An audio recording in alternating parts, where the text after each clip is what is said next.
Kennedy laughed. Joe now threw out some 10 pounds, but the balloon stood still. Joe got very pale. "Poor fellow," said the doctor. "Mr. Kennedy, you and I weigh, unless I am mistaken, about 400 pounds, so that you'll have to get rid of at least that weight, since it was put in here to make up for us." "Throw away 400 pounds, said Joe, piteously. "And some more with it, or we can't rise. Come, courage, Joe." The brave fellow, heaving deep sighs, began at last to lighten the balloon. But, from time to time, he would stop, and ask, "Are you going up?" "No, not yet," was the invariable response. "It moves," said he, at last. "Keep on," replied the doctor. "It's going up, I'm sure." "Keep on yet," said Kennedy. And Joe, picking up one more block, desperately tossed it out of the car.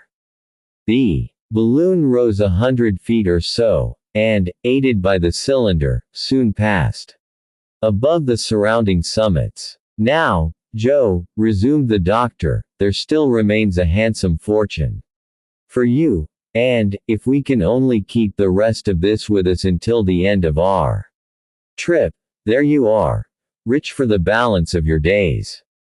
Joe made no answer, but stretched himself out luxuriously on his heap of quartz. "See, my dear Dick," the doctor went on. "Just see the power of this metal over the cleverest lad in the world.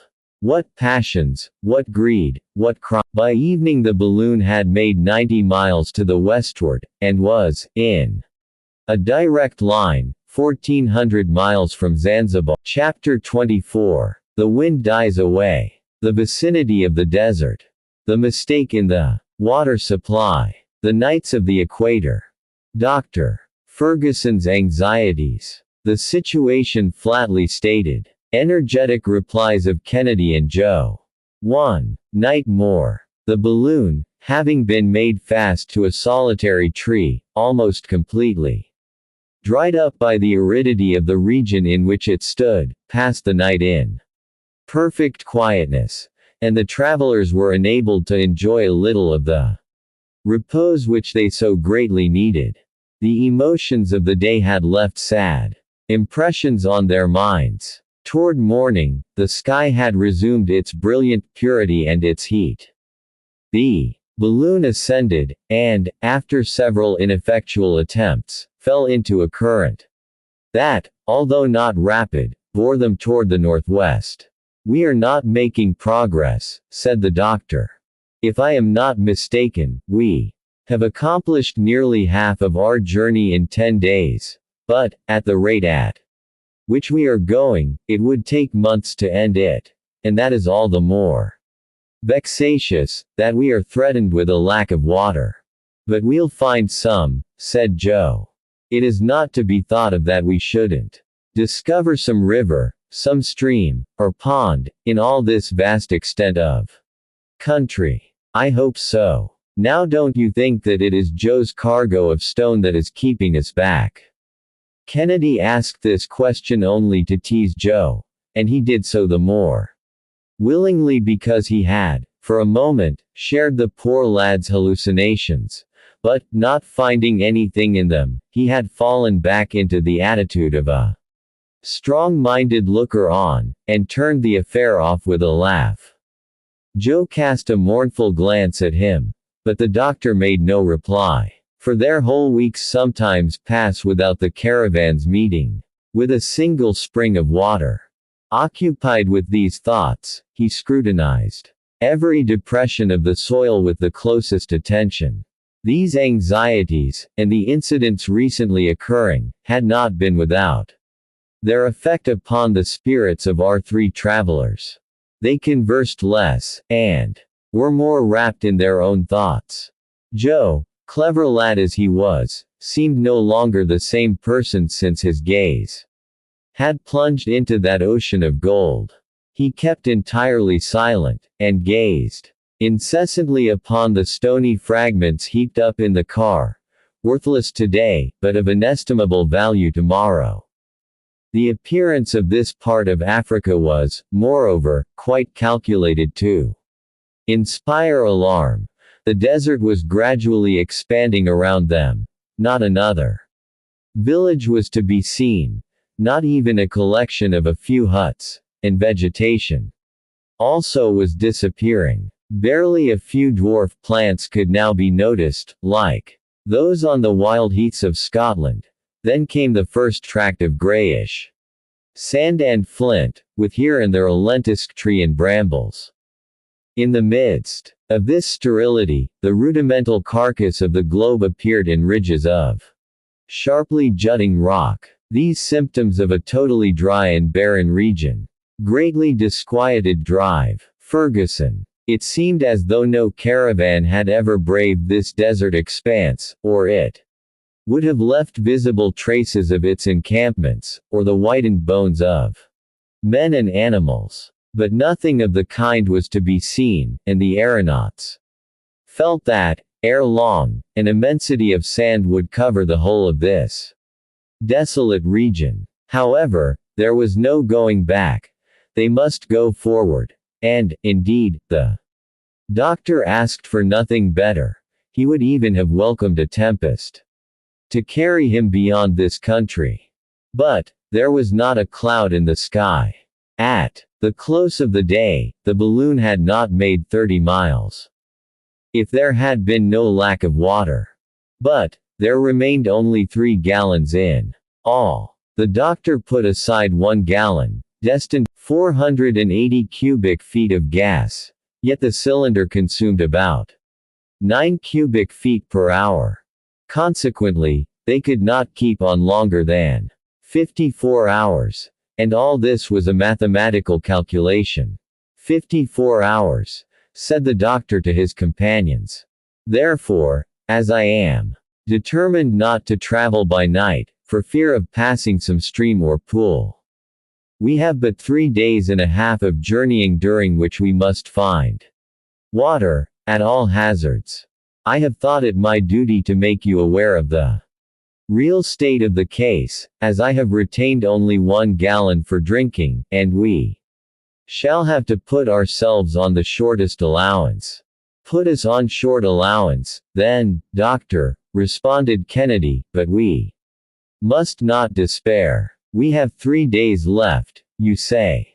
Yes, my dear Dick. Well, as grieving over the matter won't help us, in 3 days there will be time enough to decide upon what is to be done.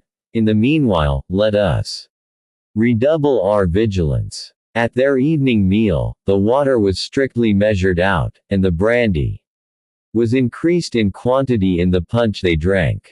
But they had to be careful with the spirits, the latter being more likely to produce than to quench thirst. The car rested, during the night, upon an immense plateau, in which there was a deep hollow.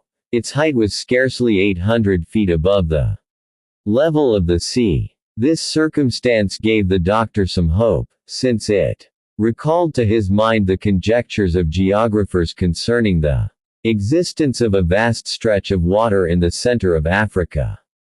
But, if such a lake really existed, the point was to reach it, and not a sign of change was visible in the motionless sky. To the tranquil night and its starry magnificence succeeded the unchanging daylight and the blazing rays of the sun, and, from the earliest dawn, the temperature became scorching. At 5 o'clock in the morning, the doctor might have escaped this intense heat by rising into a higher range, but, in order to do so, he would have had to consume a large quantity of water, a thing that had now become impossible. He contented himself, therefore, with keeping the balloon at 100 feet from the ground. And, at that elevation, a feeble current drove it toward the western horizon. The breakfast consisted of a little dried meat and pemmican. By noon, the Victoria had advanced only a few miles. We cannot go any faster, said the doctor. We no longer command. We have to obey. Ah, Doctor, here is one of those occasions when a propeller would not be a thing to be despised. Undoubtedly so, Dick, provided it would not require an expenditure of water to put it in motion, for, in that case, the situation would be precisely the same. Moreover, up to this time, nothing practical of the sort has been invented. Balloons are still at that point where ships were before the invention of steam. It took 6,000 years to invent propellers and screws, so we have time enough yet. Confounded heat, said Joe, wiping away the perspiration that was streaming from his forehead. If we had water, this heat would be of service to us, for it dilates the hydrogen in the balloon, and diminishes the amount required in the spiral. Although it is true that, if we were not short of the useful liquid, we should not have to economize it. Ah! That rascally savage who cost us the tank. The water tank had been thrown overboard when the native clung to the car. You don't regret, though, what you did, Doctor? No, Dick, since it was in our power to save that unfortunate missionary from a horrible death. But, the 100 pounds of water, we've made at least half the journey, haven't we? Asked Joe. In distance, yes, but in duration, no, should the wind leave us. And it, even now, has a tendency to die away altogether. Come, sir, said Joe, again, we must not complain. We've got along pretty well, thus far, and whatever happens to me, I can't get desperate. We'll find water. Mind, I tell you so. The soil, however, ran lower from mile to mile. The undulations of the gold-bearing mountains they had left died away into the plain, like the last throes of exhausted nature. Scanty grass took the place of the fine trees of the east. Only a few belts of half-scorched herbage still contended against the invasion of the sand, and the huge rocks, that had rolled down from the distant summits, crushed in their fall, had scattered in sharp-edged pebbles, which soon again became coarse sand, and finally impalpable dust. Here, at last, is Africa, such as you pictured it to yourself, Joe. Was I not right in saying, wait a little, Well, master, it is all natural, at least, heat and dust. It would be foolish to look for anything else in such a country. Do you see, he added, laughing, I had no confidence, for my part, in your forests and your prairies. They were out of reason. What was the use of coming so far to find scenery just like England? Here's the first time that I believe in Africa, and I'm not sorry to get a taste of it. Toward evening, the doctor calculated that the balloon had not made 20 miles during that whole burning day, and a heated gloom closed in upon it, as soon as the sun had disappeared behind the horizon, which was traced against the sky with all the precision of a straight line. The next day was Thursday, the 1st of May, but the days followed each other with desperate monotony. Each morning was like the one that had preceded it. Noon poured down the same exhaustless rays, and night condensed in its shadow the scattered heat which the ensuing day would again bequeath to the succeeding night. The doctor reacted against the gloominess of the situation and retained all the coolness and self-possession of a disciplined heart. With his glass he scrutinized every quarter of the horizon. He saw the last rising ground gradually melting to the dead level, and the last vegetation disappearing, while, before him, stretched the immensity of the desert. The responsibility resting upon him pressed sorely, but he did not allow his disquiet to appear. Those two men, Dick and Joe, friends of his, both of them, he had induced to come with him almost by the force alone of friendship and of duty. Had he done well in that? Was it not like attempting To tread forbidden paths. Was he not, in this trip, trying to pass the borders of the impossible? Had not the Almighty reserved for later ages the knowledge of this inhospitable continent? All these thoughts, of the kind that arise in hours of discouragement, succeeded each other and multiplied in his mind, and, by an irresistible association of ideas, the doctor allowed himself to be carried beyond the bounds of logic and of reason. After having established in his own mind what he should not have done, the next question was, what he should do. Then, would it be impossible to retrace his steps? Were there not currents higher up that would waft him to less arid regions?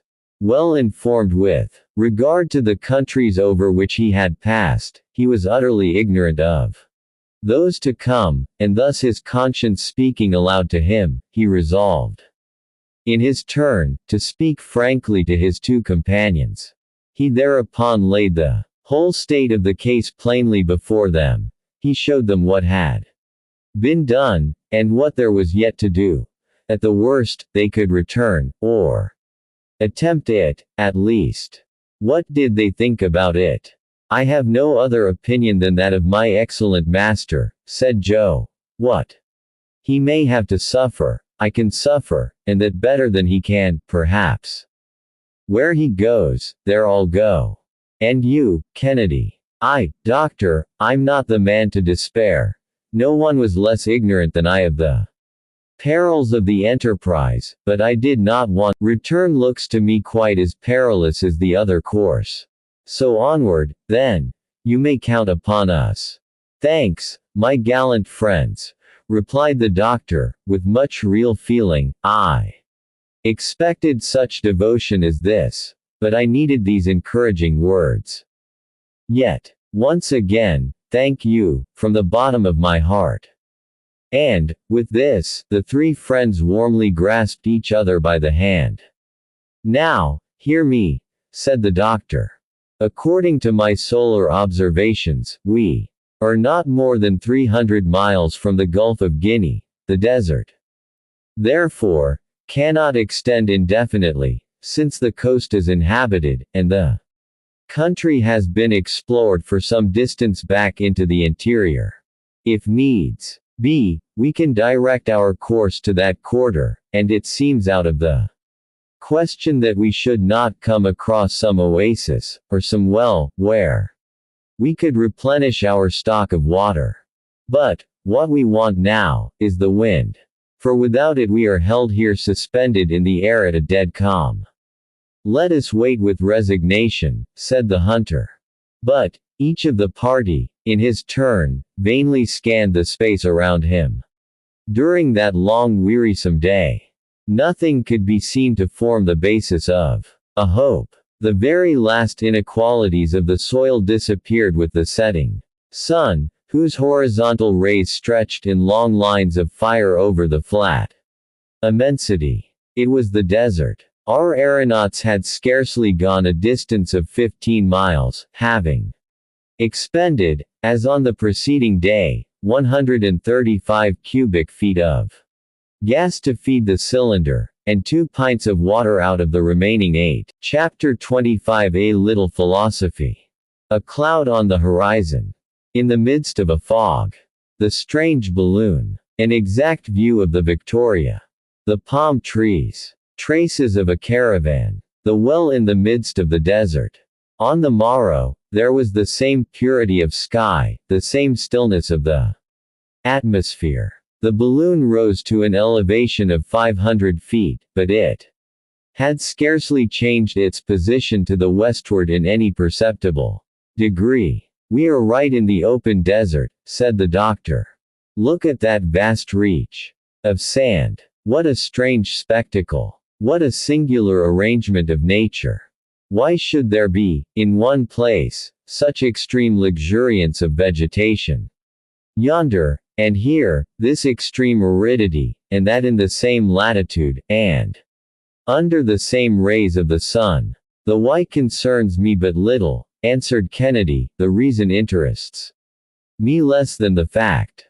The thing is so. That's the important part of it. Oh, it is well to philosophize a little, Dick. It does no harm. Let us philosophize, then, if you will. We have time enough before us. We are hardly moving. The wind is afraid to blow. It sleeps. That will not last forever, put in Joe. I think I see some banks of clouds in the east. Joe's right, said the doctor, after he had taken a look. Good, said Kennedy. Now for our clouds, with a fine rain, and a fresh wind to dash it into our faces. Well, we'll see, Dick. I hope so, master, too. Phew, he added, mopping his face, heat's a good thing, especially in winter, but in summer it don't do to take too much of it. Don't you fear the effect of the sun's heat on our balloon? Asked Kennedy, addressing the doctor.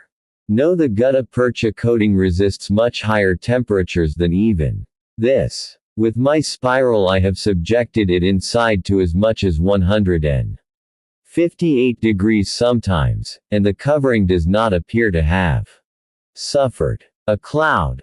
A real cloud, shouted Joe at this moment, for that piercing eyesight of his beat all the glasses. And, in fact, a thick bank of vapor, now quite distinct, could be seen slowly emerging above the horizon. It appeared to be very deep, and, as it were, puffed out. It was, in reality, a conglomeration of smaller clouds. The latter invariably retained their original formation, and from this circumstance the doctor concluded that there was no current of air in their collected mass. This compact body of vapor had appeared about 8 o'clock in the morning, and, by 11, it had already reached the height of the sun's disk. The latter then disappeared entirely behind the murky veil, and the lower belt of cloud, at the same moment, lifted above the line of the horizon, which was again disclosed in a full blaze of daylight. It's only an isolated cloud, remarked the doctor.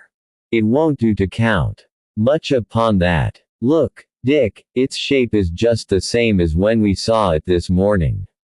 Then, doctor, there's to be neither rain nor wind, at least for us.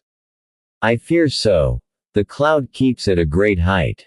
Well, doctor, suppose we were to go in pursuit of this cloud, since it refuses to burst upon us.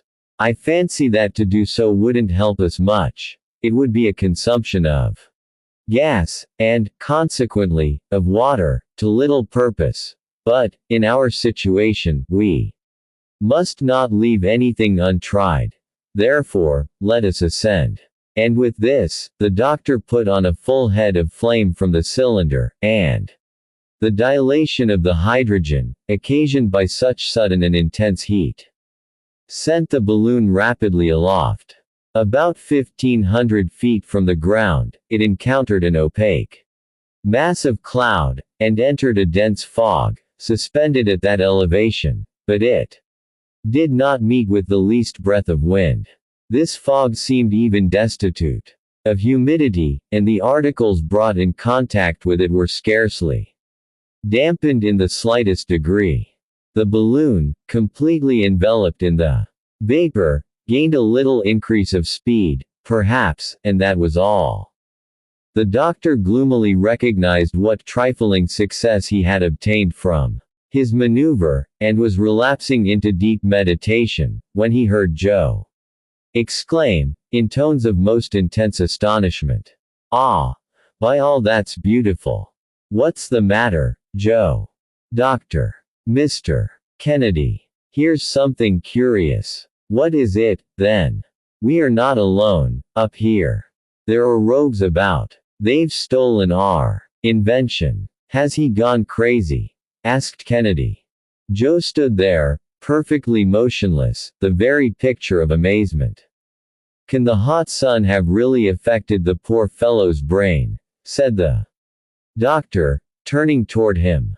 Will you tell me? Look, said Joe, pointing to a certain quarter of the sky.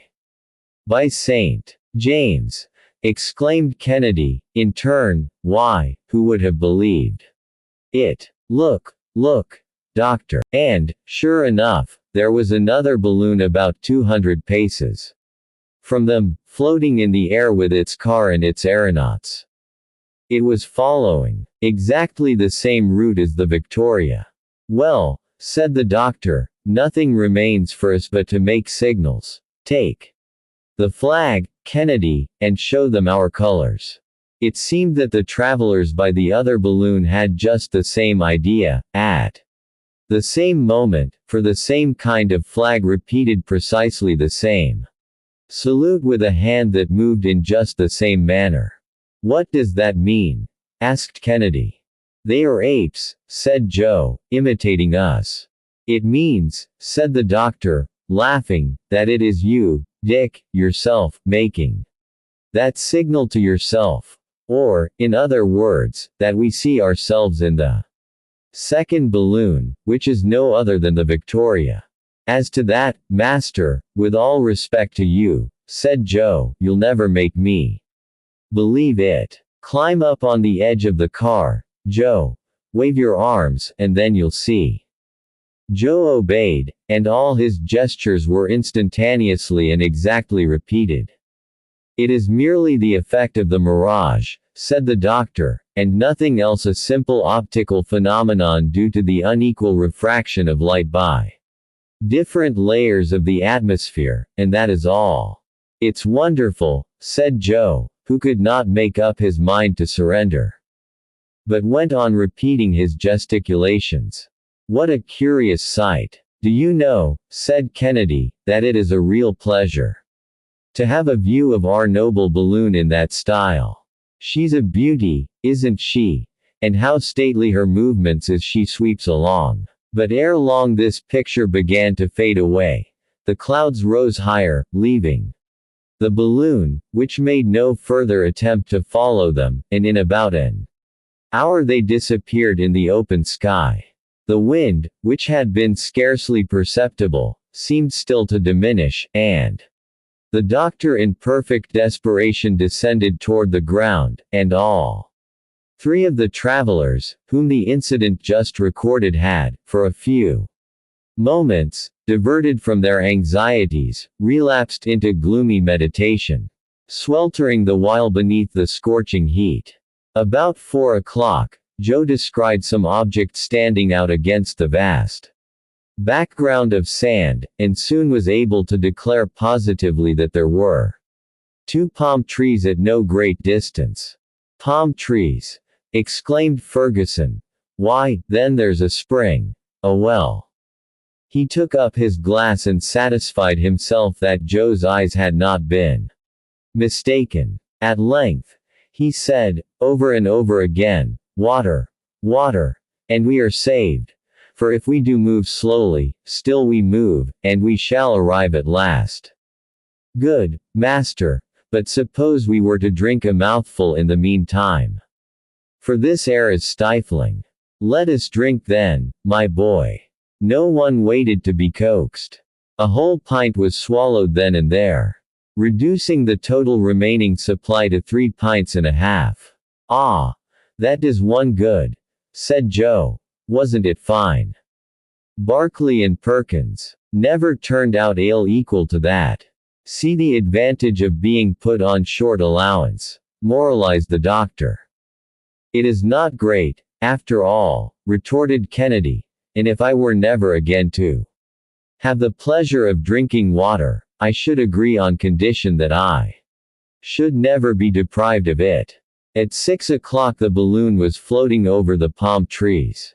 They were 2 shriveled, stunted, dried-up specimens of trees. 2 ghosts of palms, without foliage, and more dead than alive. Ferguson examined them with terror. At their feet could be seen the half-worn stones of a spring, but these stones, pulverized by the baking heat of the sun, seemed to be nothing now but impalpable dust. There was not the slightest sign of moisture. The doctor's heart shrank within him, and he was about to communicate his thoughts to his companions, when their exclamations attracted his attention. As far as the eye could reach to the eastward, extended a long line of whitened bones. Pieces of skeletons surrounded the fountain. A caravan had evidently made its way to that point, marking its progress by its bleaching remains. The weaker had fallen one by one upon the sand. The stronger, having at length reached this spring for which they panted, had there found a horrible death. Our travelers looked at each other and turned pale. "Let us not alight," said Kennedy, "let us fly from this hideous spectacle. There's not a drop of water here. No, Dick, as well pass the night here as elsewhere. Let us have a clear conscience in the matter. We'll dig down to the very bottom of the well. There has been a spring here, and perhaps there's something left in it." The Victoria touched the ground. Joe and Kennedy put into the car a quantity of sand equal to their weight, and leapt out. They then hastened to the well, and penetrated to the interior by a flight of steps that was now nothing but dust. The spring appeared to have been dry for years. They dug down into a parched and powdery sand, the very driest of all sand. Indeed, there was not one trace of moisture. The doctor saw them come up to the surface of the desert, saturated with perspiration, worn out, covered with fine dust, exhausted, discouraged and despairing. Joe brought up with him some pieces of a leathern bottle that had grown hard and horn-like with age, and angrily flung them away among the bleaching bones of the caravan.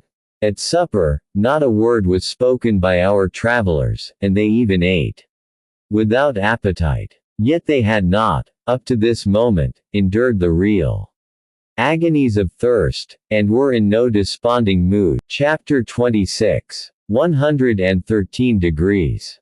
The doctor's reflections. A desperate search. The cylinder goes out. 122 degrees.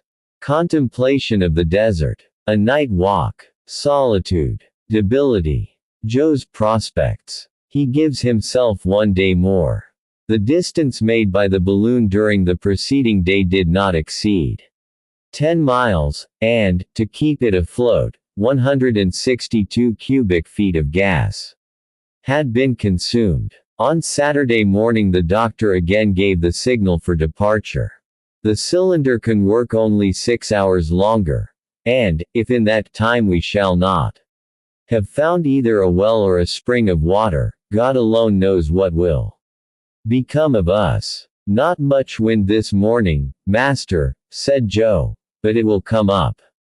Perhaps," he added, suddenly remarking the doctor's ill-concealed depression. Vain hope. The atmosphere was in a dead calm, one of those calms which hold vessels captive in tropical seas. The heat had become intolerable, and the thermometer, in the shade under the awning, indicated 113 degrees. Joe and Kennedy, reclining at full length near each other, tried, if not in slumber, at least in torpor, to forget their situation, for their forced inactivity gave them periods of leisure far from pleasant. That man is to be pitied the most who cannot wean himself from gloomy reflections by actual work, or some practical pursuit. But here there was nothing to look after, nothing to undertake, and they had to submit to the situation, without having it in their power to ameliorate it. The pangs of thirst began to be severely felt. Brandy, far from appeasing this imperium, remained, and that was heated.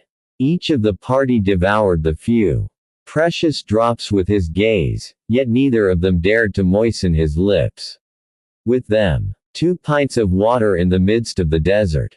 Then it was that Dr. Ferguson, buried in meditation, asked himself whether he had acted with prudence.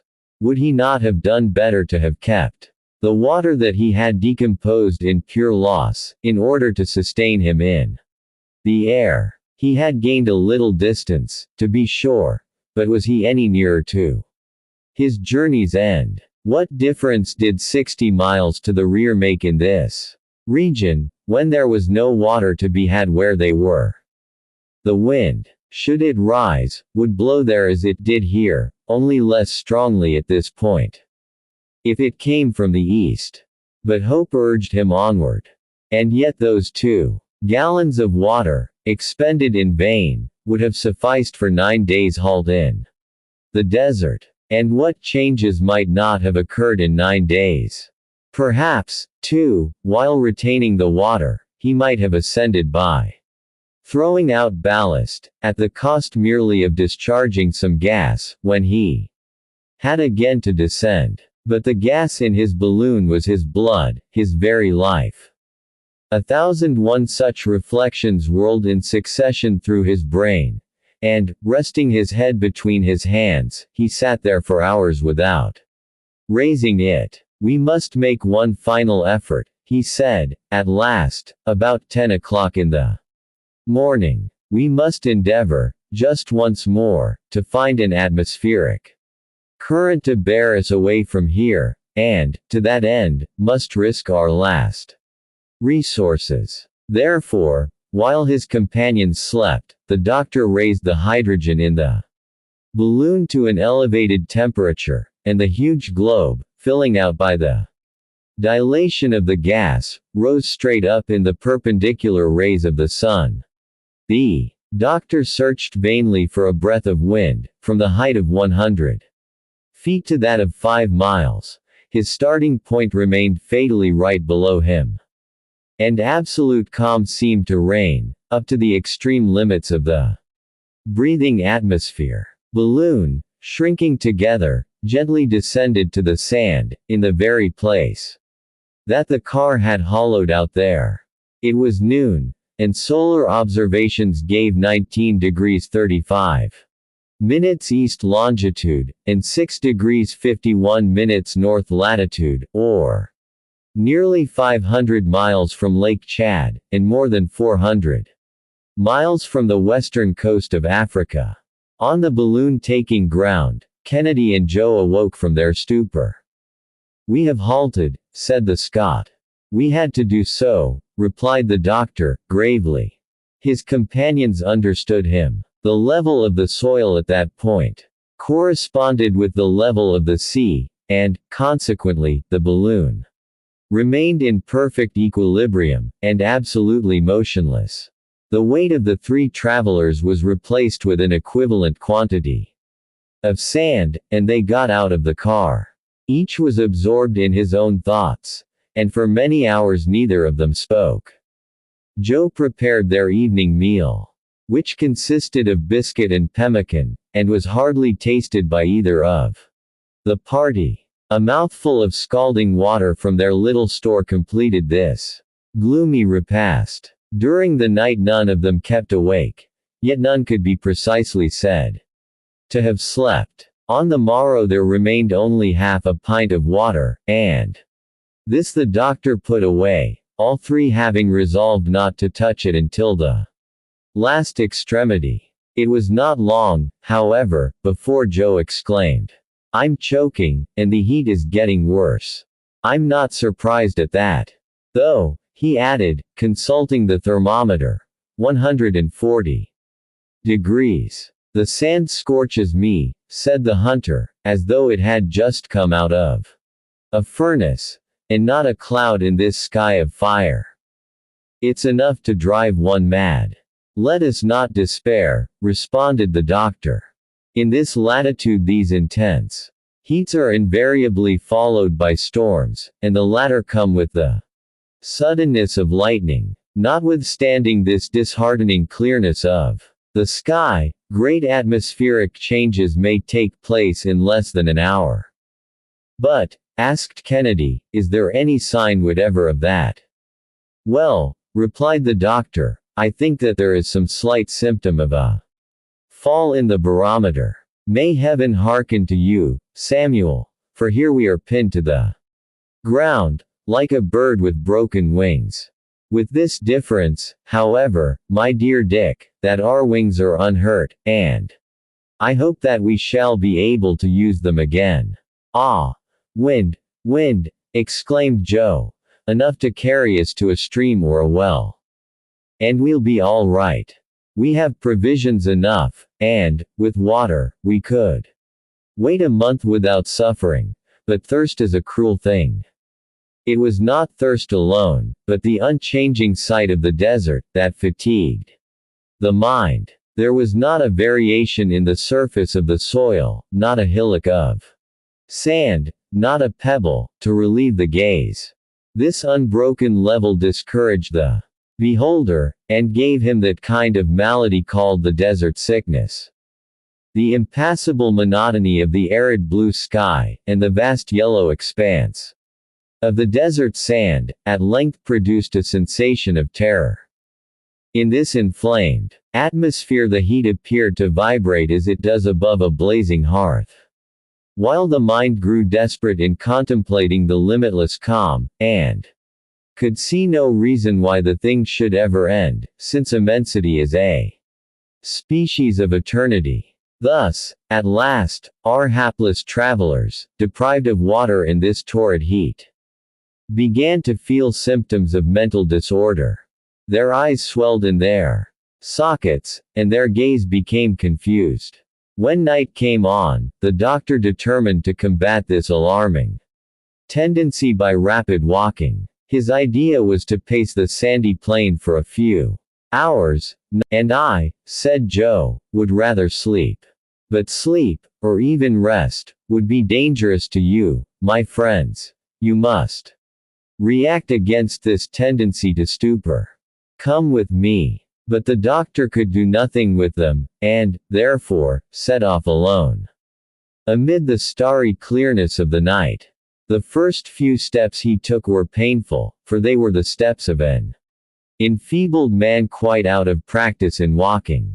However, he quickly saw that the exercise would be beneficial to him, and pushed on several miles to the westward. Once in rapid motion, he felt his spirits greatly cheered. When, suddenly, a vertigo came over him, he seemed to be poised on the edge of an abyss. His knees bent under him. The vast solitude struck terror to his heart. He found himself the minute mathematical point, the center of an infinite circumference, that is to say, a nothing. The balloon had disappeared entirely in the deepening gloom. The doctor, cool, impassible, reckless explorer that he was, felt himself at last seized with a nameless dread. He strove to retrace his steps, but in vain. He called aloud. Not even an echo replied, and his voice died out in the empty vastness of surrounding space, like a pebble cast into a bottomless gulf. Then, down he sank, fainting, on the sand, alone, amid the eternal silence of the desert. At midnight he came to, in the arms of his faithful follower, Joe. The latter, uneasy at his master's prolonged absence, had set out after him, easily tracing him by the clear imprint of his feet in the sand, and had found him lying in a swoon. "What has been the matter, sir?" was the first inquiry. "Nothing, Joe, nothing. Only a touch of weakness, that's all. It's over now." "Oh, it won't amount to anything, sir, I'm sure of that. But get up on your feet, if you can. You were too bold, sir. It won't do to run such risks. You might have been robbed," he added, laughing. "But, sir, come now, let us talk seriously. Speak. I am listening to you. We must positively make up our minds to do something. Our present situation cannot last more than a few days longer, and if we get no wind, we are lost." The doctor made no reply. "Well, then, one of us must sacrifice himself for the good of all, and it is most natural that it should fall to me to do so. What have you to propose? What is your plan?" "A very simple one. It is to take provisions enough, and to walk right on until I come to some place, as I must do, sooner or later. In the meantime, if heaven sends you a good wind, you need not wait, but can start again. For my part, if I come to a village, I'll work my way through with a few Arabic words that you can write for me on a slip of paper, and I'll bring you help or lose my hide. What do you think of my plan? It is absolute folly, Joe, but worthy of your noble heart. The thing is impossible. You will not leave us. But, sir, we must do something, and this plan can't do you any harm, for, I say again, you need not wait. And then, after all, I may succeed. No, Joe, no. We will not separate. That would only be adding sorrow to trouble. It was written that matters should be as they are. And it is very probably written that it shall be quite otherwise by and by. Let us wait, then. With resignation. So be it, master, but take notice of one thing. I give you a day longer, and the doctor made no answer, and in a few minutes they got back to the car, where he took his place beside Kennedy, who lay there plunged in silence so complete that it could not be. Chapter 27. Terrific heat. Hallucinations. The last drops of water. Nights of despair. An attempt at suicide. The Samum. The oasis. The lion and lioness. The doctor's first care, on the morrow, was to consult the barometer. He found that the mercury had scarcely undergone any perceptible depression. Nothing. He murmured, nothing. He got out of the car and scrutinized the weather. There was only the same heat, the same cloudless sky, the same merciless drought. Must we, then, give up to despair? He exclaimed, in agony. Joe did not open his lips. He was buried in his own thoughts, and planning the expedition he had proposed. Kennedy got up, feeling very ill, and a prey to nervous agitation. He was suffering horribly with thirst, and his swollen tongue and lips could hardly articulate a syllable. There still remained a few drops of water. Each of them knew this, and each was thinking of it, and felt himself drawn toward them, but neither of the three dared to take a step. Those three men, friends and companions as they were, fixed their haggard eyes upon each other with an instinct of ferocious longing, which was most plainly revealed in the hardy Scot, whose vigorous constitution yielded the soonest to these unnatural privations. Throughout the day he was delirious, pacing up and down, uttering hoarse cries, gnawing his clenched fists, and ready to open his veins and drink. At length he sank down in utter prostration, and his friends heard no other sound from him than the hissing of his breath between his parched and swollen lips. Toward evening, Joe had his turn of delirium. The vast expanse of sand appeared to him an immense pond, full of clear and limpid water, and, more than once, he dashed himself upon the scorching waste to drink long draughts, and rose again with his mouth clogged with hot dust. Curses on it! He yelled, in his madness, it is nothing but salt water. Then, while Ferguson and Kennedy lay there motionless, the resistless longing came over him to drain the last few drops of water that had been kept in reserve. The natural instinct proved too strong. He dragged himself toward the car, on his knees. He glared at the bottle containing the precious fluid. He gave one wild, eager glance, seized the treasured store, and bore it to his lips. At that instant he heard a heart-rending cry close beside him. Water! Water! It was Kennedy, who had crawled up close to him, and was begging there, upon his knees, and weeping piteously. Joe, himself in tears, gave the poor wretch the bottle, and Kennedy drained the last drop with savage haste. Thanks, he murmured hoarsely, but Joe did not hear him, for both alike had dropped fainting on the sand. What took place during that fearful night neither of them knew, but, on Tuesday morning, under those showers of heat which the sun poured down upon them, the unfortunate men felt their limbs gradually drying up, and when Joe attempted to rise he found it impossible.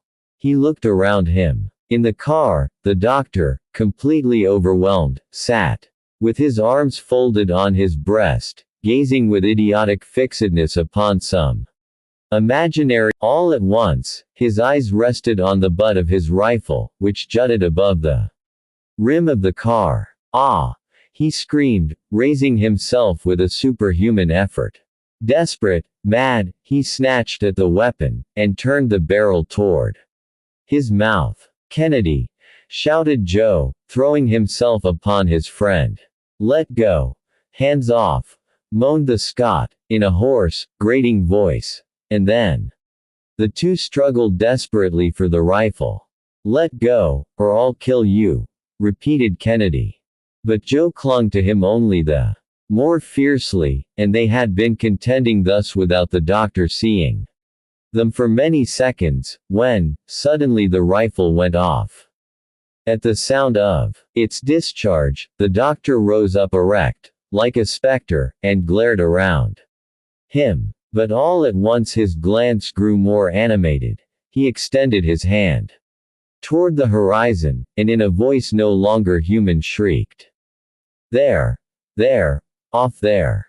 There was such fearful force in the cry that Kennedy and Joe released each other, and both looked where the doctor pointed.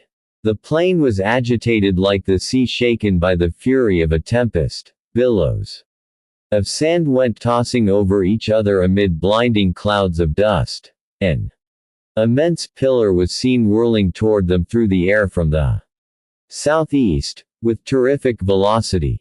The sun was disappearing behind an opaque veil of cloud whose enormous barrier extended clear to the horizon, while the grains of fine sand went gliding together with all the supple ease of liquid particles, and the rising dust tide gained more and more with every second. Ferguson's eyes gleamed with a "So much the better," said Kennedy, with the bitterness of despair.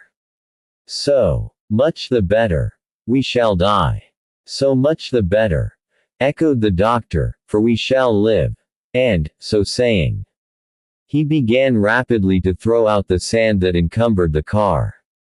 At length his companions understood him, and took their places at his side. "And now, Joe," said the doctor, "throw out some 50 pounds of your ore." There. Joe no longer hesitated, although he still felt a fleeting pang of regret. The balloon at once began to ascend. "It was high time," said the doctor. The simoom, in fact, came rushing on like a thunderbolt, and a moment later, the balloon would have been crushed, torn to atoms, annihilated. The awful whirlwind was almost upon it, and it was already pelted with showers of sand driven like hail by the storm. "Out with more ballast!" shouted the doctor. "There!" responded Joe, tossing over a huge fragment of quartz. With this, the Victoria rose swiftly above the range of the whirling column. But, caught in the vast displacement of the atmosphere thereby occasioned, it was borne along with incalculable rapidity away above this foaming sea. The three travelers did not speak. They gazed, and hoped, and even felt refreshed by the breath of the tempest.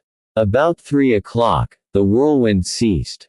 The sand, falling again upon the desert, formed numberless little hillocks, and the sky resumed its former tranquility. The balloon, which had again lost its momentum, was floating in sight of an oasis, and, instantly, opening the upper valve, he let some hydrogen escape, and slowly descended, taking the ground at about 200 feet from the edge of the oasis. In 4 hours the travelers had swept over a distance of 240 40 miles. The car was at once ballasted, and Kennedy, closely followed by Joe, leapt out. "Take your guns with you," said the doctor. "Take your guns, and be careful." Dick grasped his rifle, and Joe took one of the fowling pieces. They then rapidly made for the trees, and disappeared under the fresh verdure, which announced the presence of abundant springs. As they hurried on, they had not taken notice of certain large footprints and fresh tracks of some living creature marked here and there in the damp soil. Suddenly, a dull roar was heard not 20 paces from them. "The roar of a lion," said Joe. "Good for that," said the excited hunter. "We'll fight him. A man feels strong when only a fight's in question. But be careful, Mr. Kennedy. Be careful. The lives of all depend upon the life of one." But Kennedy no longer heard him. He was pushing on, his eye blazing, his rifle cocked, fearful to behold in his daring rashness. There, under a palm tree, stood an enormous black-maned lion, crouching for a spring on his antagonist. Scarcely had he caught a glimpse of the hunter, when he bounded through the air, but he had not touched the ground ere a bullet pierced his heart, and he fell to the earth dead. "Hurrah! Hurrah!" shouted Joe, with wild exultation. Kennedy rushed toward the well, slid down the dampened steps, and flung the sound they made with their mouths, drinking more like maddened beasts than men. "Take care, Mr. Kennedy," said Joe at last. "Let us not overdo the thing," and he panted for breath. But Kennedy, without a word, drank on. He even plunged his hands, and then his head, into the delicious tide. He fairly reveled in its coolness. "But the doctor," said Joe. "Our friend, Drive Ferguson." That one word recalled Kennedy to himself, and, hastily filling a flask that he had brought with him, he started on a run up the steps of the well. But what was his amazement when he saw an opaque body of enormous dimensions blocking up the passage. Joe, who was close upon Kennedy's heels, recoiled with him. "We are blocked in. Entrapped. Impossible. What does that mean?" Dick had no time to finish. A terrific roar made him only too quickly aware what foe confronted him. "Another lion!" exclaimed Joe. "A lioness, rather," said Kennedy. "Ah!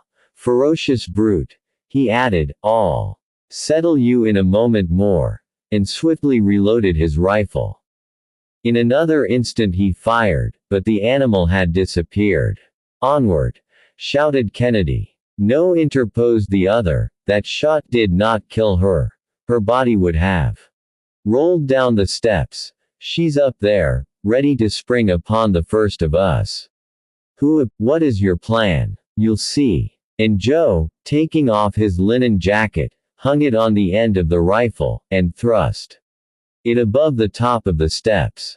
The lioness flung herself furiously upon it. Kennedy was on the alert for her, and his bullet broke her shoulder. The lioness, with a frightful howl of agony, rolled down the steps, overturning Joe in her fall. The poor fellow imagined that he could already feel the enormous paws of the savage beast in his flesh, when a second detonation resounded in the narrow passage, and Dr.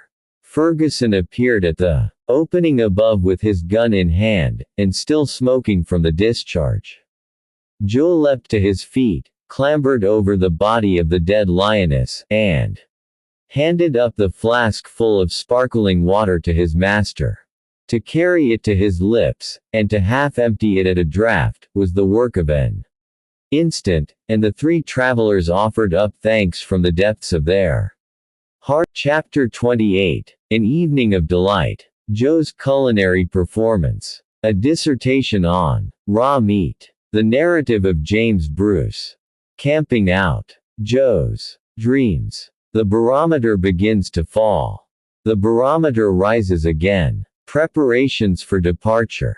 The tempest. The evening was lovely, and our three friends enjoyed it in the cool shade of the mimosas, after a substantial repast, at which the tea and the punch were dealt out with no niggardly hand.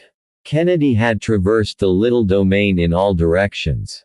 He had ransacked every thicket and satisfied himself that the balloon party were the only living creatures in this terrestrial paradise, so they stretched themselves upon their blankets and passed a peaceful night that brought them forgetfulness of their past sufferings. On the morrow, May 7th, the sun shone with all his splendor, but his rays could not penetrate the dense screen of the palm tree foliage, and as there was no lack of provisions, the doctor resolved to remain where he was while waiting for a favorable wind. Joe had conveyed his portable kitchen to the oasis, and proceeded to indulge in any number of culinary combinations, using water all the time, with the most profuse extravagance. What a strange succession of annoyances and enjoyments, moralized Kennedy. Such abundance as this after such privations, such luxury after such want. Ah! I nearly went mad. My dear Dick, replied the doctor, had it not been for Joe, you would not be sitting here, There's no occasion for all that, responded the latter, but you can take your revenge some time, Mr. Kennedy, always hoping though that you may never have occasion to do the same for me. It's a poor constitution this of ours to succumb to so little, philosophized Dr. Ferguson. So little water, you mean, doctor, interposed Joe. That element must be very necessary to life. Undoubtedly, and persons deprived of food hold out longer than those deprived of water. I believe it. Besides, when needs must, one can eat anything he comes across, even his fellow creatures, although that must be a kind of food that's pretty hard to digest. The savages don't boggle much about it, said Kennedy. Yes, but then they are savages, and accustomed to devouring raw meat. It is something that I'd find very disgusting, for my part. It is disgusting enough, said the doctor, that's a fact, and so much so, indeed, that nobody believed the narratives of the earliest travelers in Africa who brought back word that many tribes on that continent subsisted upon raw meat, and people generally refused to credit the statement. It was under such circumstances that a very singular adventure befell James Bruce. Tell it to us, doctor. We've time enough to hear it, said Joe, stretching himself voluptuously on the cool greensward. By all means. James Bruce was a Scotchman, of Stirlingshire, who, between 1768 and 1772, traversed all Abyssinia, as far as Lake Tyana, in search of the sources of the Nile. He afterward returned to England, but did not publish an account of his journeys until 1790. His statements were received with extreme incredulity, and such may be the reception accorded to our own. The manners and customs of the Abyssinians seemed so different from those of the tribes of eastern Africa fed upon raw flesh, and this set everybody against him. He might say so as much as he pleased.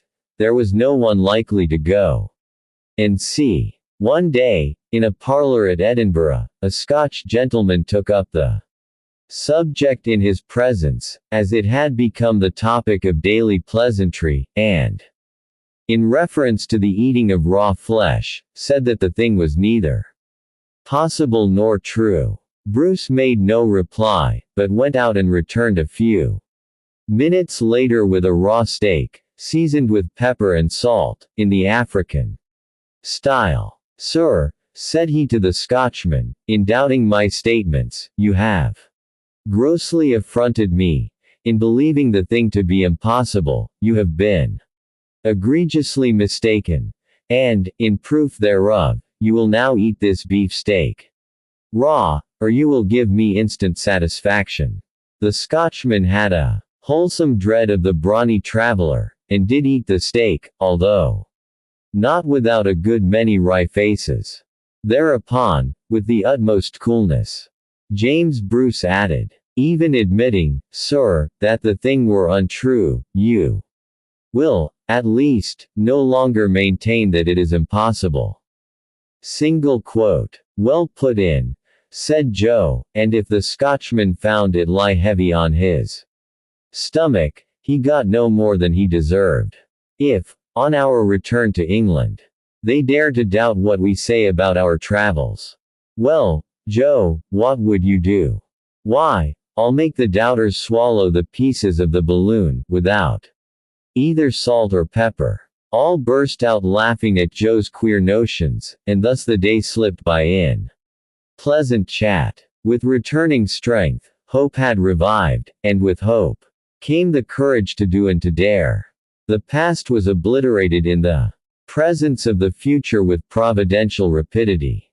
Joe would have been willing to remain forever in this enchanting asylum. It was the realm he had pictured in his dreams. He felt himself at home. His master had to give. Kennedy had but one regret, to wit, that he could not hunt in that miniature forest, because, according to his ideas, there was a slight deficiency of ferocious wild beasts in it. But, my dear Dick, said the doctor, haven't you rather a short memory? How about the lion and the lioness? Oh, that, he ejaculated with the contempt of a thoroughbred sportsman. For game already killed. But the fact is, that finding them here would lead one to suppose that we can't be far from a more fertile country.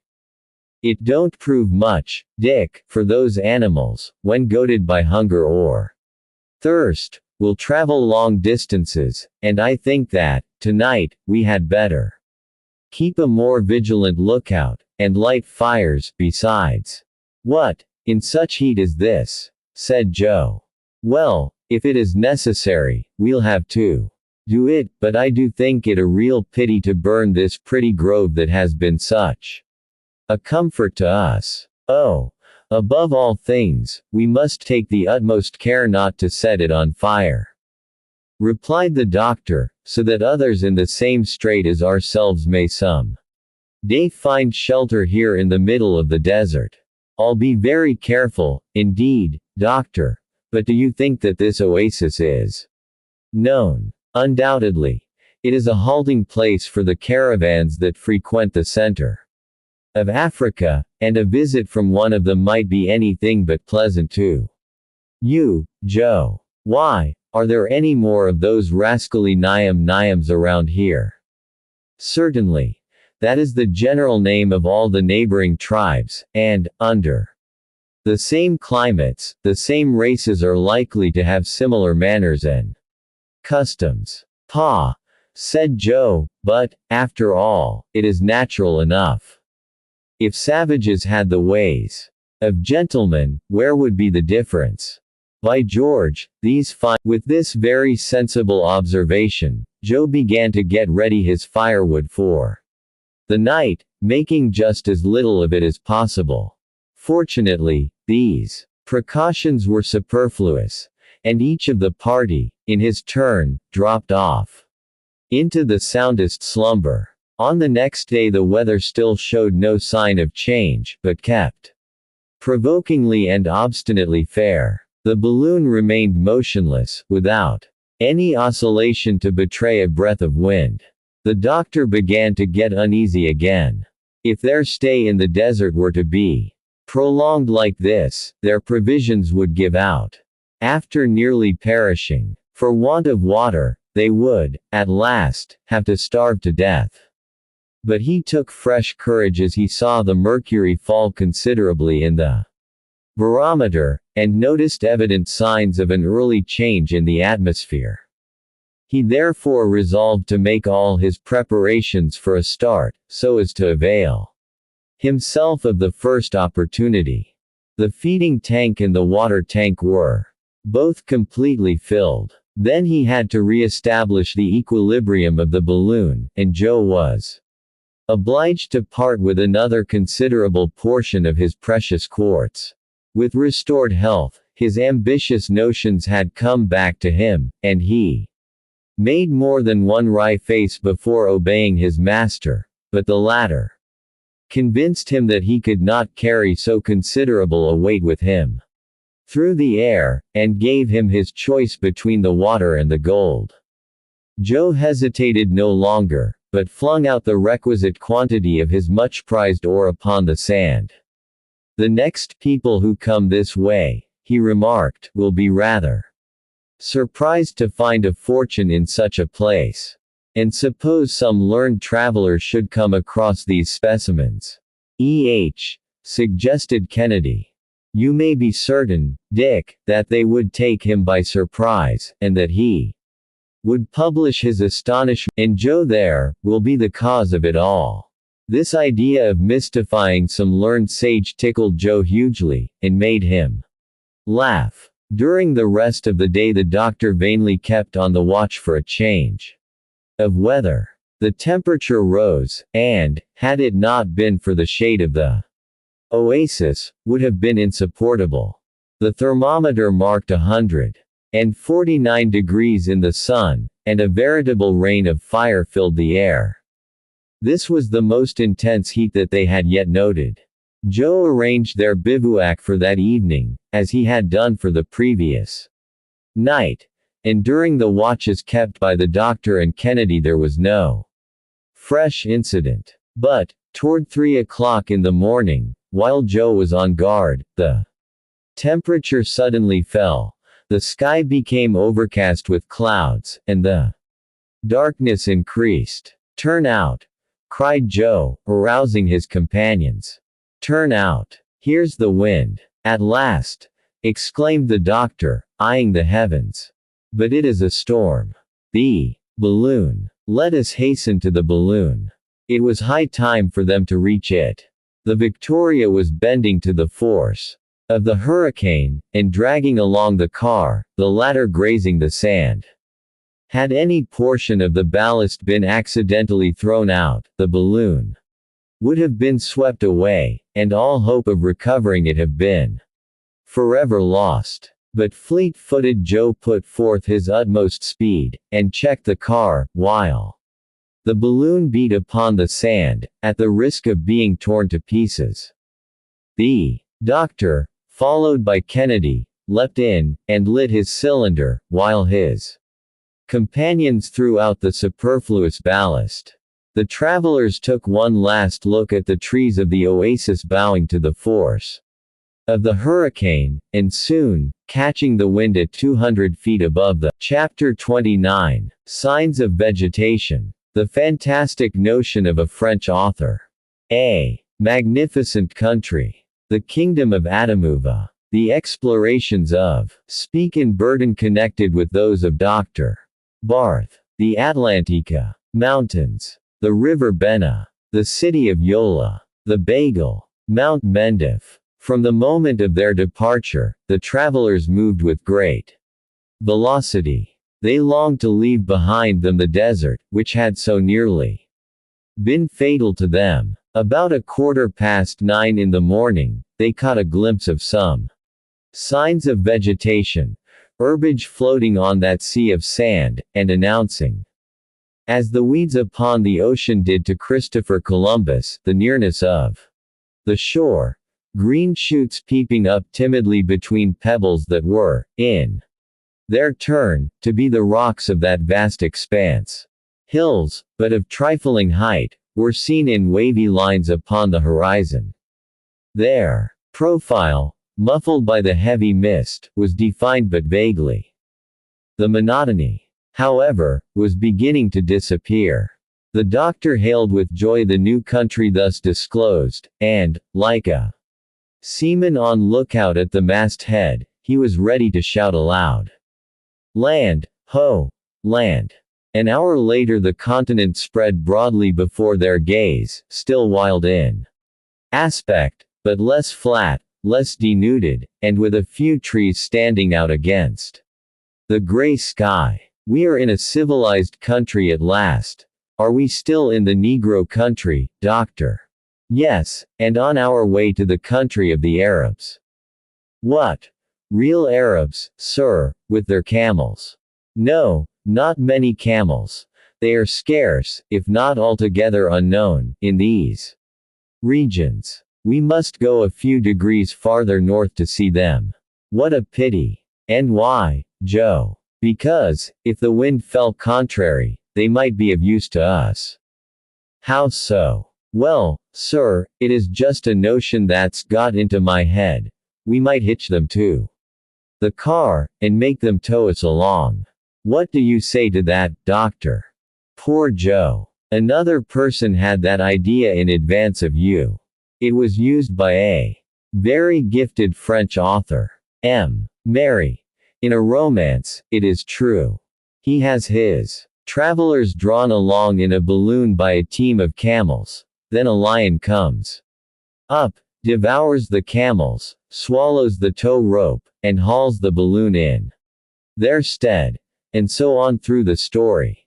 You see that the whole thing is the top flower of fancy, but has nothing in common with our style of locomotion. Joe, a little cut down at learning that his idea had been used already, cudgeled his wits to imagine what animal could have devoured the lion, but he could not guess it, and so quietly went on scanning the appearance of the country.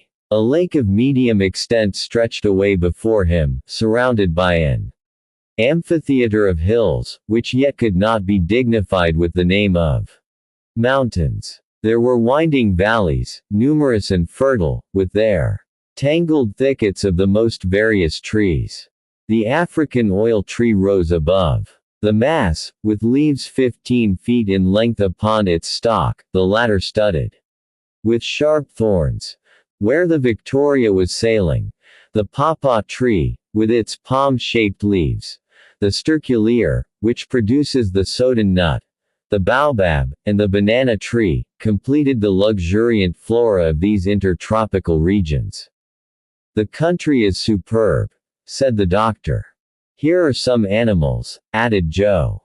Men are not far away. Oh, what magnificent elephants, exclaimed Kennedy. Is there no way to get a little shooting? How could we manage to halt in a current as strong as this? No, Dick. You must taste a little of the torture of Tantalus just now. You shall make up for it afterward. And, in truth, there was enough to excite the fancy of a sportsman. Dick's heart fairly leapt in his breast as he grasped the butt of his Purdy. The fauna of the region were as striking as its flora.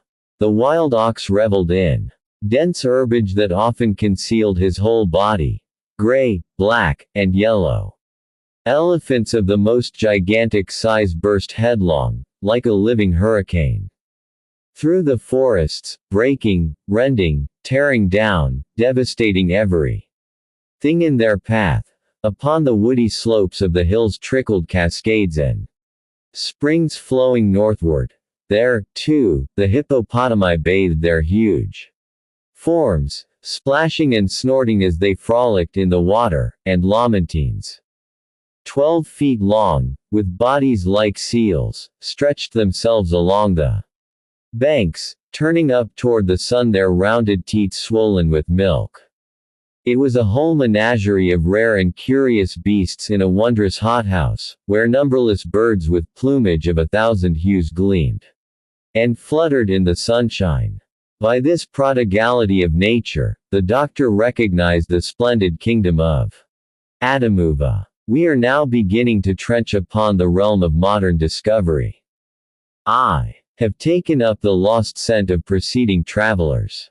It is a happy chance, my friends, for we shall be enabled to link the toils of Captains Burton and speak with the explorations of Dr. Barth, either, before we arrive at the extreme point attained by that daring explorer. It seems to me that there is a vast extent of country between the two. Explored routes, remarked Kennedy. At least, if I am to judge by the distance that we have made. It is easy to determine. Take the map and see what is the longitude of the southern point of Lake Ukuro, reached by Speak. It is near the 37th degree. And the city of Yola, which we shall sight this evening, and to which Barth penetrated, what is its position? It is about in the 12th degree of east longitude. Then there are 25 degrees, or, counting 60 miles to each, about 1,500 miles in all. A nice little walk, said Joe, for people who have to go on foot. It will be accomplished, however. Livingstone and Moffat are pushing on up this line toward the interior. Nyassa, which they have discovered, is not far from Lake Tanganyika, seen by Burton. Ere the close of the century, these regions will, undoubtedly, be explored. But, added the doctor, consulting his compass, I regret that the wind is carrying us so far to the westward. I wanted to get to the north. After 12 hours of progress, the Victoria found herself on the confines of Nigrisha. The first inhabitants of this region, the Choas Arabs, were feeding their wandering flocks. The immense summits of the Atlantika Mountains, seen above the horizon, mountains that no European foot had yet scaled, and whose height is computed to be 10,000 feet. Their western slope determines the flow of all the waters in this region of Africa toward the ocean. They are the mountains of the moon to this part of the continent. At length a real river greeted the gaze of our travelers, and, by the enormous ant hills seen in its vicinity, the doctor recognized the Ben, one of the great tributaries of the Niger, the one which the natives have called the Fountain of the Waters. This river, said the doctor to his companions, will, one day, be the natural channel of communication with the interior of Nigrisha. Under the command of one of our brave captains, the steamer Pleiad has already ascended as far as the town of Yola. You see that we are not in an unknown country. Numerous slaves were engaged in the labors of the field, cultivating sorgo, a kind of millet which forms the chief basis of their diet, and the most stupid expressions of astonishment ensued as the Victoria sped past like a meteor. That evening the balloon halted about 40 miles from Yola, and ahead of it, but in the distance, rose the two sharp cones of Mount Mendev. The doctor threw out his anchors and made fast to the top of a high tree, but a very violent wind beat upon the balloon with such force as to throw it over on its side, thus rendering the position of the car sometimes extremely dangerous. Ferguson did not close his all night, and he was repeatedly on the point of cutting the anchor rope and scudding away before the gale. At length, however, the storm abated, and the oscillations of the balloon ceased to be alarming. On the morrow the wind was more moderate, but it carried our travelers away from the city of Yola, which recently rebuilt by the Fuyans, excited Ferguson's curiosity. However, he had to make up his mind to being borne farther to the northward and even a little to the east. Kennedy proposed to halt in this fine hunting country, and Joe declared that the need of fresh meat was beginning to be felt, but the savage customs of the country, the attitude of the population, and some shots fired at the Victoria, admonished the doctor to continue his journey. They were then crossing a region that was the scene of massacres and burnings, and where warlike conflicts between the barbarian sultans, contending for their power, amid the most atrocious carnage, never cease. Numerous and populous villages behind bristling palisades, the wild hillsides and hollows frequently reminded the beholder of the glens in the Highlands of Scotland, as Kennedy more than once remarked. In spite of all he could do, the doctor bore directly to the northeast, toward Mount Mendif, which was lost in the midst of environing clouds. The lofty summits of these mountains separate the valley of the Niger from the basin of Lake Chad. Soon afterward was seen the Bagal, with its 18 villages clinging to its flanks like a whole brood of children to their mother's bosom. A magnificent spectacle for the beholder whose gaze commanded and took in the entire picture at one view. Even the ravines were seen to be covered with fields of rice and of arachides. By 3 o'clock the Victoria was directly in front of Mount Mendif. It had been impossible to avoid it. The only thing to be done was to cross it. The doctor, by means of a temperature increased to 180 degrees, gave the balloon a fresh ascensional force of nearly 1,600 pounds, and it went up to an elevation of more than 8,000 feet, the greatest height attained during the journey. The temperature of the atmosphere was so much cooler at that point that the aeronauts had to resort to their blankets and thick coverings. Ferguson was in haste to descend. The covering of the balloon gave indications of bursting, but in the meanwhile he had time to satisfy himself of the volcanic origin of the mountain, whose extinct craters are now but deep abysses. Immense accumulations of bird guano gave the sides of Mount Mendif the appearance of calcareous rocks, and there was enough of the deposit there to manure all the lands in the United Kingdom.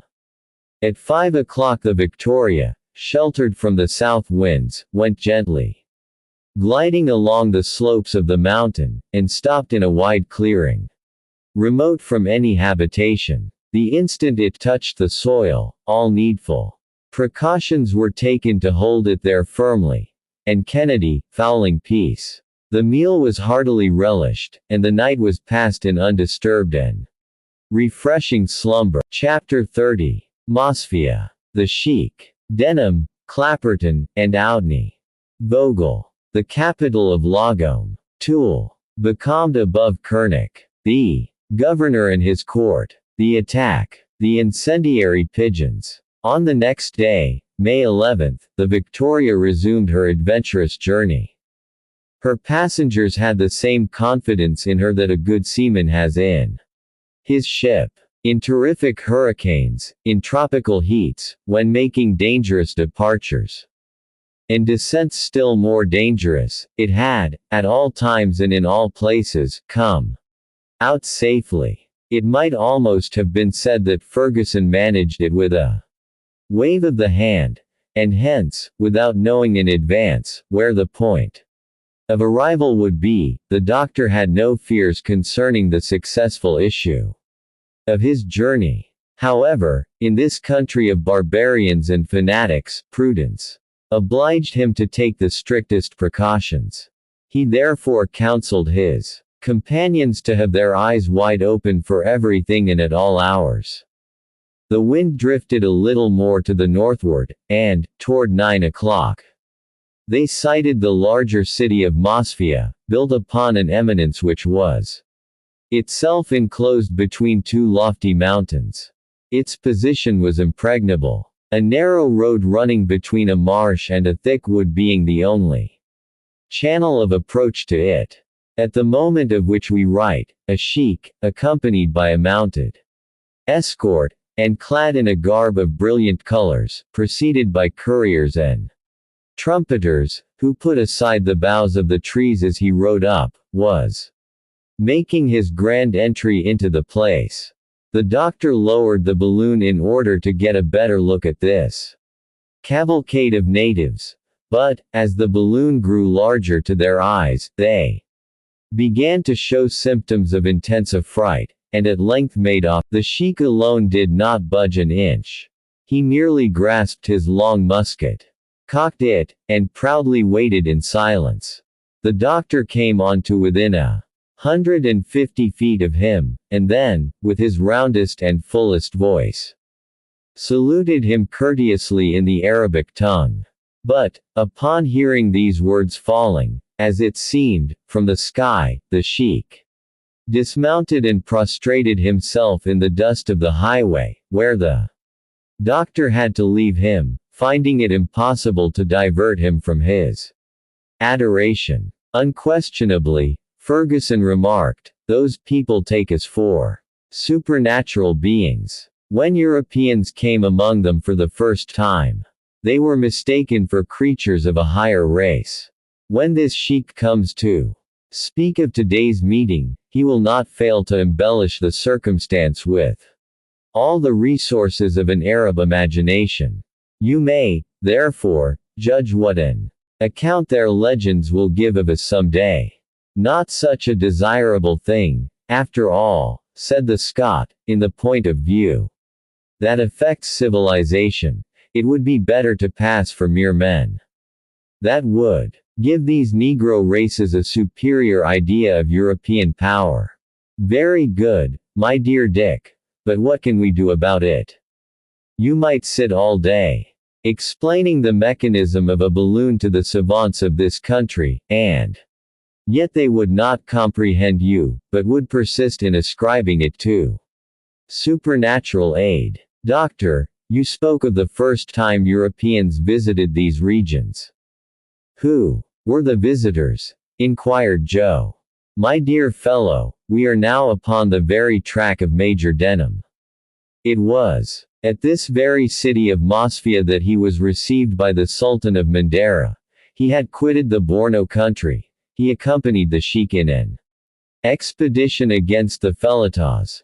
He assisted in the attack on the city, which, with its arrows alone, bravely resisted the bullets of the Arabs, and put the Sheikh's troops to flight. All this was but a pretext for murders, raids, and pillage. The major was rider, and was born with a headlong gallop from his barbarous pursuers. He never could have made his way back to Kuka, the capital of Borno.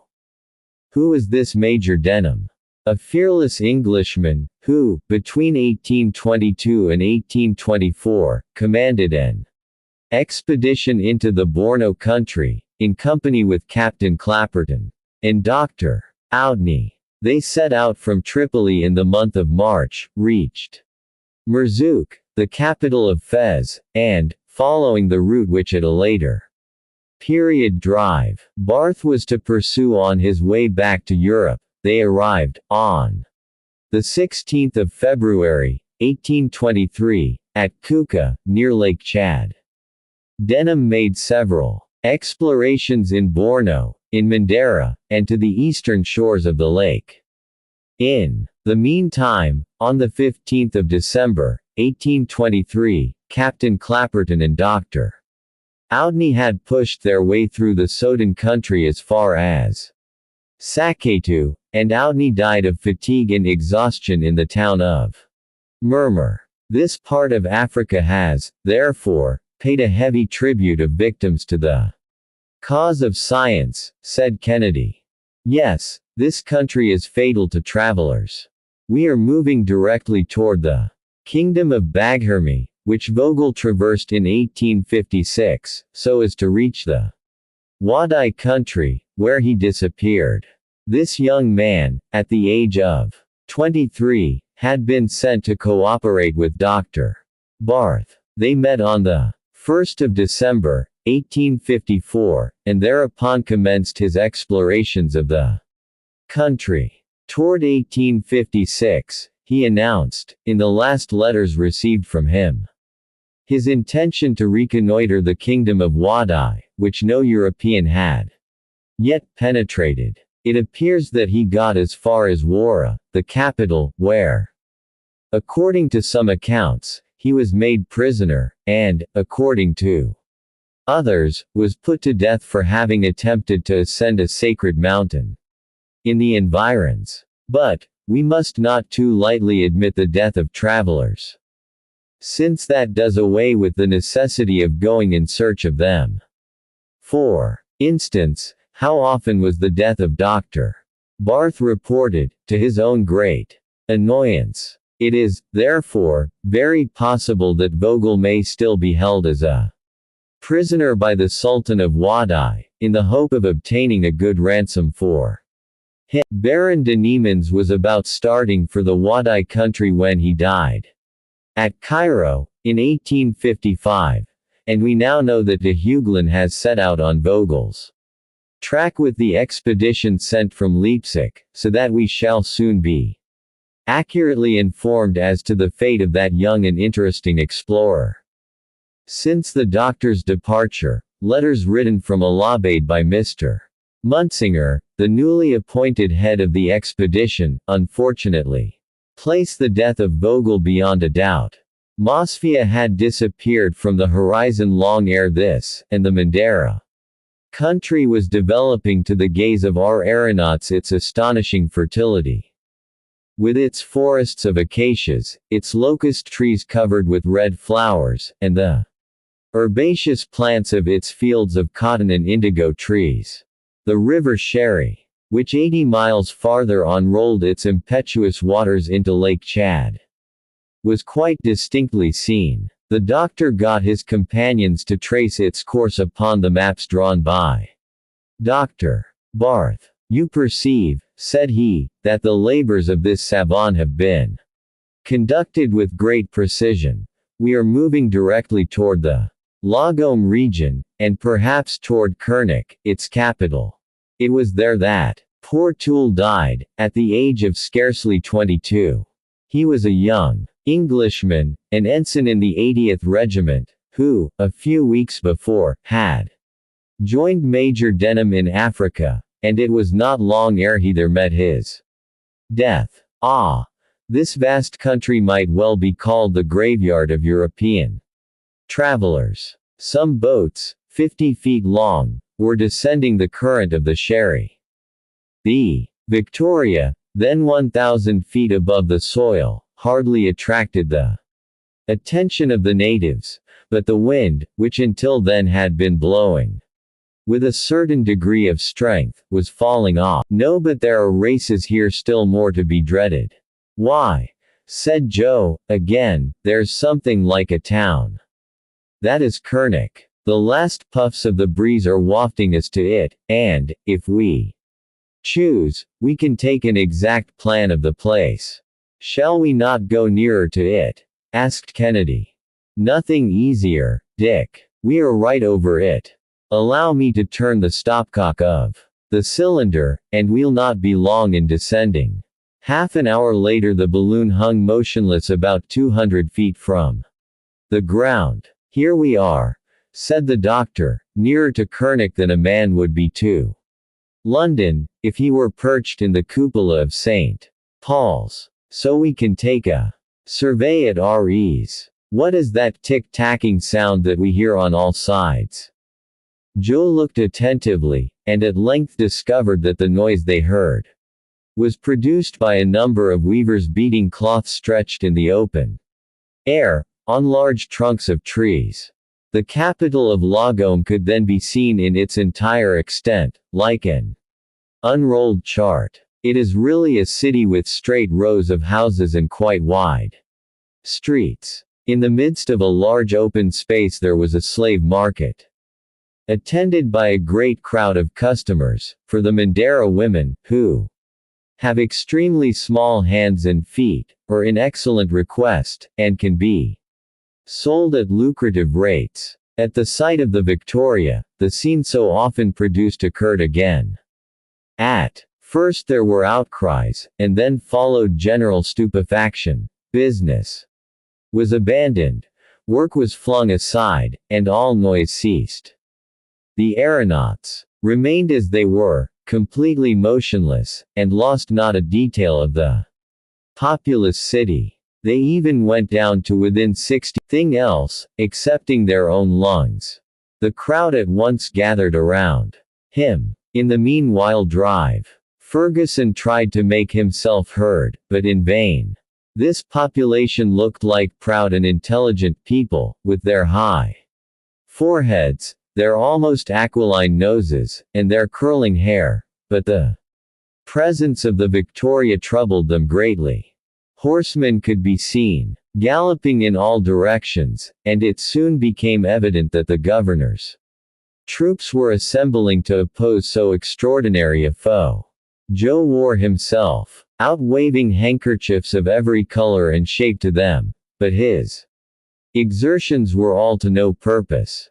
However, the sheik, surrounded by his court, proclaimed silence, and pronounced a discourse, of which the doctor could not understand a word. It was Arabic, mixed with Baghermi. He could make out enough, however, by the universal language of gestures, to be aware that he was receiving a very polite invitation to depart. Indeed, he would have asked for nothing better. But for lack of wind, the thing had become impossible. His noncompliance, therefore, exasperated the governor, whose courtiers and attendants set up a furious howl to enforce immediate obedience on the part of the aerial monster. They were odd-looking fellows, those courtiers, with their 5 or 6 shirts swathed around their bodies. They had enormous stomachs, some of which actually seemed to be artificial. The doctor surprised his companions by informing them that this was the way to pay court to the Sultan. The rotundity of the stomach indicated the ambition of its possessor. These corpulent gentry gesticulated and bawled at the top of their voices, one of them particularly distinguishing himself above the rest, to such an extent, indeed, that he must have been a prime minister. At least, if the disturbance he made was any criterion of his rank.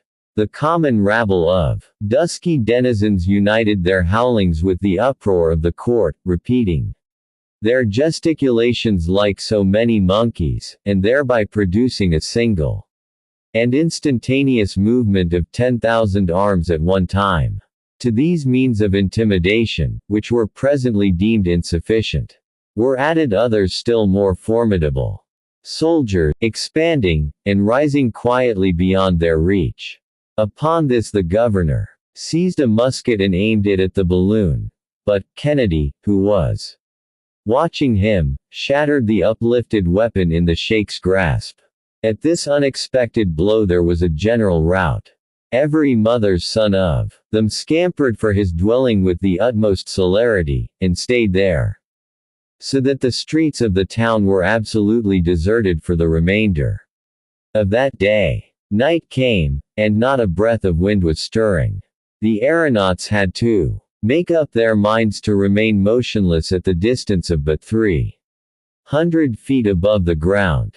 Not a fire or light shone in the deep gloom, and around reigned the silence of death, but the doctor only redoubled his vigilance, as this apparent quiet might conceal some snare.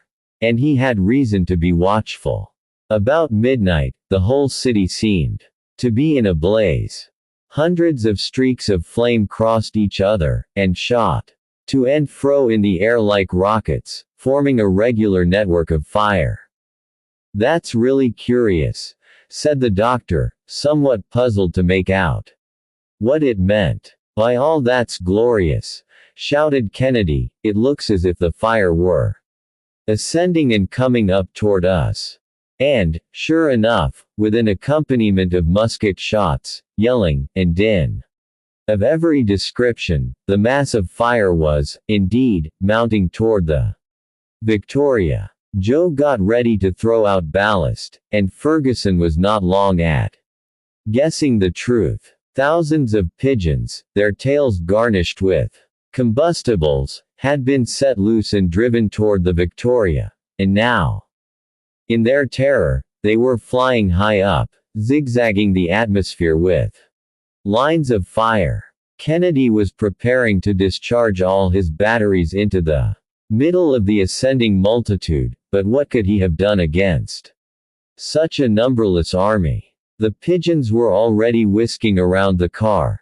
They were even surrounding the balloon, the sides of which, reflecting their illumination, looked as though and, for 2 hours afterward, he could see them wandering hither and thither through the darkness of the night, until, little by little, their light diminished, and they, one by one, died out.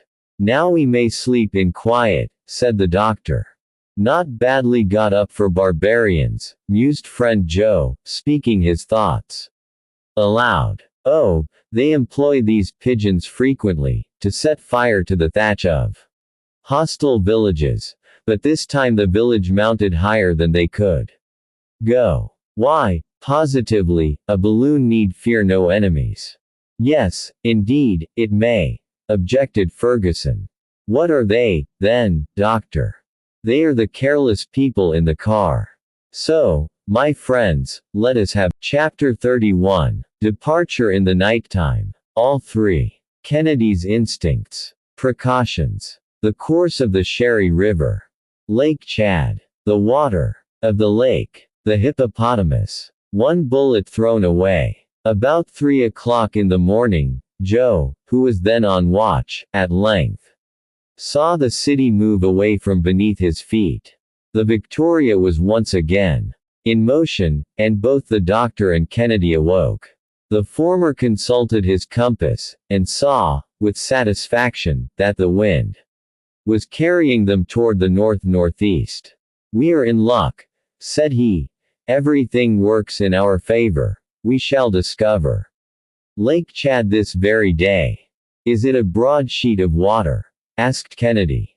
Somewhat, Dick. At its greatest length and breadth, it measures about 120 miles. It will spice our trip with a little variety to sail over a spacious sheet of water. After all, though, I don't see that we have much to complain of on that score. Our trip has been very much varied, indeed. And, moreover, we are getting on under the best possible conditions. Unquestionably so. Excepting those privations on the desert, we have encountered no serious danger. It is not to be denied that our noble balloon has behaved wonderfully well. Today is May 12th, and we started on the 18th of April. That makes 25 days of journeying. You are right again, Samuel. Let us entrust to Providence the care of guiding us and of keeping us in good health as we are now. We don't look much as though we had been crossing the most pestilential country in the world. We had an opportunity of getting up in life, and that's what we have done. Hurrah for trips in the air, cried Joe. Here we are at the end of 25 days in good condition, well fed, and well rested. We've had too much rest in fact, for my legs begin to feel rusty, and I wouldn't be vexed a bit to stretch them with a run of 30 miles or so. You can do that, Joe, in the streets of London, but in fine we set out 3 together, like Denham, Clapperton, and Overweg, like Barth, Richardson, and Vogel, and, more fortunate than our predecessors here, we are 3 in number still. But it is most important for us not to separate. If, while one of us was on the ground, the Victoria should have to ascend in order to escape some sudden danger, who knows whether we should ever see each other again. Therefore it is that I say again to Kennedy frankly that I do not like his going off alone to hunt. But still, Samuel, you will permit me to indulge that fancy a little.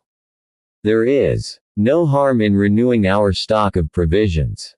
Besides, before our departure, you held out to me the prospect of some superb hunting, and thus far I have done but little in the line of the Andersons and Cummings. But, my dear Dick, your memory fails you, or your modesty makes you forget your own exploits. It really seems to me that, without mentioning small game, you have already an antelope, an elephant, and 2 lions on your conscience. But what's all that to an African sportsman who sees all the animals in creation strutting along under the muzzle of his rifle? There, look at that troop of, because we are 1,000 feet above them, but close to them you would discover that they are 3 times as tall as you are. And what do you say to yon herd of gazelles, and those ostriches, that run with the speed of the wind? Resumed Kennedy. Those ostriches, remonstrated Joe, again. Those are chickens, and the greatest kind of chickens. Come, doctor, can't we get down nearer to them? Pleaded Kennedy. We can get closer to them, Dick, but we must not land. And what good will it do you to strike down those poor animals when they can be of no use to you? Now, if the question were to destroy a lion, a tiger, a cat, a hyena, I could understand it, but to deprive an antelope or a gazelle of life, to no other purpose than the gratification of your instincts as a sportsman, seems hardly worth the trouble. But, after all, my friend, we are going to keep at about 100 feet only from the soil, and, should you see any ferocious wild beast, oblige us by sending a ball through its heart. The Victoria descended gradually, but still keeping at a safe height, for, in a barbarous, yet very populous country, it was necessary to keep on the watch for unexpected perils. The travelers were then directly following the course of the Sherry. The charming banks of this river were hidden beneath the foliage of trees of various dyes. Lianas and climbing plants wound in and out on all sides and formed the most curious combinations of color. Crocodiles were seen, basking in the broad blaze of the sun or plunging beneath the waters with the agility of lizards, and in their gambols they sported about among the many green islands that intercept the current of the stream. It was thus, in the midst of rich and verdant landscapes, that our travelers passed over the district of Mafate, and about 9 o'clock in the morning reached the southern shore of Lake Chad. There it was at last, outstretched before them, that Caspian Sea of interior expanse of water to which only Denham's and Barth's expeditions had been able to force their way. The doctor strove in vain to fix its precise configuration upon paper. It had already changed greatly since 1847. In fact, the chart of Lake Chad is very difficult to trace with exactitude, for it is surrounded by muddy and almost impassable morasses, in which Barth thought that he was doomed to perish. From year to year these marshes, covered with reeds and papyrus 15 feet high, become the lake itself. Frequently, too, the villages on its shores are half submerged, as was the case with Nagorno in 1856, and now the hippopotamus and the alligator frisk and dive where the dwellings of Borno once stood. The sun shot his dazzling rays over this placid sheet of water, and toward the north the two elements merged into one and the same horizon. The doctor was desirous of determining the character of the water, which was long believed to be salt.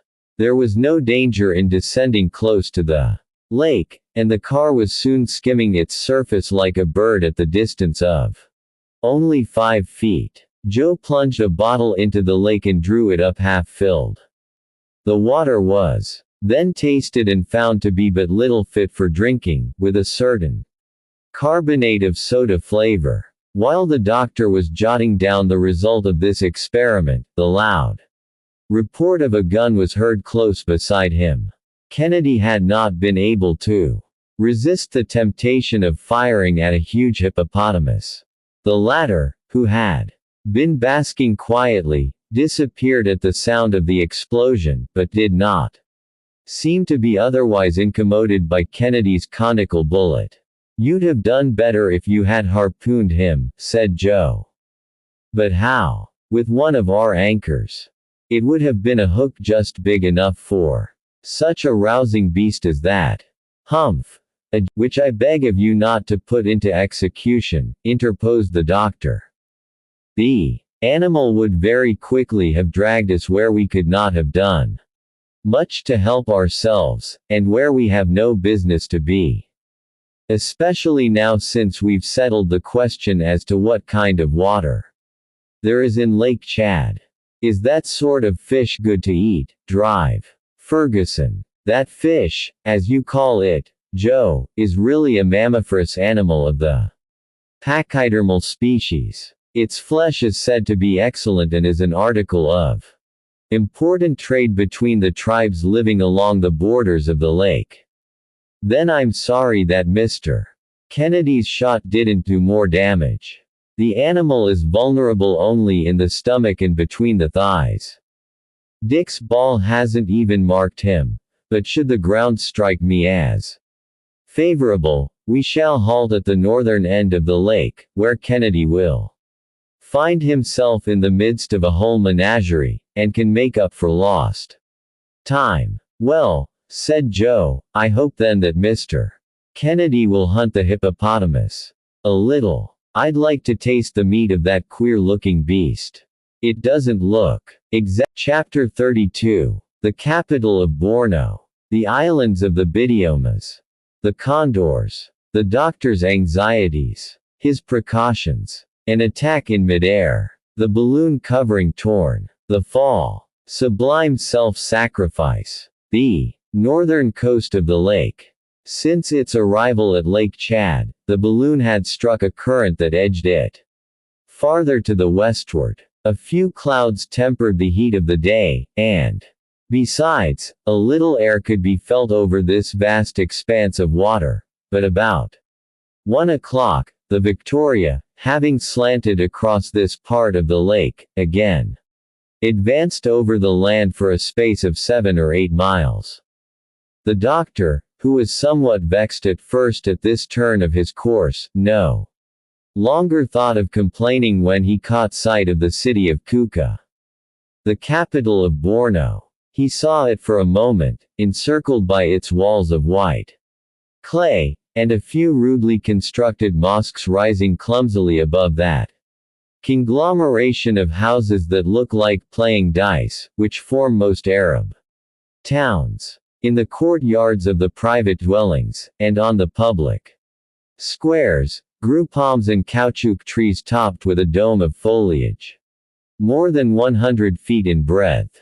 Joe called attention to the fact that these immense parasols were in proper accordance with the intense heat of the sun, and made thereon some pious reflections which it were needless to repeat. Kuka really consists of 2 distinct towns, separated by the Dendal, a large boulevard 300 yards wide, at that hour crowded with horsemen and foot passengers. On one side, the rich quarter stands squarely with its airy and lofty houses, laid out in regular order. On the other is huddled together the poor quarter, a miserable collection of low hovels of a conical shape, in which a poverty-stricken multitude vegetate rather than live, since Kuka is neither a trading nor a commercial city. But our travelers had scarcely the time to catch even this glimpse of it, for, with the fickleness that characterizes the air currents of this region, a contrary wind suddenly swept them some 40 miles over the surface of Lake Chad. Then were regaled with a new spectacle. They could count the numerous islets of the lake, inhabited by the Bidiomas, a race of bloodthirsty and formidable pirates, who are as greatly feared when neighbors as are the Tuaregs of Sahara. These estimable people were in readiness to receive the Victoria bravely, with stones and arrows, but the balloon quickly passed their islands, fluttering over them, from one to the other with butterfly motion, like a gigantic beetle. At this moment, Joe, who was scanning the horizon, said to Kennedy, "There, sir, as you are always thinking of good sport, yonder is just the thing for you." "What is it, Joe?" "This time, the doctor will not disapprove of your shooting." "But what is it?" "Don't you see that flock of big birds making for us?" "Birds!" exclaimed the doctor, snatching his spyglass. "I see them," replied Kennedy.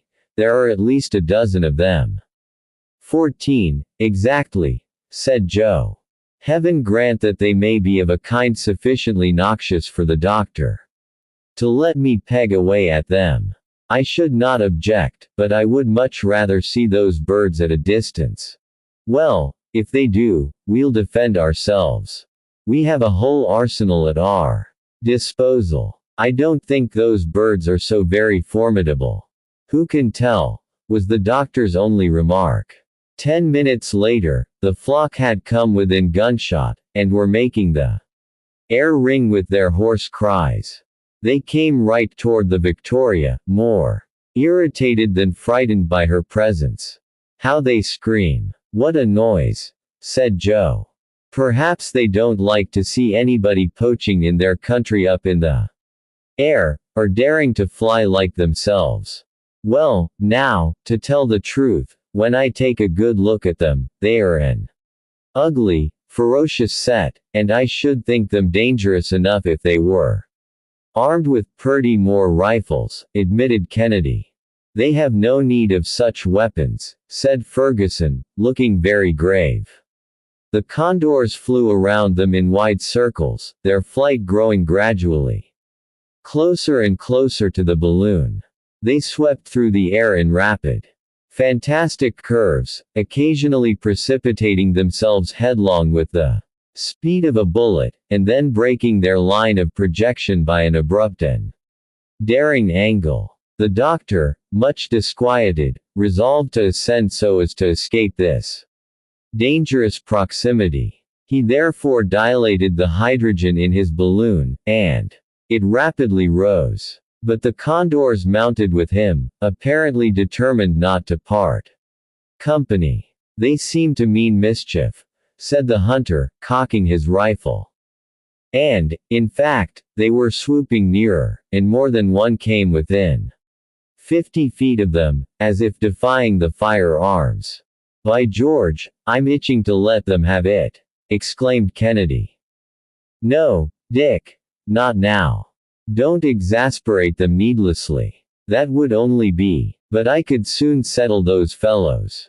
You may think so, Dick. But you are wrong. Why, we have a bullet for each of them. And suppose that they were to attack the upper part of the balloon, what would you do? How would you get at them? Just imagine yourself in the presence of a troop of lions on the plain, or a school of sharks in the open ocean. For travelers in the air, this situation is just as dangerous. Are you speaking seriously, Doctor? Very seriously, Dick. Let us wait, then. Wait. Hold yourself in readiness in case of an attack, but do not fire without my orders. The birds then collected at a short distance, yet to near that their naked necks, entirely bare of feathers, could be plainly seen, as they stretched them out with the effort of their cries, while their gristly crests, garnished with a comb and gills of deep violet, stood erect with rage. They were of the very largest size, their bodies being more than 3 feet in length, and the lower surface of their white wings glittering in the sunlight. They might well have been considered winged sharks, so striking was their resemblance to those ferocious rangers of the deep. They are following us, said the doctor, as he saw them ascending with him, and, mount as we may, they can fly still higher. Well, what are we to do? Asked Kennedy. The doctor made no answer. Listen, Samuel, said the sportsman. There are 14 of those birds. We have 17 shots. I have no doubt of your skill, Dick. I look upon all as dead that may come within range of your rifle, but I repeat that, if they attack the upper part of the balloon, you could not get a sight at them. They would tear the silk covering that sustains us, and we are 3,000 feet up in the air. At this moment, one of the ferocious birds darted right at the balloon, with outstretched beak and claws, ready to rend it with either or both. Fire! Fire at once! Cried the doctor. He had scarcely ceased, ere the huge creature, stricken dead, dropped headlong, turning over and over in space as he fell. Kennedy had already grasped one of the two-barreled fowling pieces and Joe was taking aim with another. Frightened by the report, the condors drew back for a moment, but they almost instantly returned to the charge with extreme fury. Kennedy severed the head of one from its body with his first shot, and Joe broke the wing of another. "Only 11 left," said he. Thereupon the birds changed their tactics, and by common consent soared above the balloon. Kennedy glanced at Ferguson. The latter, in spite of his imperturbability, grew pale. Then ensued a moment of terrifying silence. In the next they heard a harsh tearing noise, as of something rending the silk. And the car seemed to sink from beneath the feet of our three aeronauts.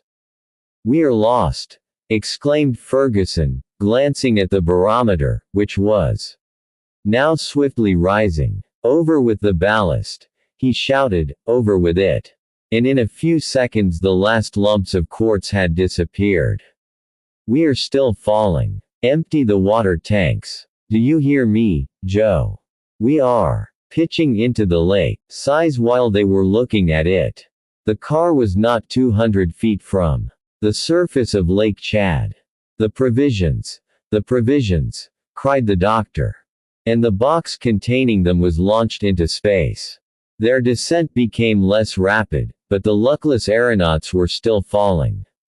And into the lake. "Throw out something more," cried the doctor. "There is nothing more to throw," was Kennedy's despairing response.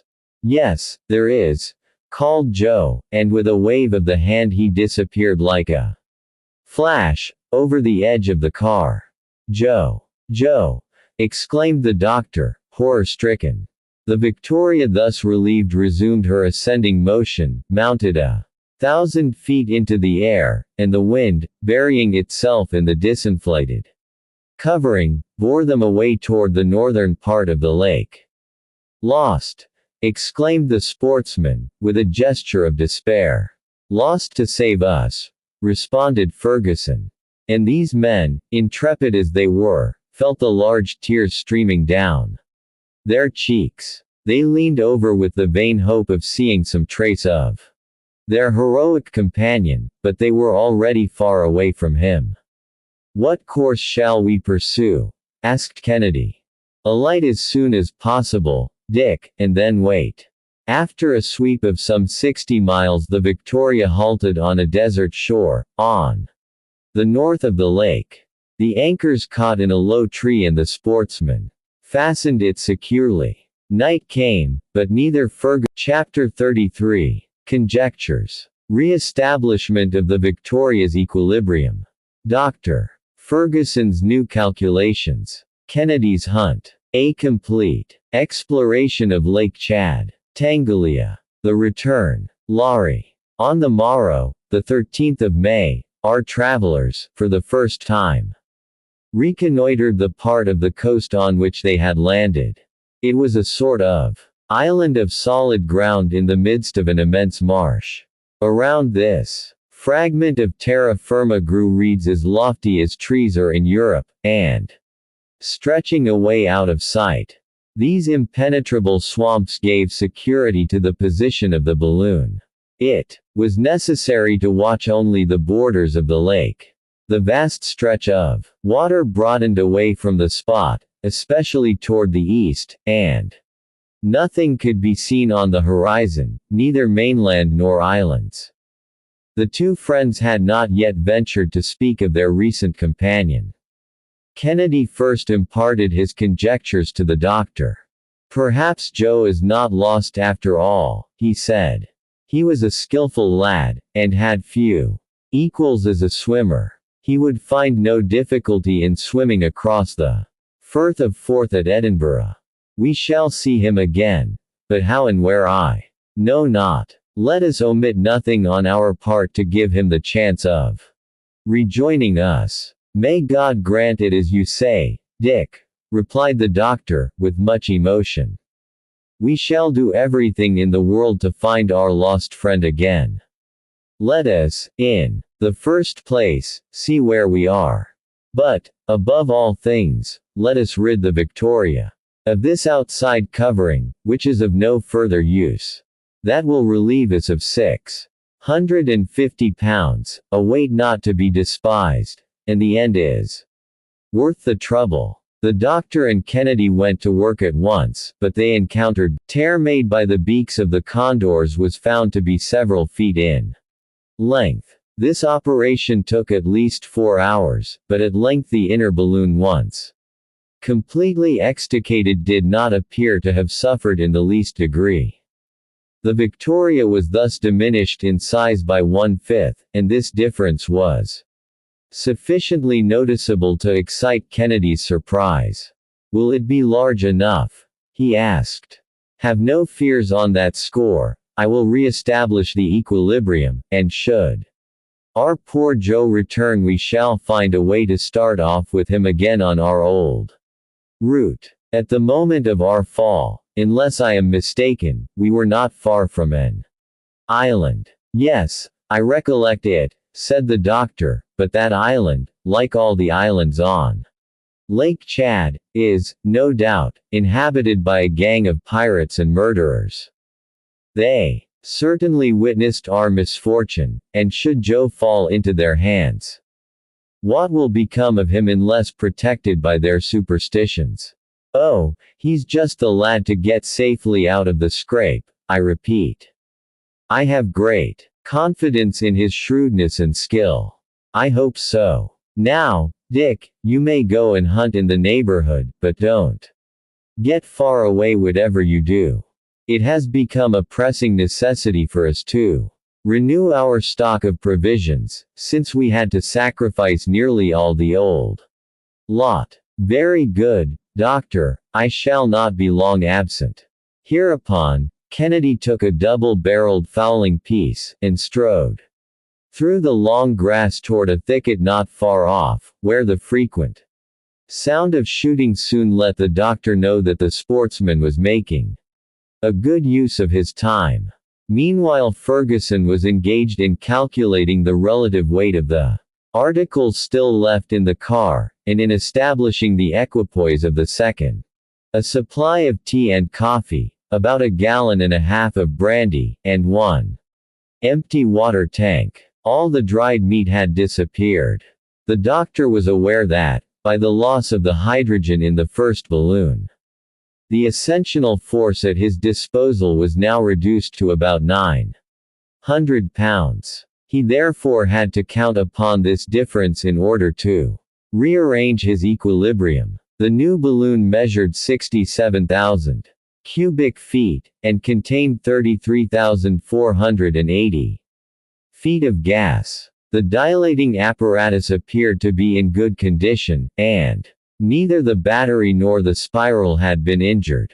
The ascensional force of the new balloon was then about 3,000 pounds, and, in adding together the weight of the apparatus, of the passengers, of the stock of water, of the car and its accessories, and putting aboard 50 gallons of water, and 100 pounds of fresh meat, the doctor got a total weight of 2,830 pounds.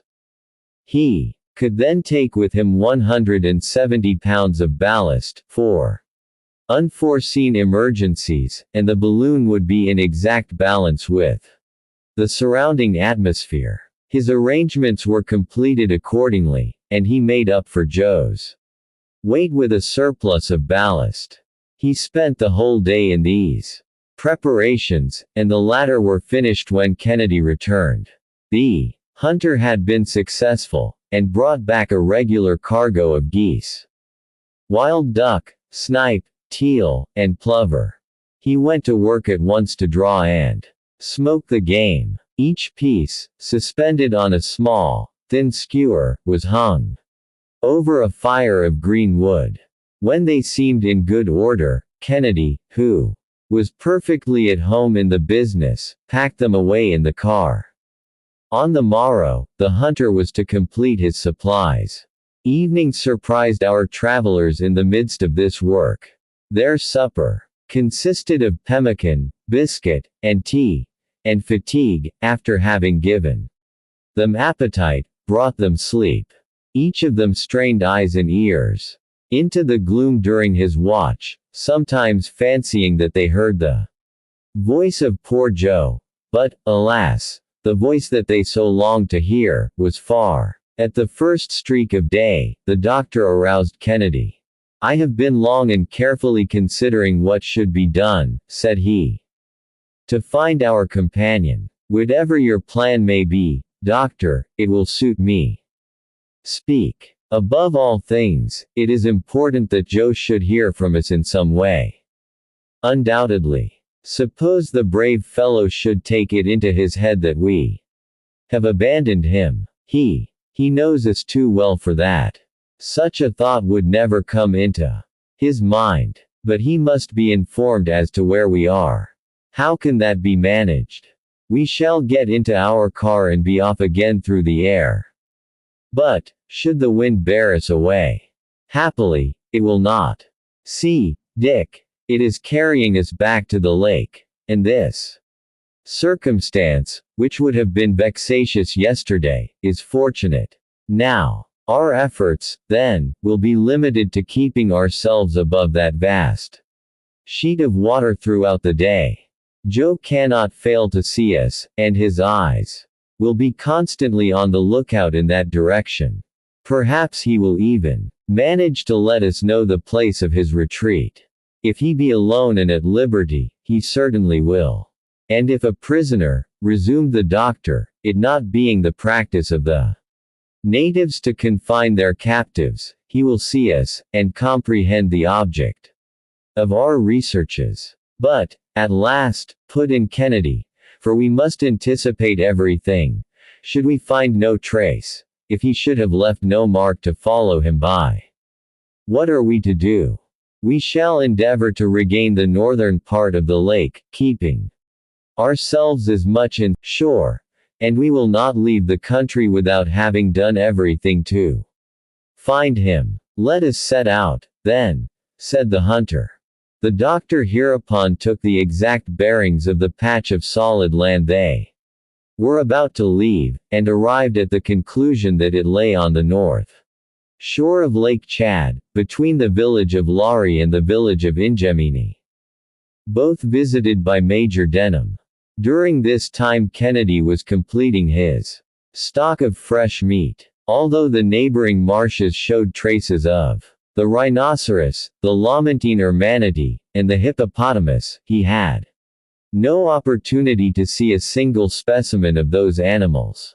At 7 in the morning, but not without great difficulty, which to Joe would have been nothing, the balloon's anchor was detached from its hold, the gas dilated, and the New Victoria rose 200 feet into the air. It seemed to hesitate at first, and went spinning around, like a top, but at last a brisk current caught it, and it advanced over the lake, and was soon borne away at a speed of 20 miles per hour. The doctor continued to keep at a height of from 200 to 500 feet. Kennedy frequently discharged his rifle, and, when passing over islands, the aeronauts approached them even imprudently, scrutinizing the thickets, the bushes, the underbrush, in fine, every spot where a mass of shade or jutting rock could have afforded a retreat to their companion. They swooped down close to the long pirogues that navigated the lake, and the wild fishermen, terrified at the sight of the balloon, would plunge into the water and regain their islands with every symptom of undisguised affright. "We can see nothing," said Kennedy, after 2 hours of search. "Let us wait a little longer, Dick, and not lose heart. We cannot be far away from the scene of our accident." By 11 o'clock the balloon had gone 90 miles.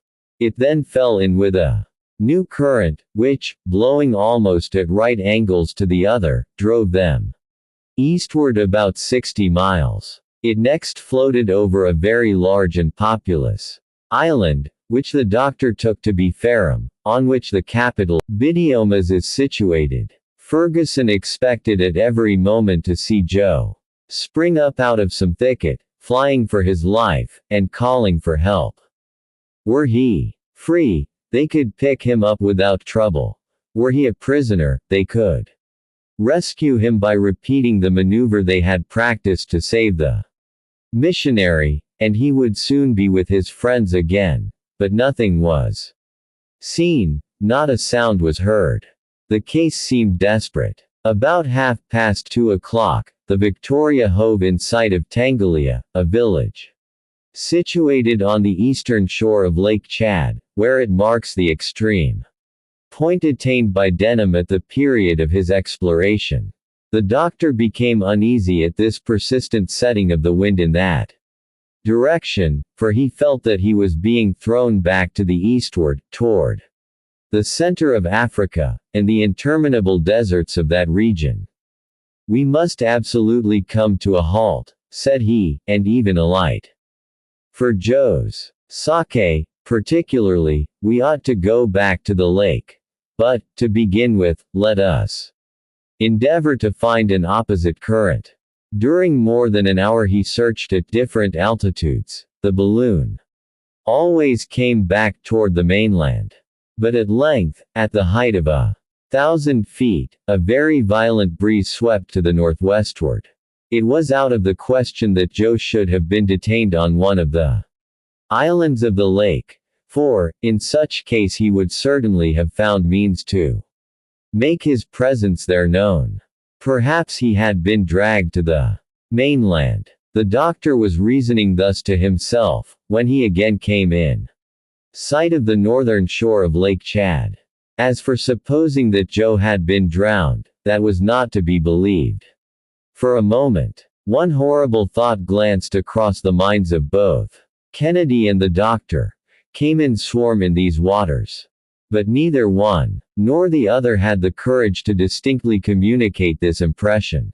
However, it came up to them so forcibly at last that the doctor said, without further preface, "Crocodile, dangerous," and the Africans bathe with impunity, and quite fearless of their attacks. Kennedy made no reply. He preferred keeping quiet to discussing this terrible possibility. The doctor made out the town of Laurie about 5 o'clock in the evening. The inhabitants were at work gathering in their cotton crop in front of their huts, constructed of woven reeds, and standing in the midst of clean and neatly kept enclosures. This collection of about 50 habitations occupied a slight depression of the soil, in a valley extending between two low mountains. The force of the wind carried the doctor farther onward than he wanted to go, but it changed a second time, and bore him back exactly to his starting point, on the sort of enclosed island where he had passed the preceding night. The anchor, instead of catching the branches of the tree, took hold in the masses of reeds mixed with the thick mud of the marshes, which offered considerable resistance. The doctor had much difficulty in restraining the balloon, but at length the wind died away with the setting in of nightfall, and the two friends kept watch together in an almost desperate state of mind. Chapter 34. The Hurricane. A forced departure. Loss of an anchor. Melancholy. Reflections. The resolution adopted. The sandstorm. The buried caravan. A contrary yet favorable wind. The return southward. Kennedy at his post. At 3 o'clock in the morning the wind was raging. It beat down with such violence that the Victoria could not stay near the ground without danger. It was thrown almost flat over upon its side, and the reeds chafed the silk so roughly that it seemed as though they would tear it. "We must be off, Dick," said the doctor. "We cannot remain in this situation." "But, doctor, what of Joe? I am not likely to abandon him." "No, indeed, and should the hurricane carry me 1,000 miles to the northward, I will return. But here we are, endangering the safety of all. Must we go without him, asked the Scot, with an accent of profound grief. And do you think, then, rejoined Fergusson, that my heart does not bleed like your own? Am I not merely obeying an imperious necessity? I am entirely at your orders, replied the hunter. Let us start.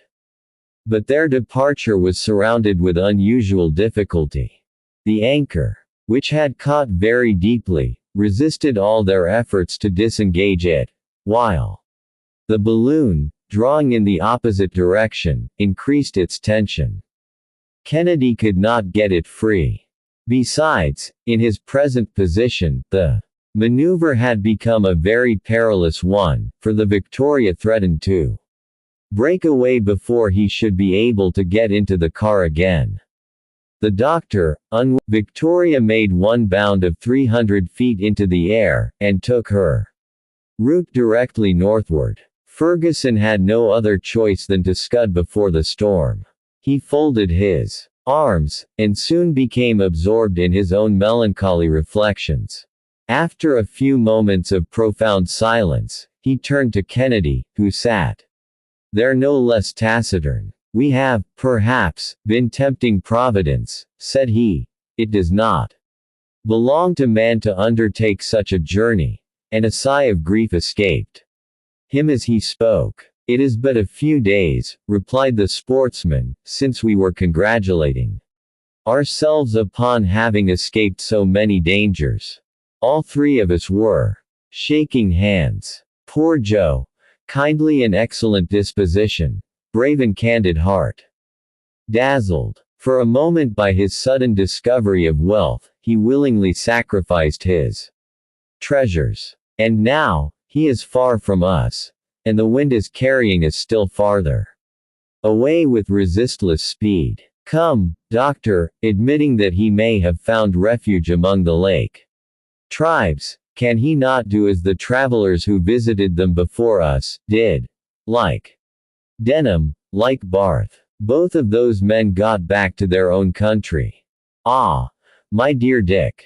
Joe doesn't know one word of the language. He is alone. And without resources. The travelers of whom you speak did not attempt to go forward without sending many presents in advance of them to the chiefs, and surrounded by an escort armed and trained for these expeditions. Yet, they could not avoid sufferings of the worst description. What, then, can you expect the fate of our companion to be? It is horrible to think of, and this is one of, with the Sultan of Borno. The Arabs cannot have retained a disagreeable remembrance of the first Europeans. I will follow you, doctor, replied the hunter, with emphasis. You may count upon me. We would rather give up the idea of prosecuting this journey than not return. Joe forgot himself for our sake. We will sacrifice ourselves for his. This resolve revived some hope in the hearts of these two men. They felt strong in the same inspiration. Fergusson forthwith set everything at work to get into a contrary current that might bring him back again to Lake Chad. But this was impracticable at that moment, and even to alight was out of the question on ground completely bare of trees, and with such a hurricane blowing. The Victoria thus passed over the country of the Tibis, crossed the Belad El Jared, a desert of briars that forms the border of the Soudan, and advanced into the desert of sand streaked with the long tracks of the many caravans that pass and repass there. The last line of vegetation was speedily lost in the dim southern horizon, not far from the principal oasis in this part of Africa, whose 50 wells are shaded by magnificent trees. But it was impossible to stop. An Arab encampment, tents of striped stuff, some camels, stretching out their viper-like heads and necks along the sand, gave life to this solitude, but the Victoria sped by like a shooting star, and in this way traversed a distance of 60 miles in 3 hours, without Fergusson being able to check or guide her course. We cannot halt, we cannot alight, said the doctor. Not a tree, not an inequality of the ground. Are we then to be driven clear across Sahara? Surely, heaven is indeed against us. He was uttering these words with a sort of despairing rage, when suddenly he saw the desert sands rising aloft in the midst of a dense cloud of dust, and go whirling through the air, impelled by opposing currents. Amid this tornado, an entire caravan, disorganized, were heard issuing from that dusty and stifling cloud, and, from time to time, a party-colored garment cut the chaos of the scene with its vivid hues. And the moaning and shrieking sounded over all, a terrible accompaniment to this spectacle of destruction. Ere long the sand had accumulated in compact masses, and there, where so recently stretched a level plain as far as the eye could see, rose now a ridgy line of hillocks, still moving from beneath, the vast tomb of an entire caravan. The doctor and Kennedy, pallid with emotion, sat transfixed by this fearful spectacle. They could no longer manage their balloon, which went whirling round and round in contending currents, and refused to obey the different dilations of the gas. Caught in these eddies of the atmosphere, it spun about with a rapidity that made their heads reel, while the car oscillated and swung to and fro violently at the same time.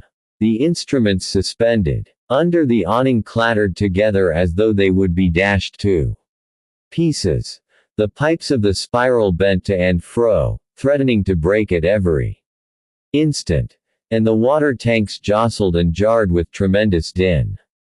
Although but 2 feet apart, our aeronauts could not hear each other speak, but with firmly clenched hands they clung convulsively to the cordage, and endeavored to steady themselves against the fury of the tempest. Kennedy, with his hair blown wildly about his face, looked on without speaking.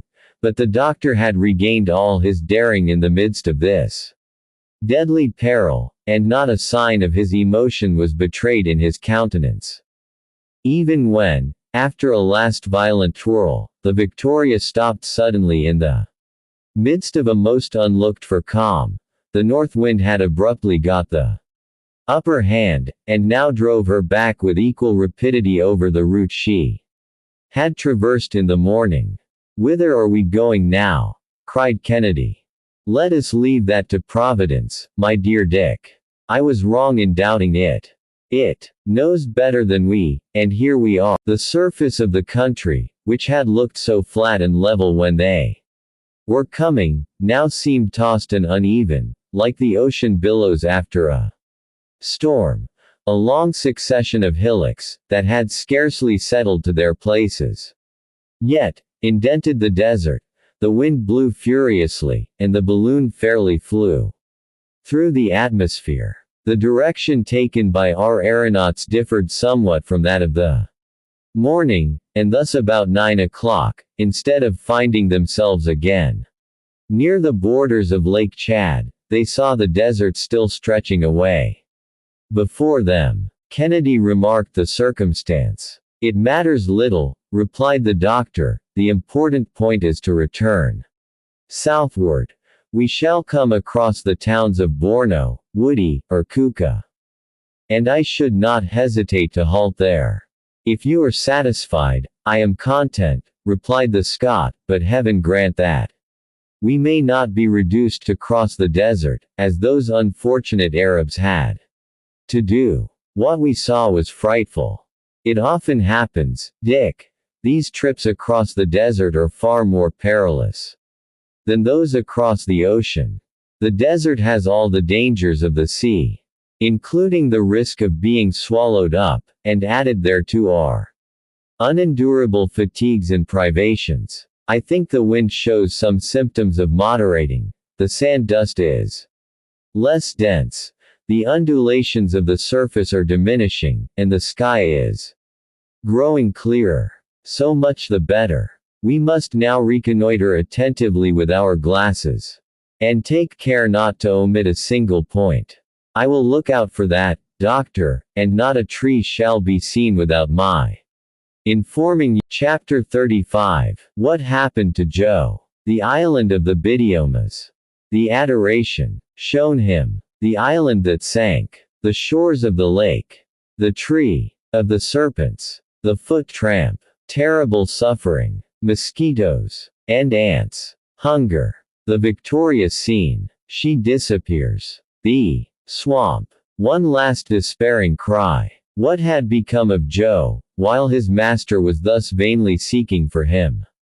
When he had dashed headlong into the lake, his first movement on coming to the surface was to raise his eyes and look upward. He saw the Victoria, already risen far above the water, still rapidly ascending and growing smaller and smaller. It was soon caught in a rapid current and disappeared to the northward. His master, both his friends were saved. How lucky it was, thought he, that I had that idea to throw myself out into the lake. Mr. Kennedy would soon have jumped at it, and he would not have hesitated to do as I did, for nothing's more natural than for one man to give himself up to save two others. That's mathematics. Satisfied on this point, Joe began to think of himself. He was in the middle of a vast lake, surrounded by tribes unknown to him, and probably ferocious. All the greater reason why he should get out of the scrape by depending only on himself. And so he gave himself no farther concern about it. Before the attack by the birds of prey, which, according to him, had behaved like real condors, he had noticed an island on the horizon, and determining to reach it, if possible, he put forth all his knowledge and skill in the art of swimming, after having relieved himself of the most troublesome part of his clothing. The idea of a stretch of 5 or 6 miles by no means disconcerted him, and therefore, so long as he but as he approached the land, a thought, at first fleeting and then tenacious, arose in his mind.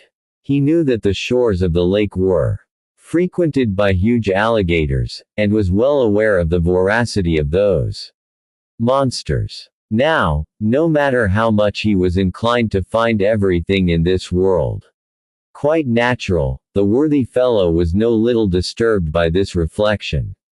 He feared greatly lest white flesh like his might be particularly acceptable to the dreaded brutes, and advanced only with extreme precaution, his eyes on the alert on both sides and all around him. At length, he was not more than 100 yards from a bank, covered with green trees, when a puff of air, strongly impregnated with a musky odor, reached him. There, said he to himself, just what I expected. The crocodile isn't far off. With this he dived swiftly, but not sufficiently so to avoid coming into contact with an enormous body, the scaly surface of which scratched him as he passed. He thought himself lost and swam with desperate energy. Then, he rose again to the top of the water, took breath and dived once more. Thus passed a few minutes of unspeakable anguish, which all his philosophy could not overcome, for he thought, all the while, that he heard behind him the sound of those huge jaws ready to snap him up forever. In this state of mind he was striking out under the water as noiselessly as possible when he felt himself seized by the arm and then by the waist. Poor Joe! He gave one last thought to his master, and began to struggle with all the energy of despair, feeling himself the while drawn along, but not toward the bottom of the lake, as is the habit of the crocodile when about to devour its prey, but toward the surface. So soon as he could get breath and look around him, he saw that he was between two natives as black as ebony, who held him, with a firm gripe, and uttered strange cries. Joe was not aware that the inhabitants of the islands of Lake Chad, like many other Negro tribes, plunge with impunity into sheets of water infested with crocodiles and caimans, and without troubling their heads about them. The amphibious denizens of this lake enjoy the well-deserved reputation of being quite inoffensive. But had not Joe escaped one peril only to fall into another? That was a question which he left events to decide, and, since he could not do otherwise, he allowed himself to be conducted to the shore without manifesting any alarm. Evidently, thought he, these chaps saw the Victoria skimming the waters of the lake, like a monster of the air. They were the distant witnesses of my tumble, and they can't fail to have some respect for a man that fell from the sky. Let them have their own way, then. Joe was at this stage of his meditations, when he was landed amid a yelling crowd of both sexes, and all ages and sizes, but not of all colors. In fine, he was surrounded by a tribe of bidiomas as black as jet. Nor had he to blush for the scantiness of his costume, for he saw that he was in undress in the highest style of that country. But before he had time to form an exact idea of the situation, there was no mistaking the agitation of which he instantly became the object, and this soon enabled him to pluck up courage, although the adventure of Kaza did come back rather vividly to his memory. I foresee that they are going to make a god of me again, thought he. Some son of the moon most likely. Well, one trade's as good as another. When a man has no choice. The main thing is to gain time. Should the Victoria pass this way again, I'll take advantage of my new position to treat my worshippers here to a miracle when I go sailing up into the sky. While Joe's thoughts were running thus, the throng pressed around him. They prostrated themselves before him. They howled. They felt him. They became even annoyingly familiar. But at the same time they had one of the heartiest luncheons he ever ate in his life, and gave his new adorers an exalted idea of how the gods tuck away their food upon grand occasions. When evening came, the sorcerers of the island took him respectfully by the hand, and conducted him to a sort of house surrounded with talismans. But as he was entering it, Joe cast an uneasy look at the heaps of human bones that lay scattered around this sanctuary. But he had still more time to think about them when he found himself at last shut up in the cabin.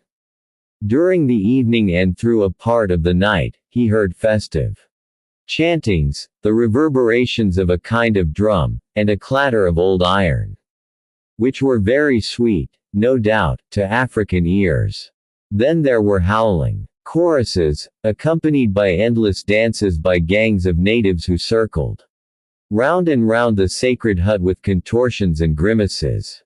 Joe could catch the sound of this deafening orchestra, through the mud and reeds of which his cabin was built, and perhaps under other circumstances he might have been amused by these strange ceremonies, but his mind was soon disturbed by quite different and less agreeable reflections. Even looking at the bright side of things, he found it both stupid and sad to be left alone in the midst of this savage country and among these wild tribes.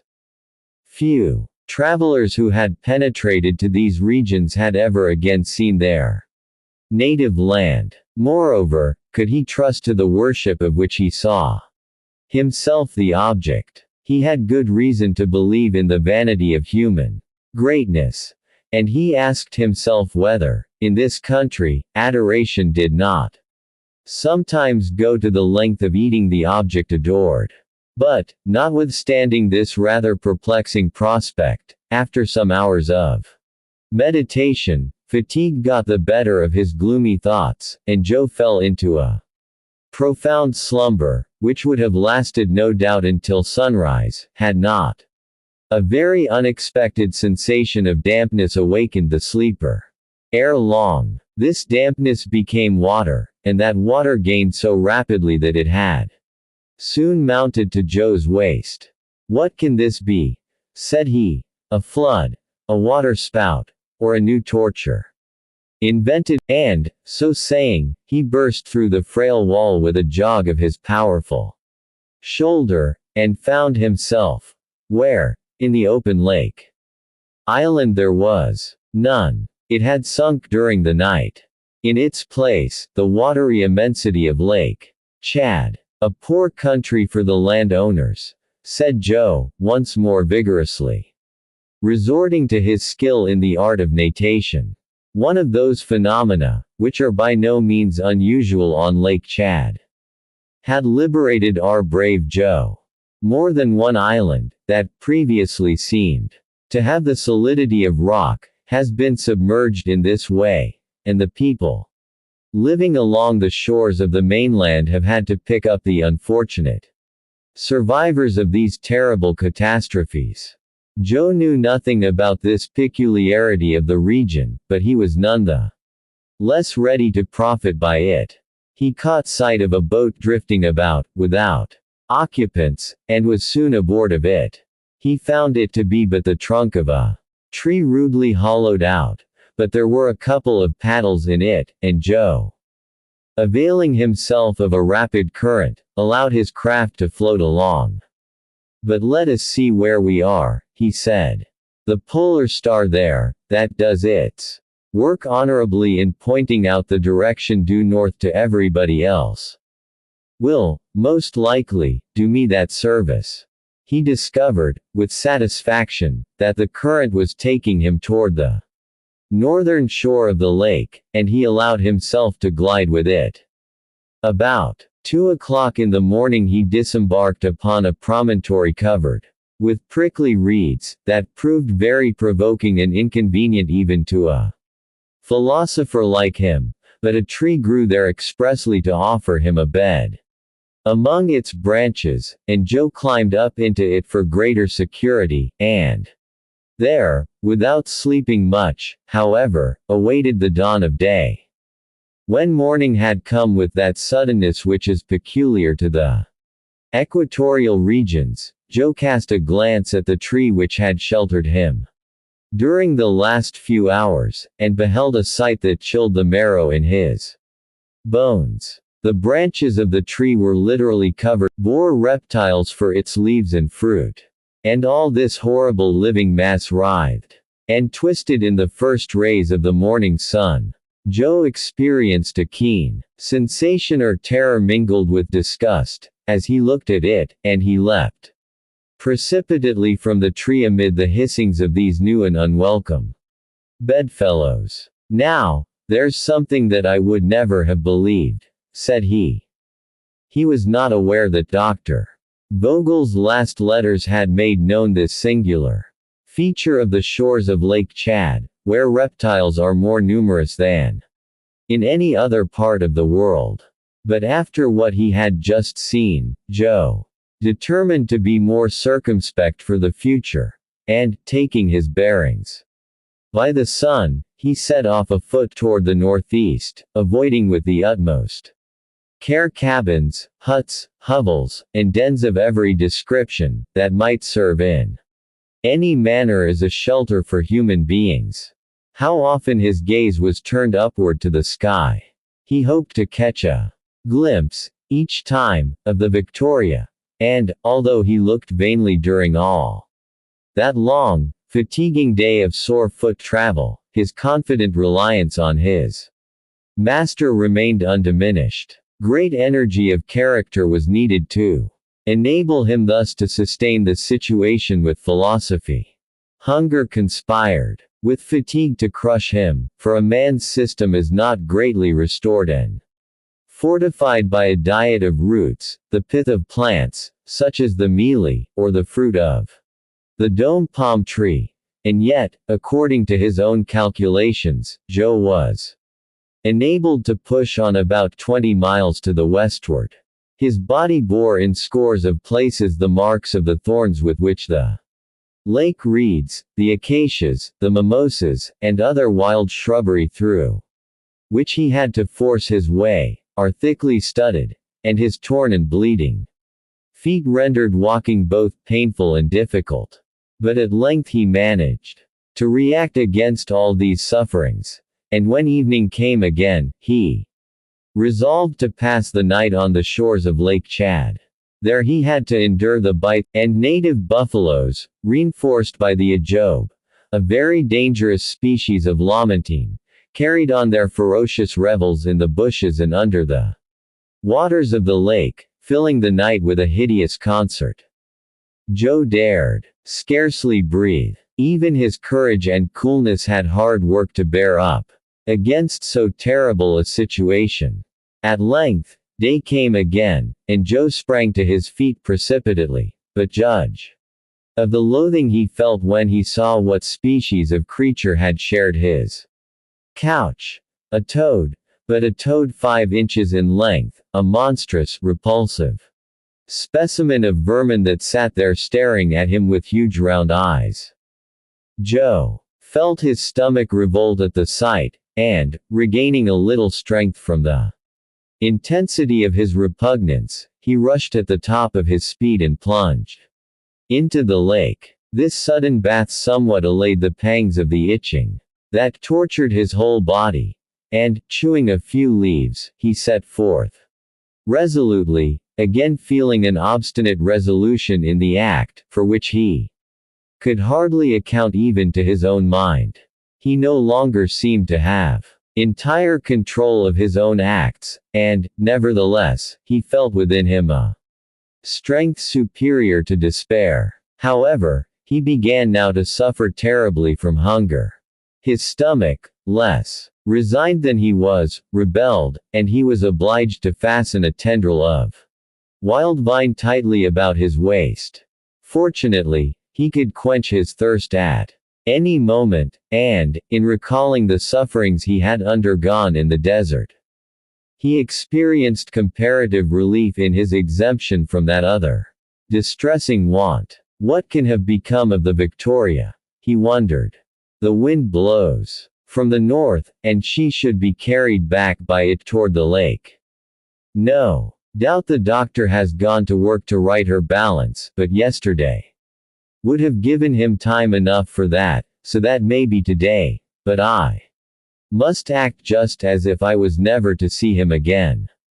After all, if I only get to one of the large towns on the lake, I'll find myself no worse off than the travelers my master used to talk about.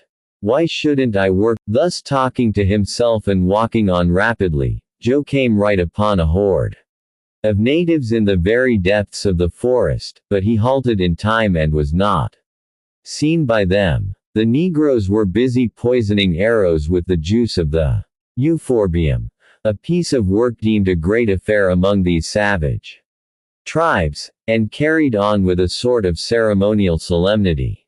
Joe, entirely motionless and even holding his breath, was keeping himself concealed in a thicket, when, happening to raise his eyes, he saw through an opening in the foliage the welcome apparition of the balloon, the Victoria herself, moving toward the lake, at a height of only about 100 feet above him. But he could not make himself heard. He dared not, could not make his friends even see him. Tears came to his eyes, not of grief but of thankfulness. His master was then seeking him. His master had not left him to perish. He would have to wait for the departure of the blacks, then he could quit his hiding place and run toward the borders of Lake Chad. But by this time the Victoria was disappearing in the distant sky. Joe still determined to wait for her. She would come back again, undoubtedly. She did, indeed, return, but farther to the eastward. Joe ran, gesticulated, shouted, but all in vain. A strong breeze was sweeping the balloon away with a speed that deprived him of all hope. For the first time, energy and confidence abandoned the heart of the unfortunate man. He saw that he was lost. He thought his master gone, beyond all prospect of return.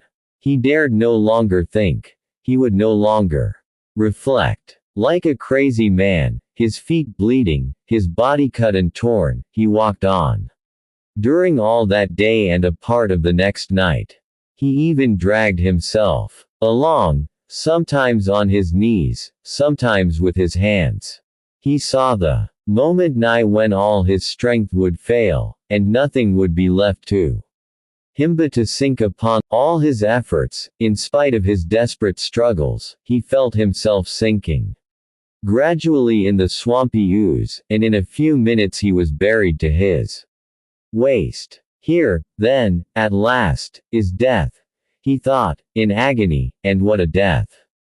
He now began to struggle again, like a madman, but his efforts only served to bury him deeper in the tomb that the poor doomed lad was hollowing for himself.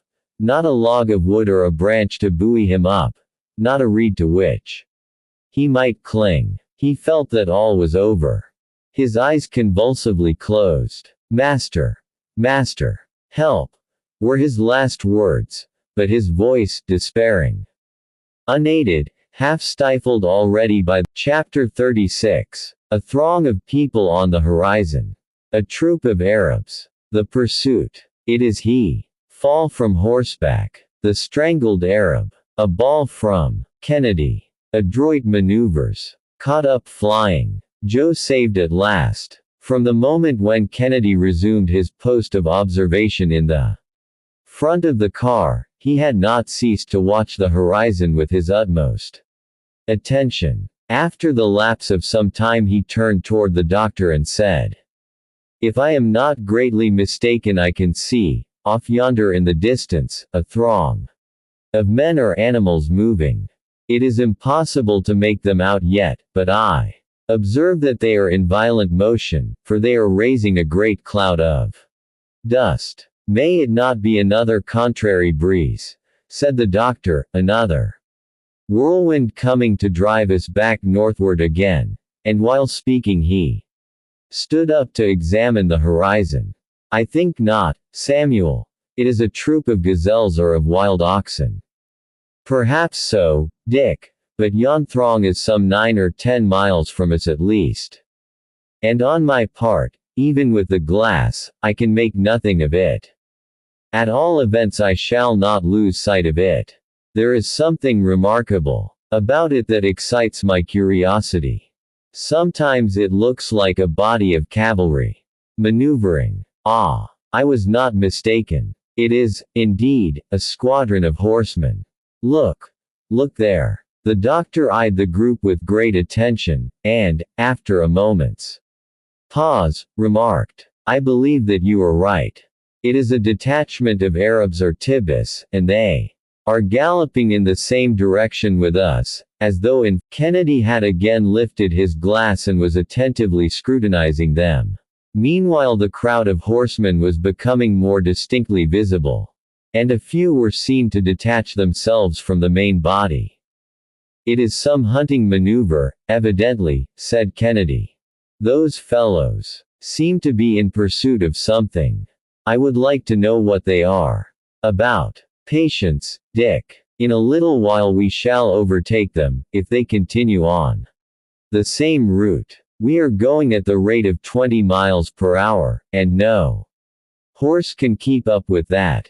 Kennedy again raised his glass, and a few minutes later he exclaimed, "They are Arabs, galloping at the top of their speed. I can make them out distinctly. They are about 50 in number. I can see their burnouses puffed out by the wind. It is some cavalry exercise that they are going through. Their chief is 100 paces ahead of them and they are rushing after him at headlong speed. Whoever they may be, Dick, they are not to be feared, and then, if necessary, we can go higher. Wait, doctor, wait a little. It's curious," said Kennedy again, after a brief pause, "but there's something going on that I can't exactly explain. By the efforts they make, and the irregularity of their line, I should fancy that those Arabs are pursuing someone, instead of following. Are you certain of that, Dick?" "Oh, yes, it is clear enough now. I am right. It is a pursuit.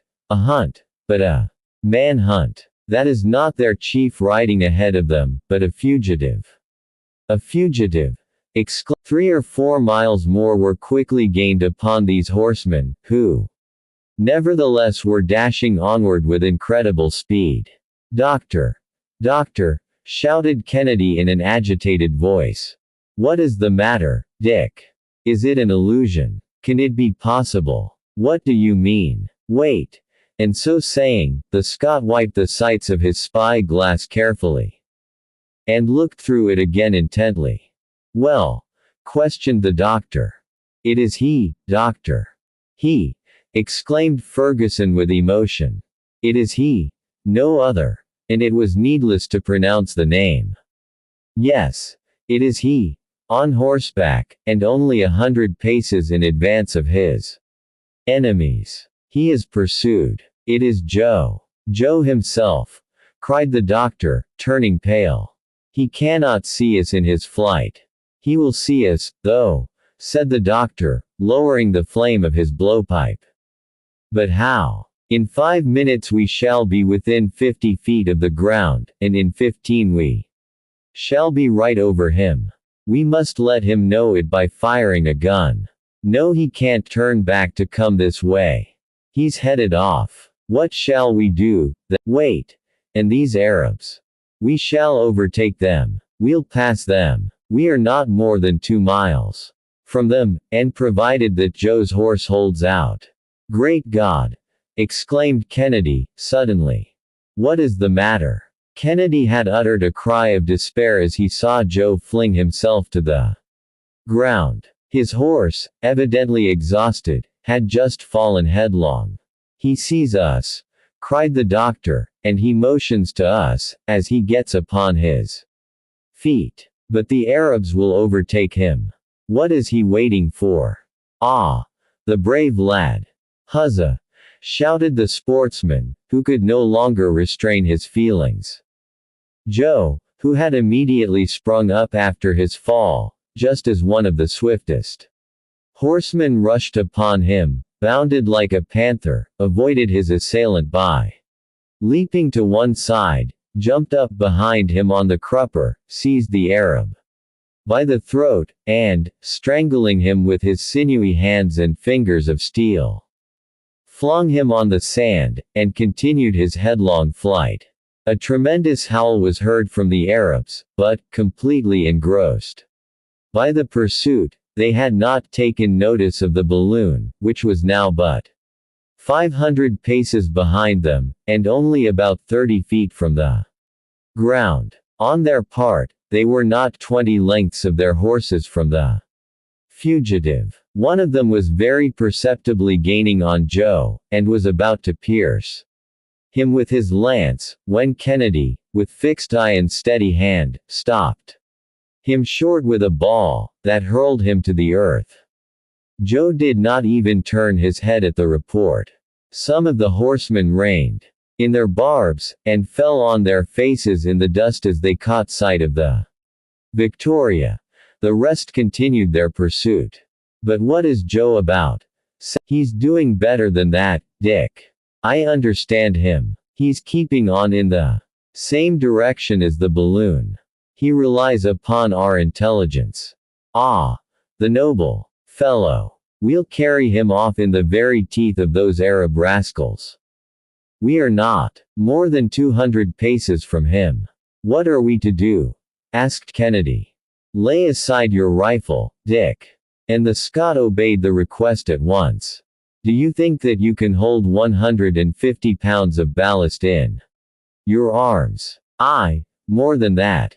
No, that will be enough. And the doctor proceeded to pile up bags of sand in Kennedy's arms.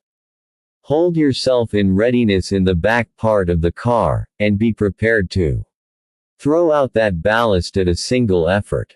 But, for your life, don't do so until I give the word. Be easy on that point.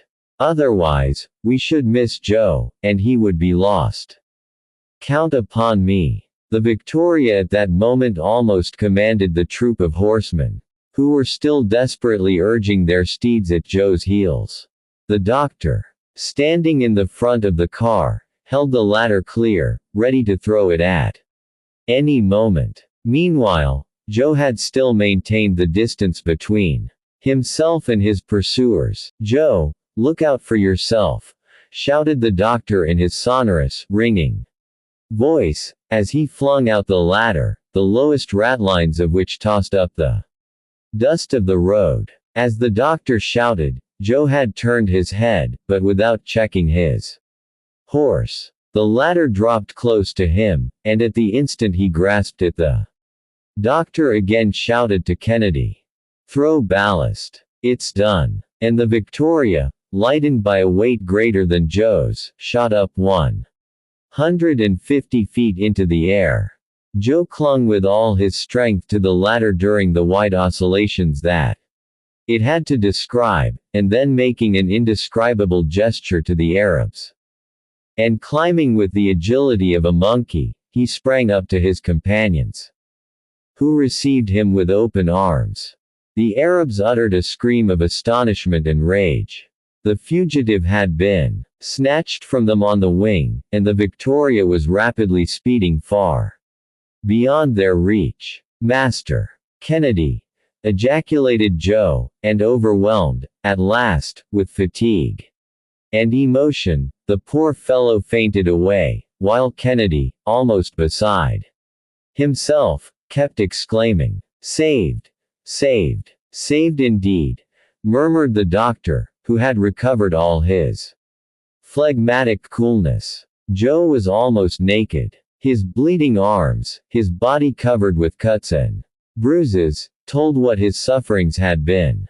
The doctor quietly dressed his wounds, and laid him comfortably under the awning. Joe soon returned to consciousness, and asked for a glass of brandy, which the doctor did not see fit to refuse, as the faithful fellow had to be indulged. After he had swallowed the stimulant, Joe grasped the hands of his two friends and announced that he was ready to relate what had happened to him. But they would not allow him to talk at that time, and he sank back into a profound sleep, of which he seemed to have the greatest possible need. The Victoria was then taking an oblique line to the westward. Driven by a tempestuous wind, it again approached the borders of the thorny desert, which the travelers descried over the tops of palm trees, bent and broken by the storm. And, after having made a run of 200 miles since rescuing Joe, it passed the 10th degree of east longitude about. Chapter 37. The Western Route. Joe wakes up. His obstinacy. End of Joe's narrative. Tagale. Kennedy's anxieties. The route to the north. A night near Agades. During the night the wind lulled as though reposing after the boisterousness of the day, and the Victoria remained quietly at the top of the tall sycamore. The doctor and Kennedy kept watch by turns, and Joe availed himself of the chance to sleep most sturdily for 24 hours at a stretch. "That's the remedy he needs," said Dr. Ferguson. "Nature will take charge of his care." With the dawn the wind sprang up again in quite strong, and moreover, capricious gusts. It shifted abruptly from south to north, but finally the Victoria was carried away by it toward the west.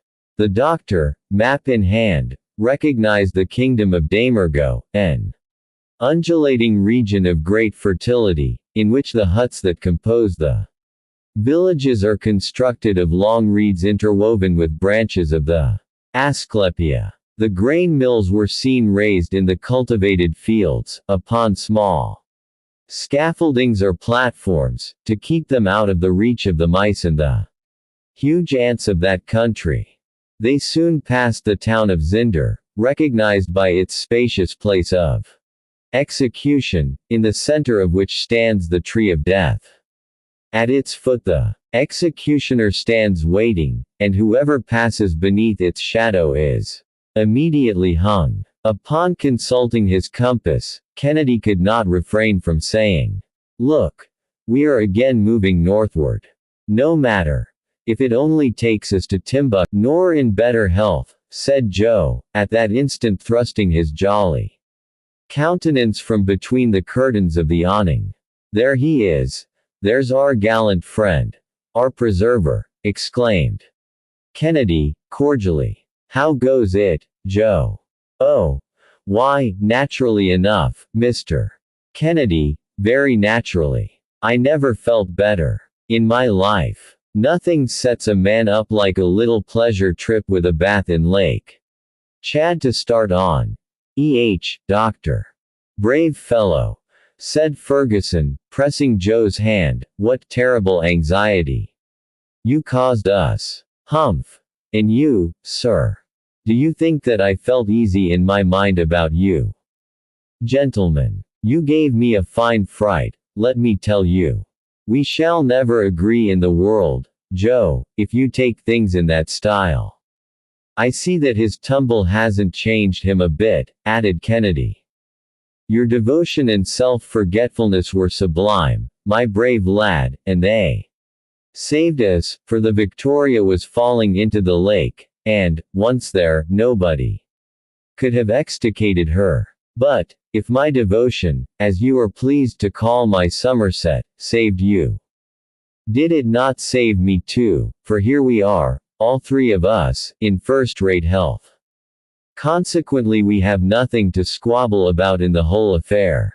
Oh, we can never come to a settlement with that youth, said the sportsman. The best way to settle it, replied Joe, is to say nothing more about the matter. What's done is done. Good or bad, we can't take it back.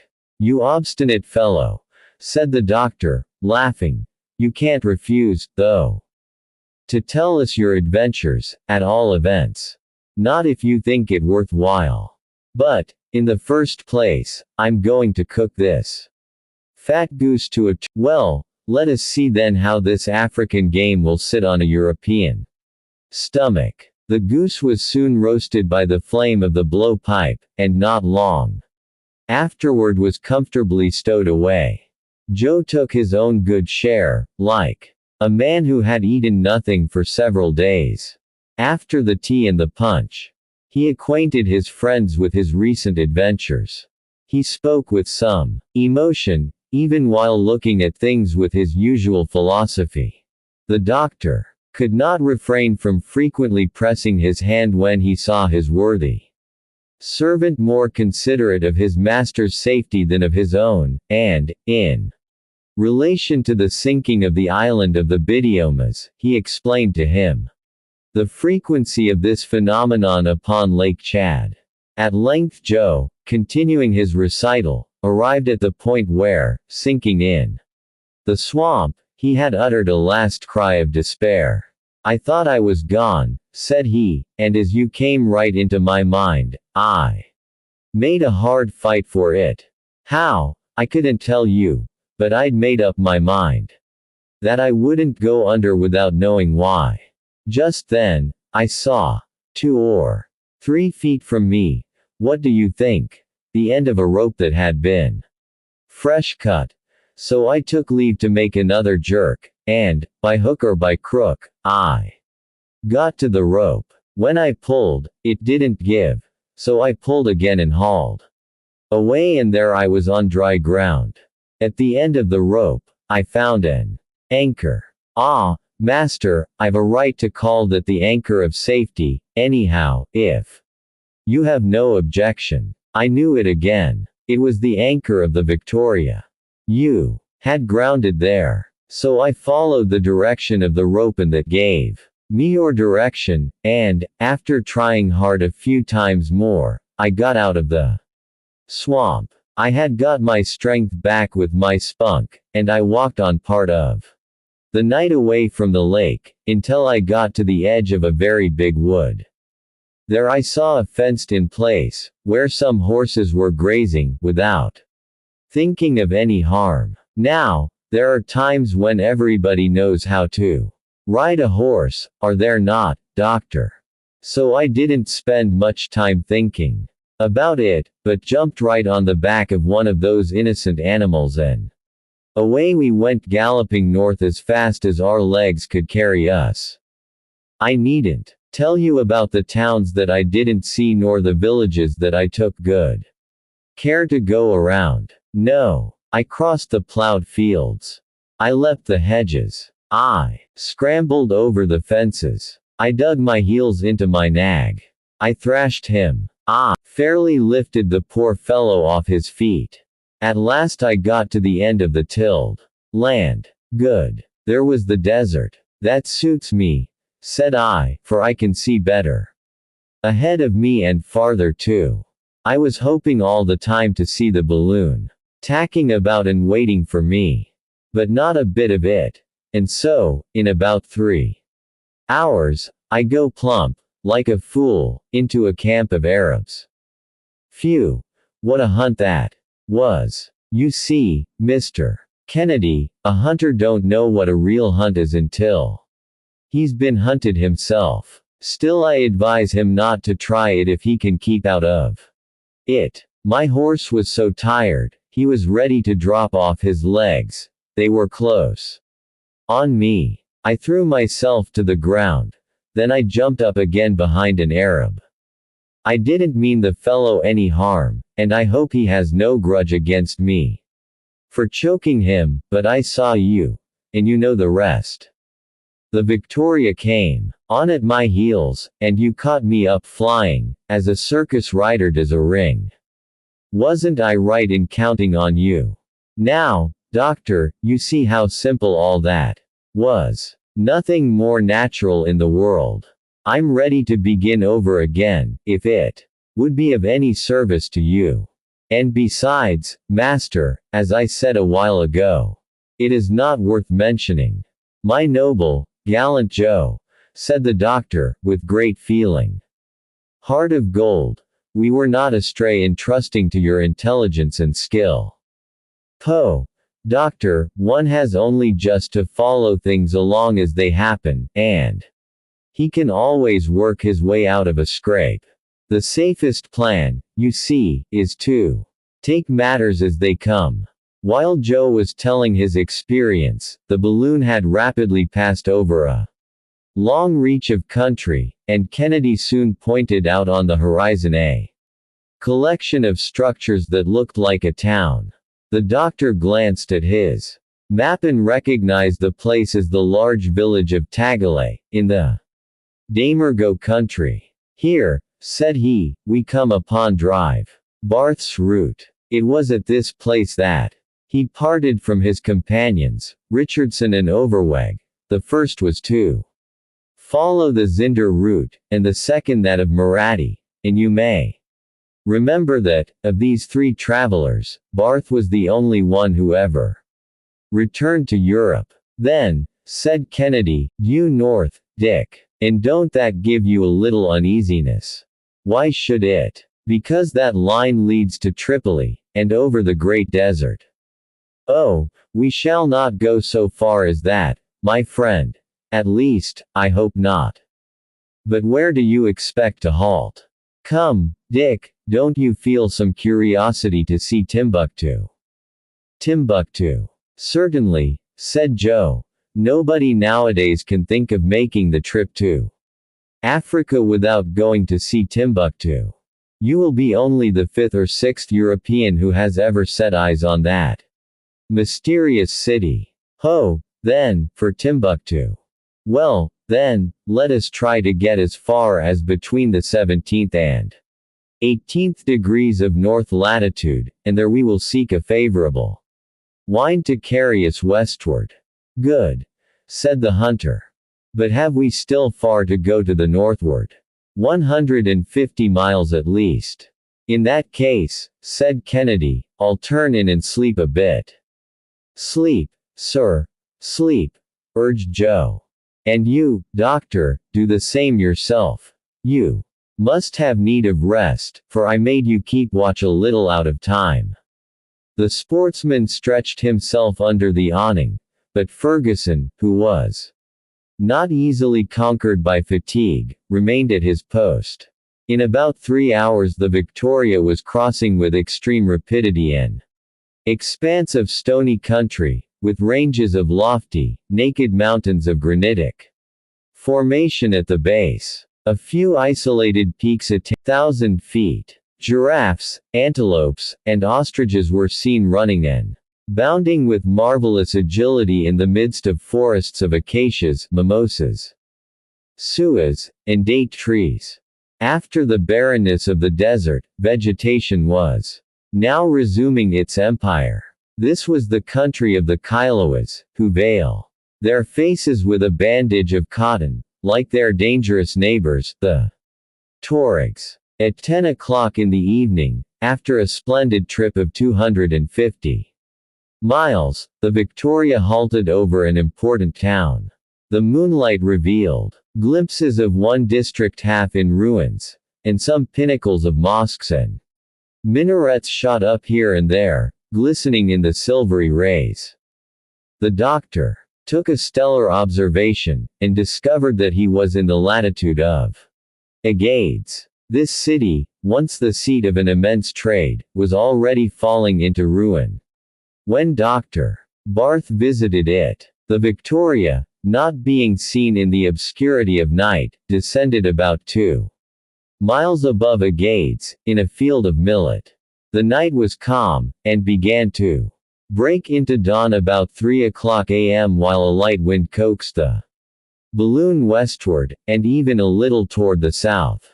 Dr. Ferguson hastened to avail himself of such good fortune, and rapidly ascending resumed his aerial journey amid a long wake of golden morning sunshine. Chapter 38. A rapid passage. Prudent resolves. Caravans in sight. Incessant rains. Goa, the Niger.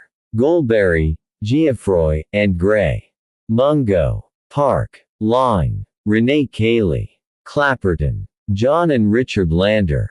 The 17th of May passed tranquilly, without any remarkable incident. The desert gained upon them once more. A moderate wind bore the Victoria toward the southwest, and she never swerved to the right or to the left, but her shadow traced a perfectly straight line on the sand.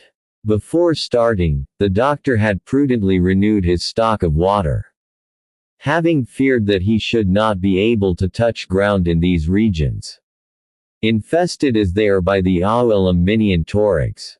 The plateau, at an elevation of 1,800 feet above the level of the sea, sloped down toward the south. Our travelers, having crossed the Agades route at Merzouk, a route often pressed by the feet of camels, arrived that evening, in the 16th degree of north latitude, and 4 degrees 55 minutes east longitude, after having passed over 180 miles of a long and monotonous day's journey.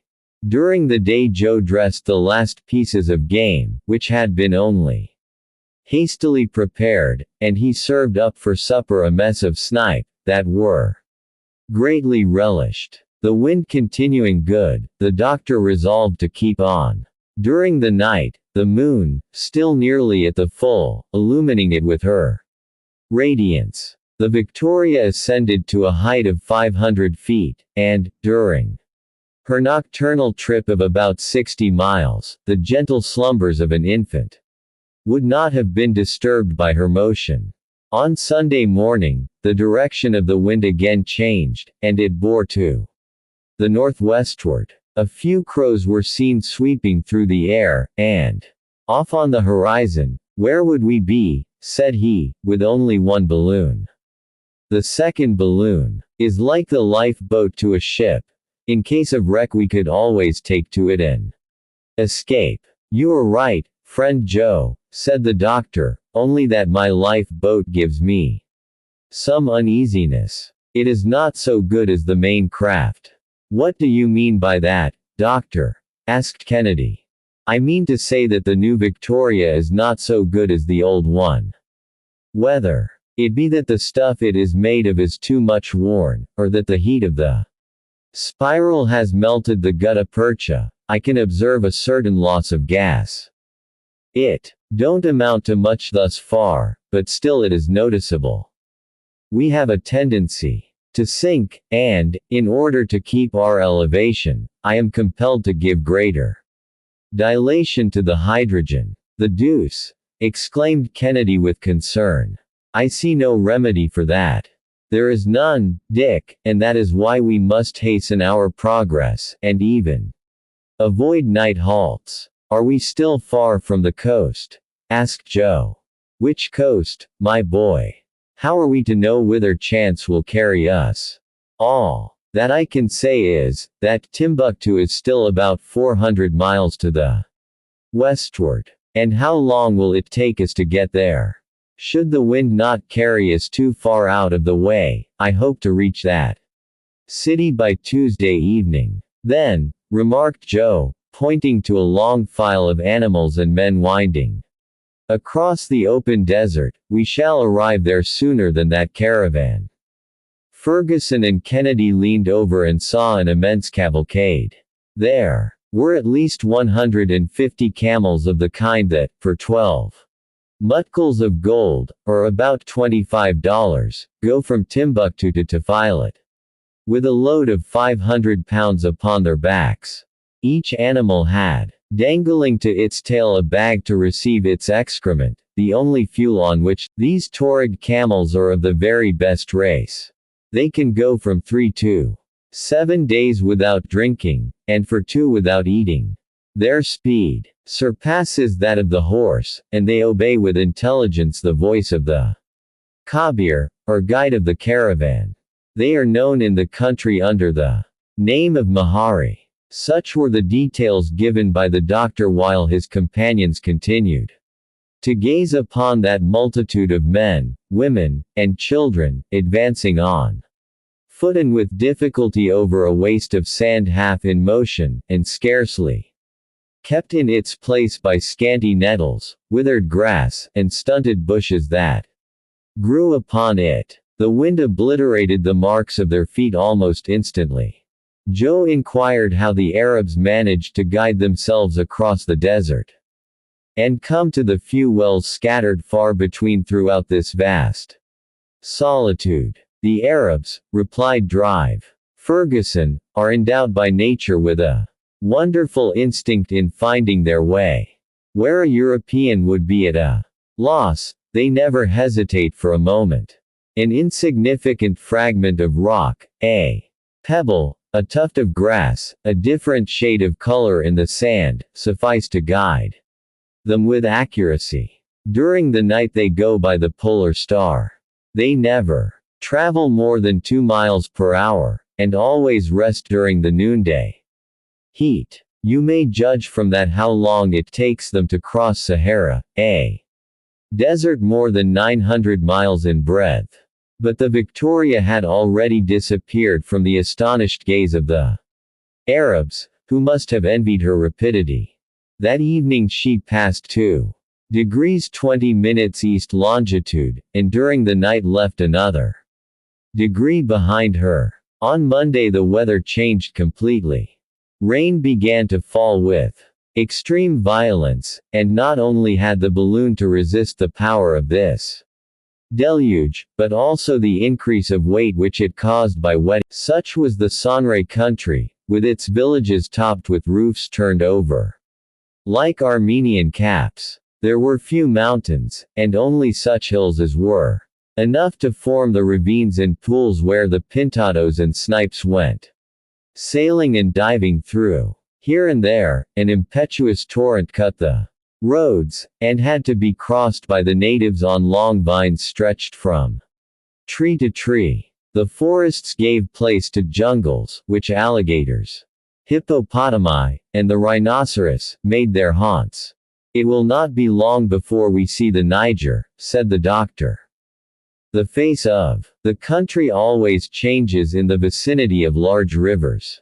These moving highways, as they are sometimes correctly called, have first brought vegetation with them, as they will at last bring civilization. Thus, in its course of 2,500 miles, the Niger has scattered along its banks the Most important cities of Africa. By the way, put in Joe, that reminds me of what was said by an admirer of the goodness of Providence, who praised the foresight with which it had generally caused rivers to flow close to large cities. At noon the Victoria was passing over a petty town, a mere assemblage of miserable huts, which once was Goa, a great capital. It was there, said the doctor, that Barth crossed the Niger, on his return from Timbuktu. This is the river so famous in antiquity, the rival of the Nile, to which pagan superstition ascribed a celestial origin. Like the Nile, it has engaged the attention of geographers in all ages, and like it, also, its exploration has cost the lives of many victims. Yes, even more of them than perished on account of the other. The Niger flowed broadly between its banks, and its waters rolled southward with some violence of current, but our travelers, borne swiftly by as they were, could scarcely catch a glimpse of its curious outline. I wanted to talk to you about this river, simply, the river, according to the dialects of the countries through which it passes. Did drive Barth follow this route? Asked Kennedy. No, Dick. In quitting Lake Chad, he passed through the different towns of Borno, and intersected the Niger at say, 4 degrees below Goa. Then he penetrated to the bosom of those unexplored countries which the Niger embraces in its elbow, and, after 8 months of fresh fatigues, he arrived at Timbuktu, all of which we may do in about 3 days with as swift a wind as this. Have the sources of the Niger been discovered? Asked Joe. Long since, replied the doctor.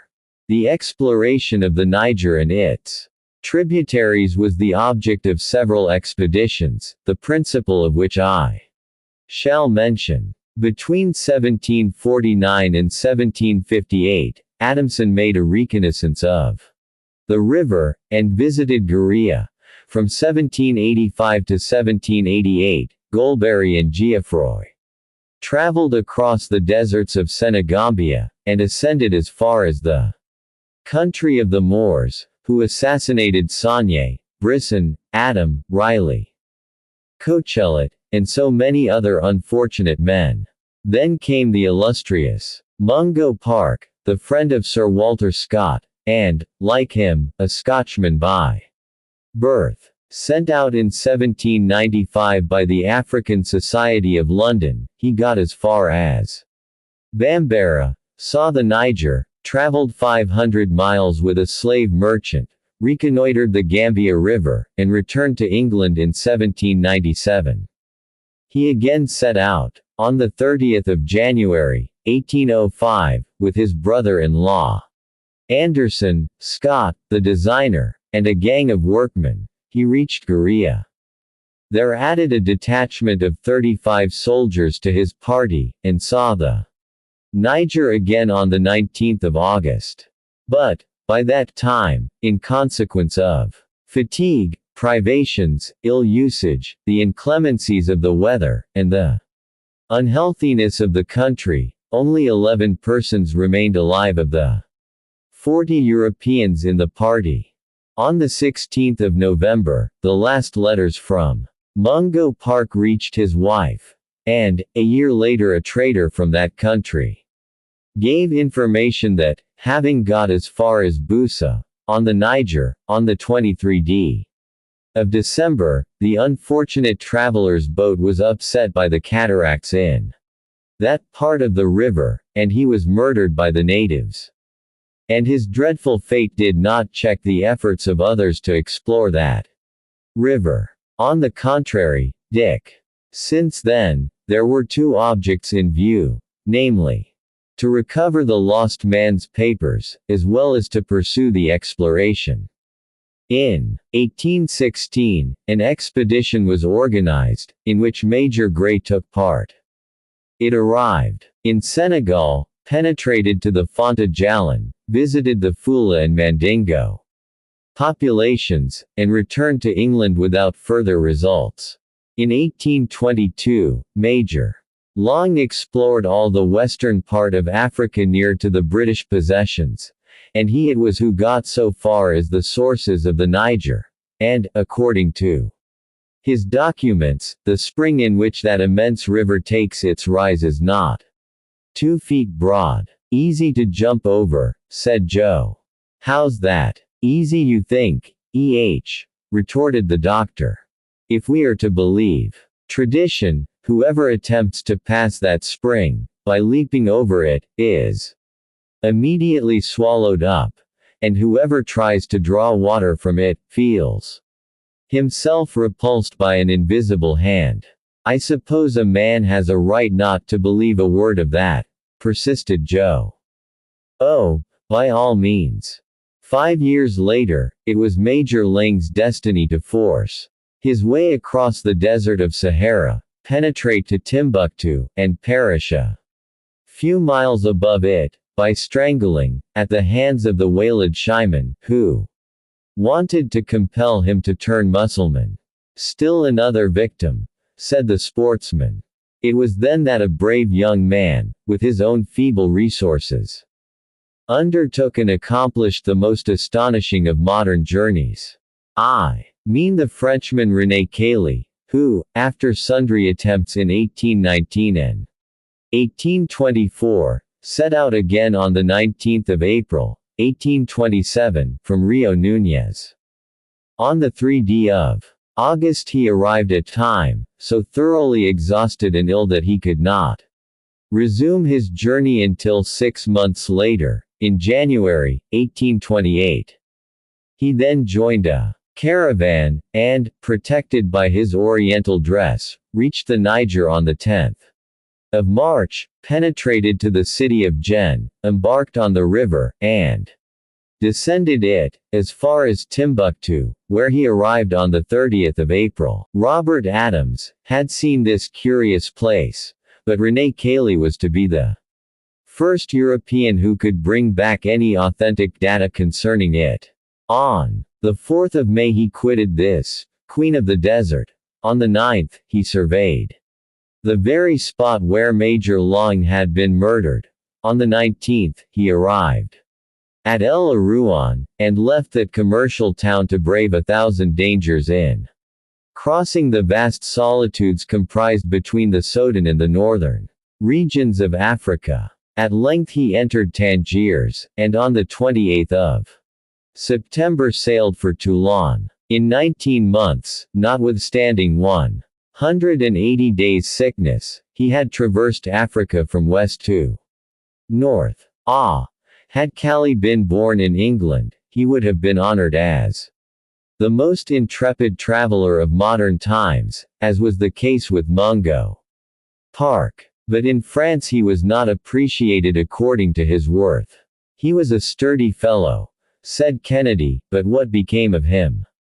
He died at the age of 39, from the consequences of his long fatigues. They thought they had done enough in decreeing him the prize of the Geographical Society in 1828. The highest honors would have been paid to him in England. While he was accomplishing this remarkable journey, an Englishman had conceived a similar enterprise and was trying to push it through with equal courage, if not with equal good fortune. This was Captain Clapperton, the companion of Denham. In 1829 he re-entered Africa by the western coast of the Gulf of Benin. He then followed in the track of Mungo Park and of Long. Recovered at Busa the documents relative to the death of the former, and arrived on the 20th of August at Saketu, where he was seized and held as a prisoner, until he expired in the arms of his faithful attendant Richard Lander. And what became of this Lander? Asked Joe, deeply interested. He succeeded in regaining the coast and returned to London, bringing with him the captain's papers, and an exact narrative of his own journey.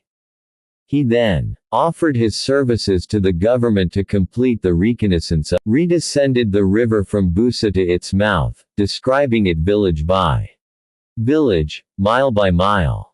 So both the brothers escaped the common fate? Queried Kennedy. Yes, on this expedition, at least. But in 1833 Richard undertook a third trip to the Niger, and perished by a bullet, near the mouth of the river. You see, then, my friends, that the country over which we are now passing has witnessed some noble instances of self-sacrifice which, unfortunately, Chapter 39, the country in the elbow of the Niger. A fantastic view of the Hombori Mountains. Cabra. Timbuktu. The chart of Dr. Barth. A decaying city. Whither heaven wills. During this dull Monday drive, Ferguson diverted his thoughts by giving his companions 1,000 details concerning the country they were crossing. The surface, which was quite flat, offered no impediment to their progress. The doctor's sole anxiety arose from the obstinate northeast wind which continued to blow furiously, and bore them away from the latitude of Timbuktu. The Niger, after running northward as far as that city, sweeps around, like an immense water jet from some fountain, and falls into the Atlantic in a broad sheaf. In the elbow thus formed the country is of varied character. Sometimes luxuriantly fertile, and sometimes extremely bare, fields of maize, succeeded by wide spaces covered with broom corn and uncultivated plains. All kinds of aquatic birds, pelicans, wild duck, kingfishers, and the rest, were seen in numerous flocks hovering about the borders of the pools and torrents. From time to time there appeared an encampment of Tuaregs, the men sheltered under their leather tents, while their women were busied with the domestic toil outside, milking their camels and smoking their huge bowled pipes. By 8 o'clock in the evening the Victoria had advanced more than 200 miles to the westward, and our aeronauts became the spectators of a magnificent scene. A mass of moonbeams forcing their way through an opening fancied them to be the legendary ruins of some vast city of the Middle Ages. Such as the icebergs of the polar seas sometimes mimic them in nights of gloom. An admirable landscape for the mysteries of Udolpha, exclaimed the doctor. Anne Radcliffe could not have depicted yon mountains in a more appalling aspect. Faith, said Joe, I wouldn't like to be strolling alone in the evening through this country of ghosts. Do you see now, master, if it wasn't so heavy, I'd like to carry that whole landscape home to Scotland. It would do for the borders of Loch Lomond, and tourists would rush there in crowds. Our balloon is hardly large enough to admit of that little experiment, but I think our direction is changing. Bravo! The elves and fairies of the place are quite obliging. See, they've sent us a nice little southeast breeze, that will put us on the right track again. In fact, the Victoria was resuming a more northerly route, and on the morning of the 20th she was passing over an inextricable network of channels, torrents, and streams, in fine, the whole complicated tangle of the Niger's tributaries. Many of these channels, covered with a thick growth of herbage, resembled luxuriant meadow lands. There the doctor recognized the route followed by the explorer Barth when he launched upon the river to descend to Timbuktu. 800 fathoms broad at this point, the Niger flowed between banks richly grown with cruciferous plants and tamarind trees. Herds of agile gazelles were seen skipping about, their curling horns mingling with the tall herbage, within which the alligator, half concealed, lay silently in wait for them with watchful eyes. Long files of camels and asses laden with merchandise from Gen were winding in under the noble trees. Ere long, an amphitheater of low-built Houses was discovered at a turn of the river. They're delighted, my boy. Very good. Then everything's for the best. In fact, about 2 o'clock, the queen of the desert, mysterious Timbuktu, which once, like Athens and Rome, had her schools of learned men, and her professorships of philosophy, stretched away before the gaze of our travelers. Ferguson followed the most minute details upon the chart traced by Barth himself, and was enabled to recognize its perfect accuracy. The city forms an immense triangle marked out upon a vast plain of white sand, its acute angle directed toward the north and piercing a corner of the desert. In the environs there was almost nothing, hardly even a few grasses, with some dwarf mimosas and stunted bushes. As for the appearance of Timbuktu, the reader has but to imagine a collection of billiard balls and thimbles, such as the bird's eye view. The streets, which are quite narrow, are lined with houses only 1 story in height, built of bricks dried in the sun, and huts of straw and reeds, the former square, the latter conical. Upon the terraces were seen some of the male inhabitants, carelessly lounging at full length in flowing apparel of bright colors, and lance or musket in hand, but no women were visible at that hour of the day. Yet they are said to be handsome, remarked the doctor. You see the 3 towers of the 3 mosques that are the only ones left standing of a great number. The city has indeed fallen from its ancient splendor.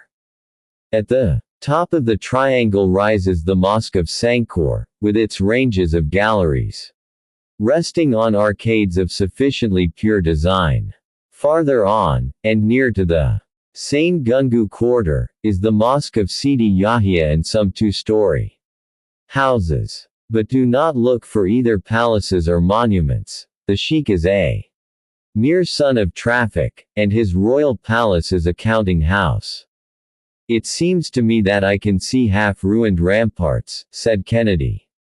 They were destroyed by the Fuyans in the 11th century, has belonged in succession to the Tuaregs, the Sonrayans, the Morocco men, and the Fuyans, and this great center of civilization, where a sage like Ahmed Baba owned, in the 16th century, a library of 1600 manuscripts, is now nothing but a mere halfway house for the trade of Central Africa.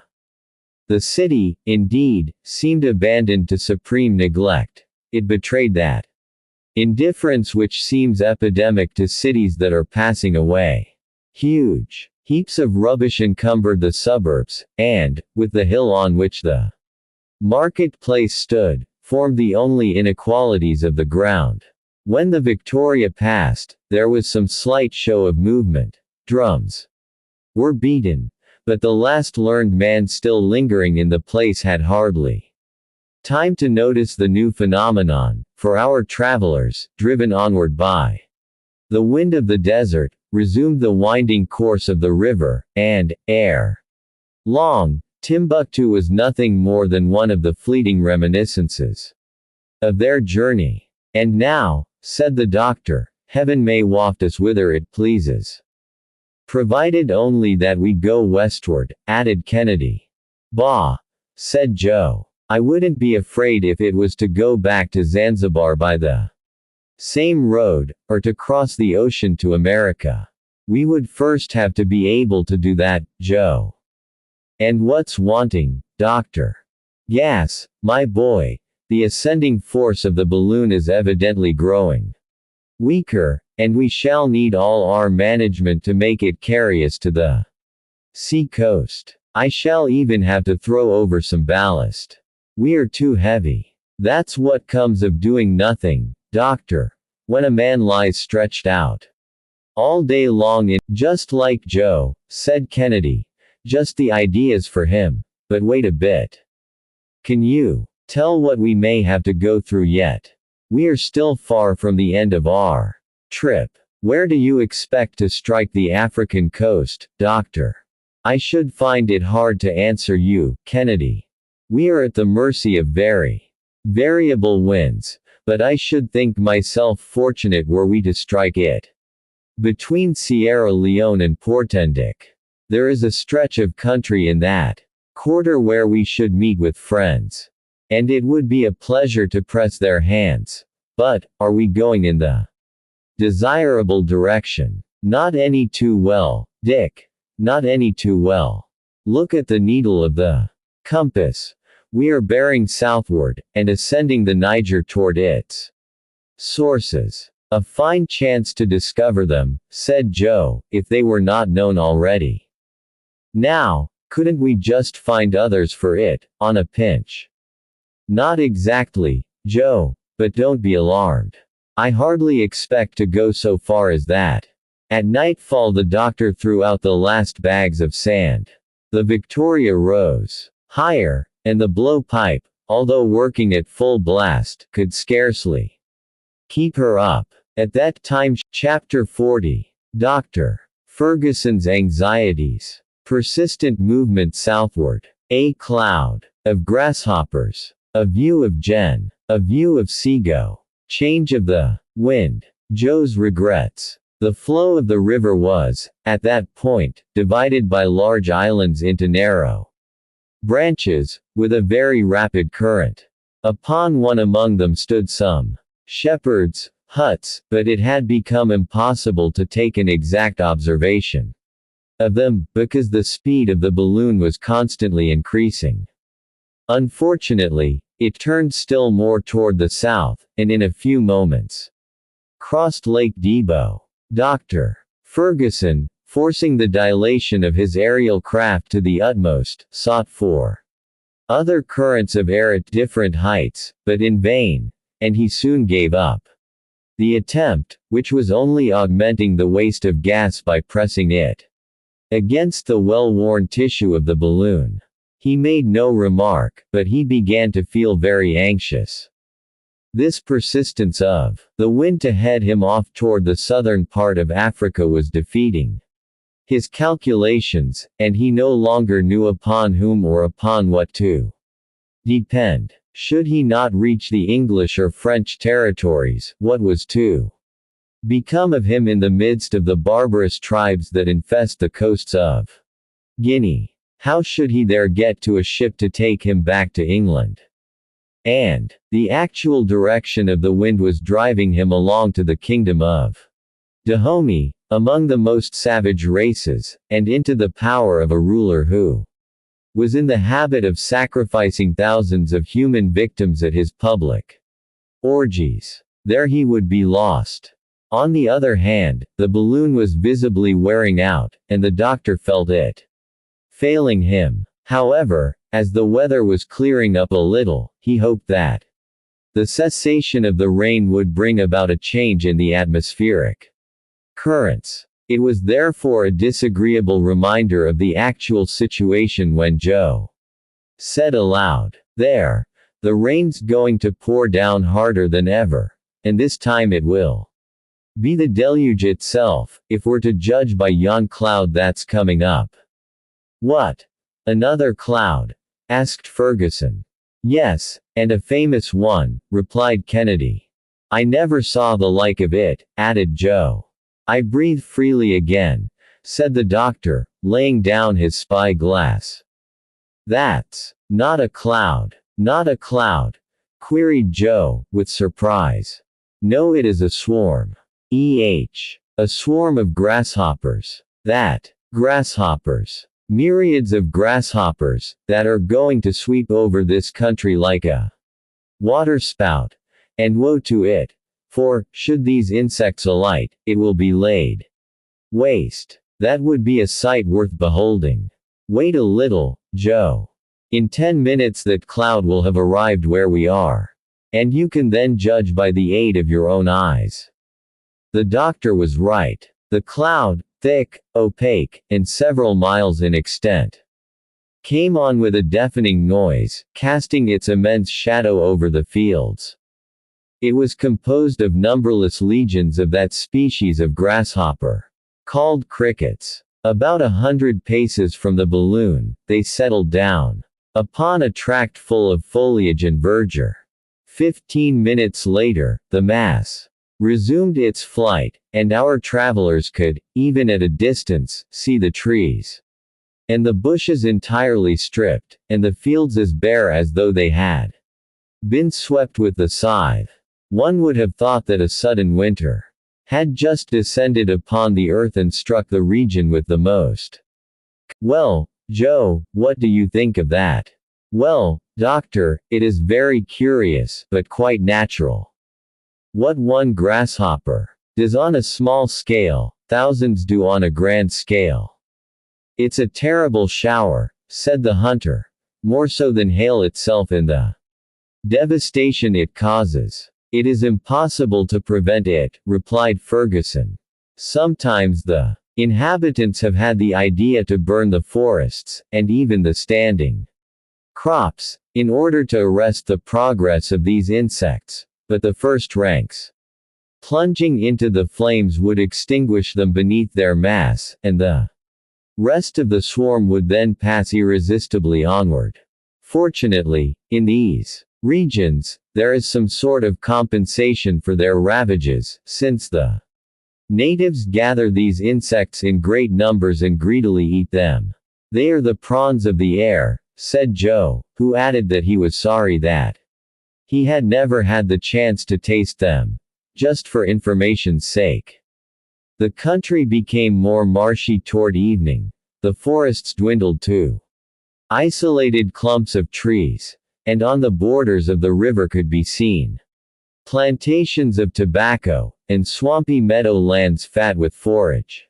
At last, the city of Jen, on a large island, came in sight, with the 2 towers of its clay-built mosque, and the putrid odor of the millions of swallows' nests accumulated in its walls. The tops of some baobabs, mimosas, and date trees peeped up between the houses, and, even at night, the activity of the place seemed very great. Jen is, in fact, quite a commercial city. It supplies all the wants of Timbuktu. Its boats on the river, and its caravans along the shaded roads, bear thither the various products of its industry. Were it not that to do so would prolong our journey, said the doctor, I should like to alight at this place. There must be more than one Arab there, who has traveled in England and France, and to whom our style of locomotion is not altogether new. But it would not be prudent. Let us put off the visit until our next trip, said Joe, laughing. Besides, my friends, unless I am mistaken, the wind has a slight tendency to veer a little more to the eastward, and we must not lose such an opportunity. The doctor threw overboard some articles that were no longer of use, some empty bottles, and a case that had contained preserved meat, and thereby managed to keep the balloon in a belt of the atmosphere more favorable to his plans. At 4 o'clock in the morning the first rays of the sun lighted up Sego, the capital of Bambara, which could be recognized at once by the 4 towns that compose it, by its Saracenic mosques, and by the incessant going and coming of the flat-bottomed boats that convey its inhabitants from one quarter to the other. But the travelers were not more seen than they saw. They sped rapidly and directly to the northwest, and the doctor's anxiety gradually subsided. 2 more days in this direction, and at this rate of speed, and we'll reach the Senegal River. And we'll be in a friendly country? Asked the hunter. Not altogether. But, if the worst came to the worst, and the balloon were to fail us, we might make our way to the French settlements. But, let it hold out only for a few hundred miles, and we shall arrive without fatigue, alarm, or danger, at the western coast. And the thing will be over, added Joe. Hi-ho, so much the worse. If it wasn't for the pleasure of telling about it, I would never want to set foot on the ground again. Do you think anybody will believe our story, Doctor? Who can tell, Joe? One thing, however, will be undeniable. 1,000 witnesses saw us start on one side of the African continent, and 1,000 more will see us arrive on the other. And, in that case, it seems to me that it would be hard to say that we had not crossed it, added Kennedy. Ah, doctor, said Joe again, with a deep sigh, I'll think more than once of weight to our narrative. At a grain of gold per head, I could have got together a nice crowd to listen to me, and even to admire. Chapter 41. The approaches to Senegal. The balloon sinks lower and lower. They keep throwing out. The Marabout Al-Haji. Messrs. Pascal, Vincent, and Lambert. Arrival of Muhammad. The difficult mountains. Kennedy's weapons. One of Joe's maneuvers. A halt. Over a forest. On the 27th of May, at 9 o'clock in the morning, the country presented an entirely different aspect. The slopes, extending far away, changed to hills. That gave evidence of mountains soon to follow. They would have to cross the chain which separates the basin of the Niger from the basin of the Senegal, and determines the course of the watershed, whether to the Gulf of Guinea on the one hand, or to the Bay of Cape Verde on the other. As far as Senegal, this part of Africa is marked down as dangerous. Dr. Ferguson knew it through the recitals of his predecessors. They had suffered 1,000 privations and been exposed to 1,000 dangers in the midst of these barbarous Negro tribes. It was this fatal climate that had devoured most of the companions of Mungo Park. Ferguson, therefore, was more than ever decided not to set foot in this inhospitable region. But he had not enjoyed one moment of repose. The Victoria was descending, very perceptibly, so much so that he had to throw overboard a number more of useless articles, especially when there was a mountain top to pass. Things went on thus for more than 120 miles. They were worn out with ascending and falling again. The balloon, like another rock of Sisyphus, kept continually sinking back toward the ground. The rotundity of the covering, which was now but little inflated, was collapsing. Already, it assumed an elongated shape, and the wind hollowed large. No, but the gutta percha has evidently softened or melted in the heat, and the hydrogen is escaping through the silk. How can we prevent that? It is impossible. Let us lighten her. That is the only help. So let us throw out everything we can spare. But what shall it be? Said the hunter, looking at the car, which was already quite bare. Well, let us get rid of the awning, for its weight is quite considerable. Joe, who was interested in this order, climbed up on the circle which kept together the cordage of the network, and from that place easily managed to detach the heavy curtains of the awning and throw them overboard. There's something that will gladden the hearts of a whole tribe of blacks, said he.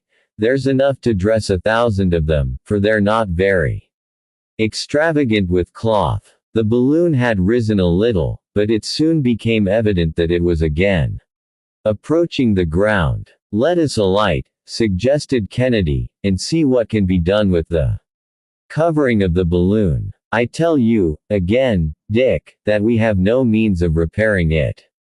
Then what shall we do? We'll have to sacrifice everything not absolutely indispensable. I am anxious, at all hazards, to avoid a detention in these regions. The forests, over the tops of which we are skimming, are anything but safe. What? Are there lions in them, or hyenas? Asked Joe, with an expression of sovereign contempt. Worse than that, my boy. There are men, and some of the most cruel, too. By the statements of travelers who have been here before us. Then the French settlers, who occupy the colony of Senegal, necessarily have relations with the surrounding tribes. Under the administration of Colonel Faidherbe, reconnaissances have been pushed far up into the country. Officers such as Messrs. Pascal, Vincent, and Lambert have brought back precious documents from their expeditions. They have explored these countries formed by the elbow of the Senegal in places where war and pillage have left nothing but ruins. What, then, took place? I will tell you. In 1854 a marabout of the Senegalese Fouta, Al-Haji by name, declaring himself to be inspired like Muhammad, stirred up all the tribes to war against the infidels, that is to say, against the Europeans. He carried destruction and desolation over the regions between the Senegal River and its tributary, the Fatum. 3 hordes of fanatics led on by him scoured the country, sparing neither a village nor a hut in their pillaging, massacring career. He advanced in person on the town of Sego, which was a long time threatened. In 1857 he worked up farther to the northward, and invested the fortification of Medina, built by the French on the bank of the river. This stronghold was defended by Paul Hall, who, for several months, without provisions or ammunition, held out until Colonel Faidherbe came to his relief. Al-Haji and his bands then repassed the Senegal, and reappeared in the Carta, continuing their rapine and murder. Well, here below us is the very country in which he has found refuge with his hordes of banditti, and I assure you that it would not be a good thing to fall into his hands. We shall not, said Joe, even if we have to throw overboard our clothes to save the Victoria. We are not far from the river. What is that? We shall have mountains to pass, and that will be difficult to do, since I cannot augment the ascensional force of the balloon, even with the greatest possible heat that I can produce. Well, wait a bit, said Kennedy, and we shall see. The poor Victoria, sighed Joe. I had got fond of her as the sailor does of his ship, and I'll not give her up so easily. She may not be what she was at the start, granted, but we shouldn't say a word against her.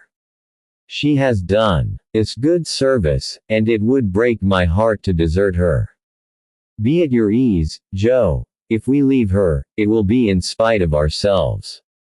She'll serve us until she's completely worn out, and I ask of her only 24 hours more. Ah, she's getting used up.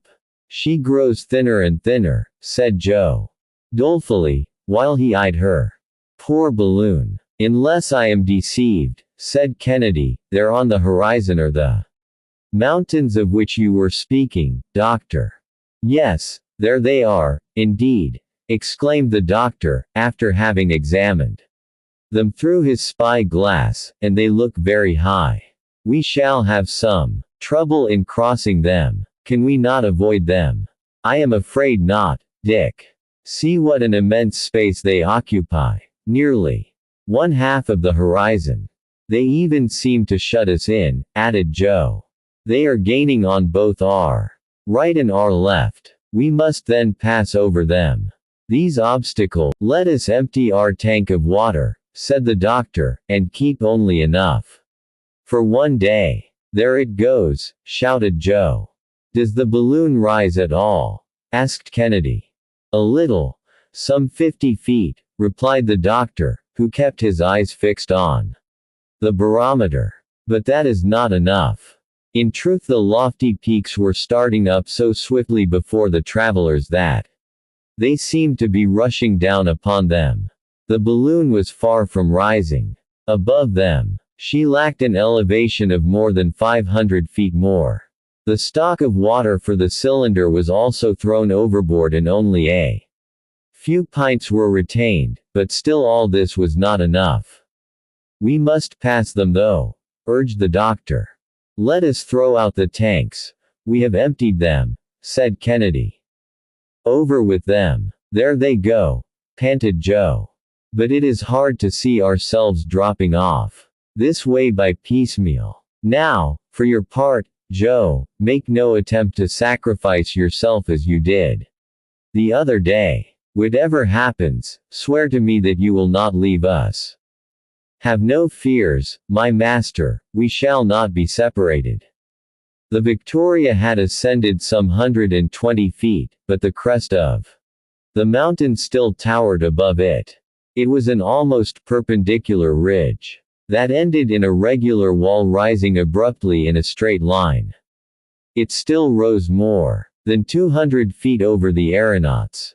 In 10 minutes, said the doctor to himself, our car will be dashed against. Thereupon the balloon was again lightened by some 50 pounds, and it rose very perceptibly, but that was of little consequence, unless it got above the line of the mountain tops.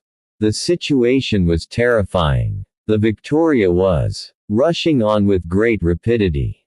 They could feel that she would be dashed to pieces, that the shock would be fearful. The doctor glanced around him in the car. It was nearly empty. If needs be, Dick, hold yourself in readiness to throw over your firearms. Sacrifice my firearms, repeated the sportsman, with intense feeling. My friend, I ask it. It will be absolutely necessary. Samuel. Doctor. Your guns, and your stock of powder and ball might cost us our lives. We are close to it, cried Joe. 60 feet. The mountain still overtopped the balloon by 60 feet. Joe took the blankets and other coverings and tossed them out. Then, without a word to Kennedy, he threw over several bags of bullets and lead. The balloon went up still higher. It surmounted the dangerous ridge, and the rays of the sun shone upon its uppermost extremity, but the car was still below the level of certain broken masses of rock, against which it would inevitably be dashed. Kennedy, throw out your firearms, or we are lost, shouted the doctor. Wait, sir, wait one moment, they heard Joe exclaim, and, looking around, they saw Joe disappear over the edge of the balloon. Joe, cried Kennedy. Wretched man, was the doctor's agonized expression. The flat top of the mountain car just touched the level of this plain, which happened to be quite even.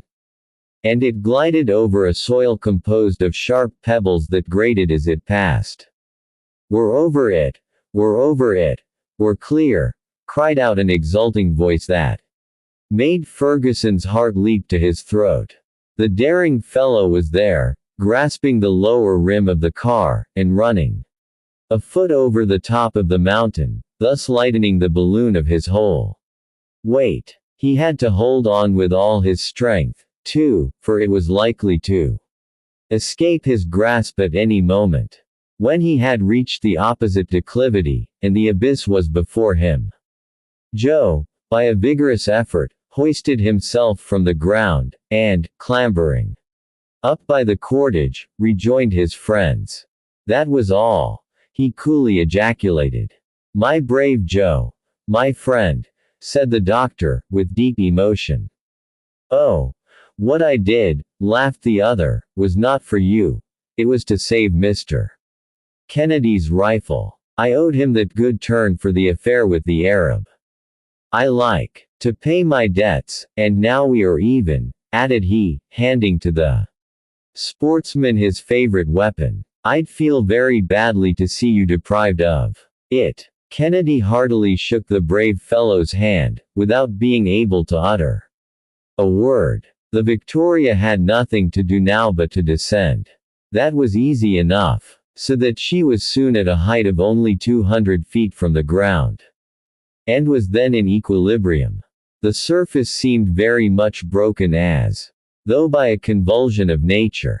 It presented numerous inequalities, which would have been very difficult to. Yes, I have for a long time been thinking over a plan which we'll try to put into execution.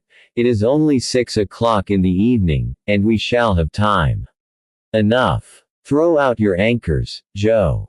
Joe immediately obeyed, and the two anchors dangled below the balloon. I see large forests ahead of us, said the doctor. We are going to sweep along their tops, and we shall grapple to some tree, for nothing would make me think of passing the night below, on the ground. But can we not descend? Asked Kennedy. To what purpose? I repeat that it would be dangerous for us to separate. And, besides, I claim your help for a difficult piece of work. The Victoria, which was skimming along the tops of immense forests, soon came to a sharp halt. Her anchors had caught, and, the wind falling as dusk came on, she remained motionlessly suspended above a vast field of verdure, formed by the tops of a forest of sycamore. Chapter 42. A struggle of generosity. The last sacrifice. The dilating apparatus. Joe's adroitness. Midnight. The doctor's watch. Kennedy's watch. The latter falls asleep at his post. The fire. The howlings of the natives. Out of range. Dr. Ferguson's first care was to take his bearings by stellar observation. And he discovered that he was scarcely 25 miles from Senegal. All that we can manage to do, my friends, said he, after having pointed his map, is to cross the river. But, as there is neither bridge nor boat, we must, at all hazards, cross it with the balloon, and, in order to do that, we must still lighten up.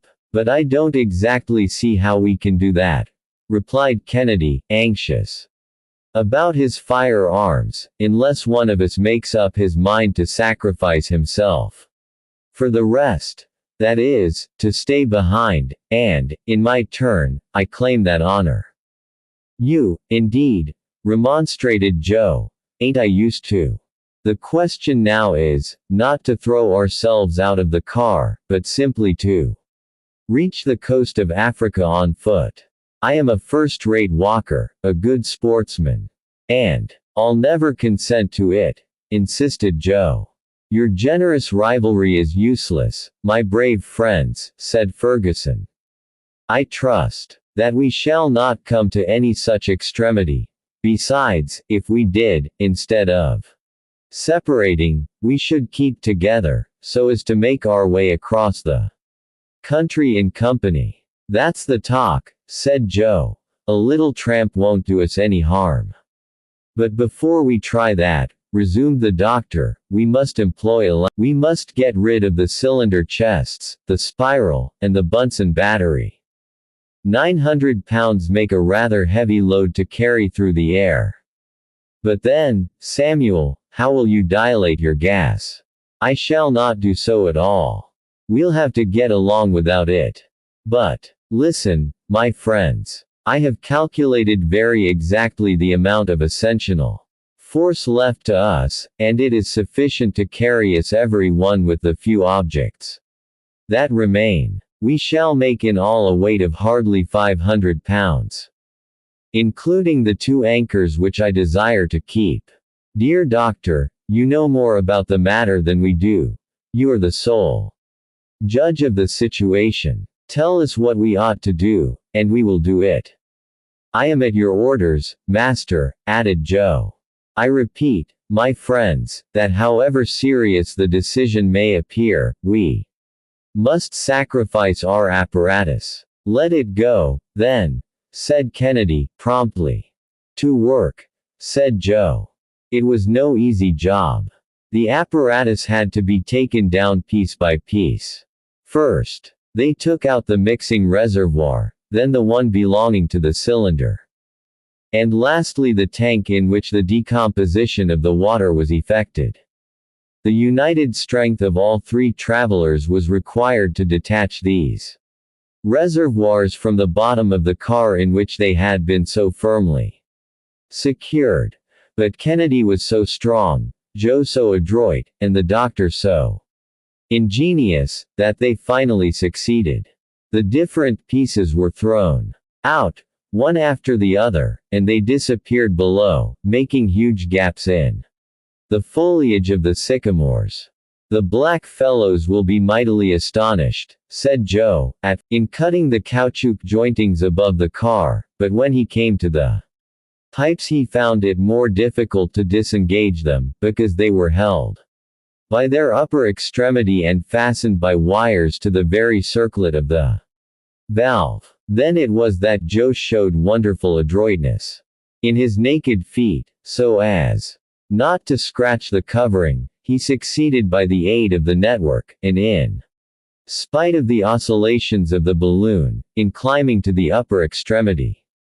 And after 1,000 difficulties, in holding on with one hand to that slippery surface, while he detached the outside screws that secured the pipes in their place. These were then easily taken out, and drawn away by the lower end, which was hermetically sealed by means of a strong ligature.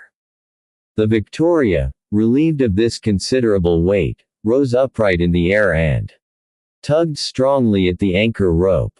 About midnight this work ended without accident, but at the cost of most severe exertion, and the trio partook of a luncheon of pemmican and cold punch, as the doctor had no more fire to place at Joe's disposal. Besides, the latter and Kennedy were dropping off their feet with fatigue. "Lie down, my friends, and get some rest," said the doctor. "I'll take the first watch. At 2 o'clock I'll waken Kennedy. At 4, Kennedy will waken Joe.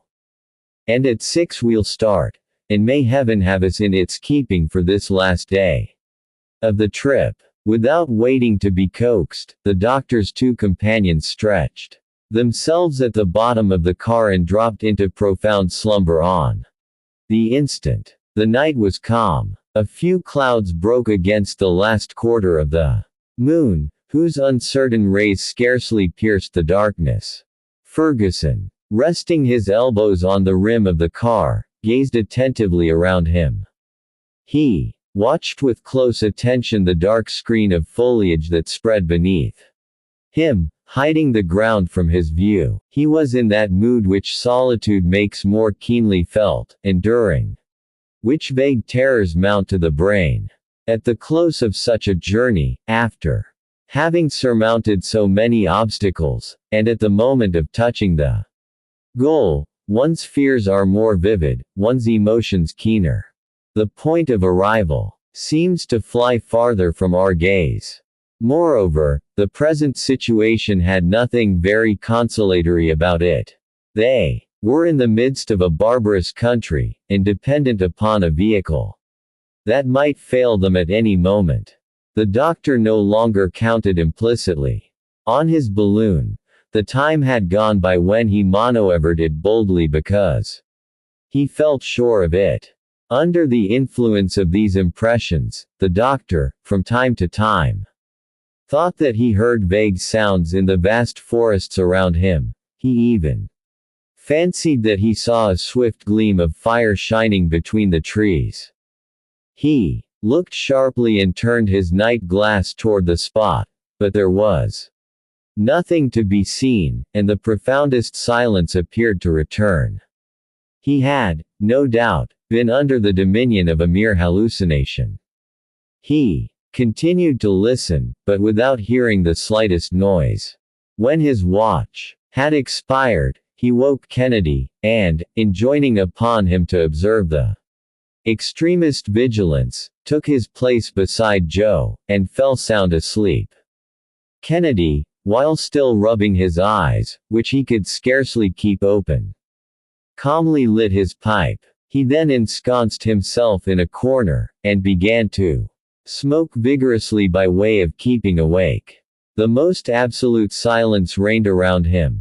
A light wind shook the treetops and gently rocked the car, inviting the hunter to taste the sleep that stole over him in spite of himself. He strove hard to resist it, and repeatedly opened his eyes to plunge into the outer darkness, one of those looks that see nothing. But at last, yielding to fatigue, he sank back and slumbered. "How long? Fire! Fire!" he shouted, scarcely comprehending what had happened. His two companions started up in alarm. "What's the matter?" was the doctor's immediate exclamation. "Fire," said Joe. But who could? At this moment loud yells were heard under the foliage, which was now illuminated as brightly as the day. "Ah! The savages!" cried Joe again. "They have set fire to the forest so as to be the more certain of burning us up. The Talabas. Al-Haji's marabouts, no doubt," said the doctor. A circle of fire hemmed the Victoria in. The crackling of the dry wood mingled with the hissing and sputtering of the green branches, the clambering vines, the foliage, all the living part of this vegetation, writhed in the destructive element. The eye took in nothing but one vast ocean of flame. The large trees stood forth in black relief in this huge furnace, their branches covered with glowing coals, while the whole blazing mass, the entire conflagration, was reflected on the clouds, and the travelers could fancy themselves enveloped in a hollow globe of fire. "Let us escape to the ground," shouted Kennedy. "It is our only chance of safety." But Ferguson checked him with a firm grasp, and, dashing at the anchor rope, severed it with one well-directed blow of his hatchet. Meanwhile, the flames, leaping up at the balloon, already quivered on its illuminated sides, but the Victoria, released from her fastenings, spun upward 1,000 feet into the air. Frightful yells resounded through the forest, along with the report of firearms. Chapter 43. The Talabas. The pursuit. A devastated country. The wind begins to fall. The Victoria sinks. The last of the provisions. The leaps of the balloon. A defense with firearms. The wind freshens. The Senegal River. The cataracts of Guiana. The hot air. The passage of the river. Had we not taken the precaution to lighten the balloon yesterday evening, we should have been lost beyond redemption, said the doctor, after a long silence. See what's gained by doing things at the right time, replied Joe. One gets out of scrapes then, and nothing is more natural. We are not out of danger yet, said the doctor. What do you still apprehend? Queried Kennedy. The balloon can't descend without your permission, and even were it to do so, Dick. Look. They had just passed the borders of the forest, and the three friends could see some 30 mounted men clad in broad pantaloons and the floating burnouses. They were armed, some with lances, and others with long muskets, and they were following, on their quick, fiery little steeds, the direction of the balloon, which was moving at only moderate speed. When they caught sight of the aeronauts, they uttered savage cries, and brandished their weapons. Anger and menace could be read upon their swarthy faces, made more ferocious by thin but bristling beards.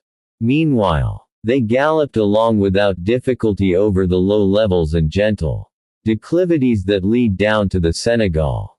It is, indeed, they, said the doctor, the cruel Talabas, the ferocious marabouts of Al-Haji.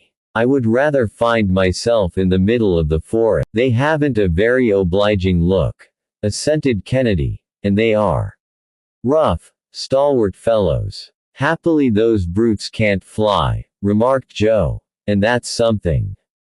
See, said Ferguson, those villages in ruins, those huts burned down, that is their work. Where vast stretches of cultivated land were once seen, they have brought barrenness and devastation.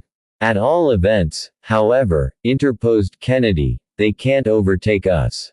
And if we succeed in putting the river between us and them, we are safe. Perfectly, Dick, replied Ferguson, but we must not fall to the ground. And, as he said this, he glanced at the barometer. In any case, Joe, added Kennedy, it would do us no harm to look to our firearms. No harm in the world, Mr. Dick. We are lucky that we didn't scatter them along the road. My rifle, said the sportsman. I hope that I shall never be separated from it. And so saying, Kennedy loaded the pet piece with the greatest care, for he had plenty of powder and ball remaining. At what height are we? He asked the doctor. About 750 feet, but we no longer have the power of seeking favorable currents, either going up or coming down. We are at the mercy of the balloon. That is vexatious, rejoined Kennedy. The wind is poor, but if we had come across a hurricane like some of those we met before, these vile brigands would have been out of sight long ago. The rascals follow us at their leisure, said Joe. They're only at a short gallop. Exactly, said the doctor, but then they would have you within range also. And our balloon would offer only too plain a target to the bullets from their long guns. And, if they were to make a hole in it, I leave you to judge what our situation would be. The pursuit of the Talabas continued all morning, and by 11 o'clock the aeronauts had made scarcely 15 miles to the westward.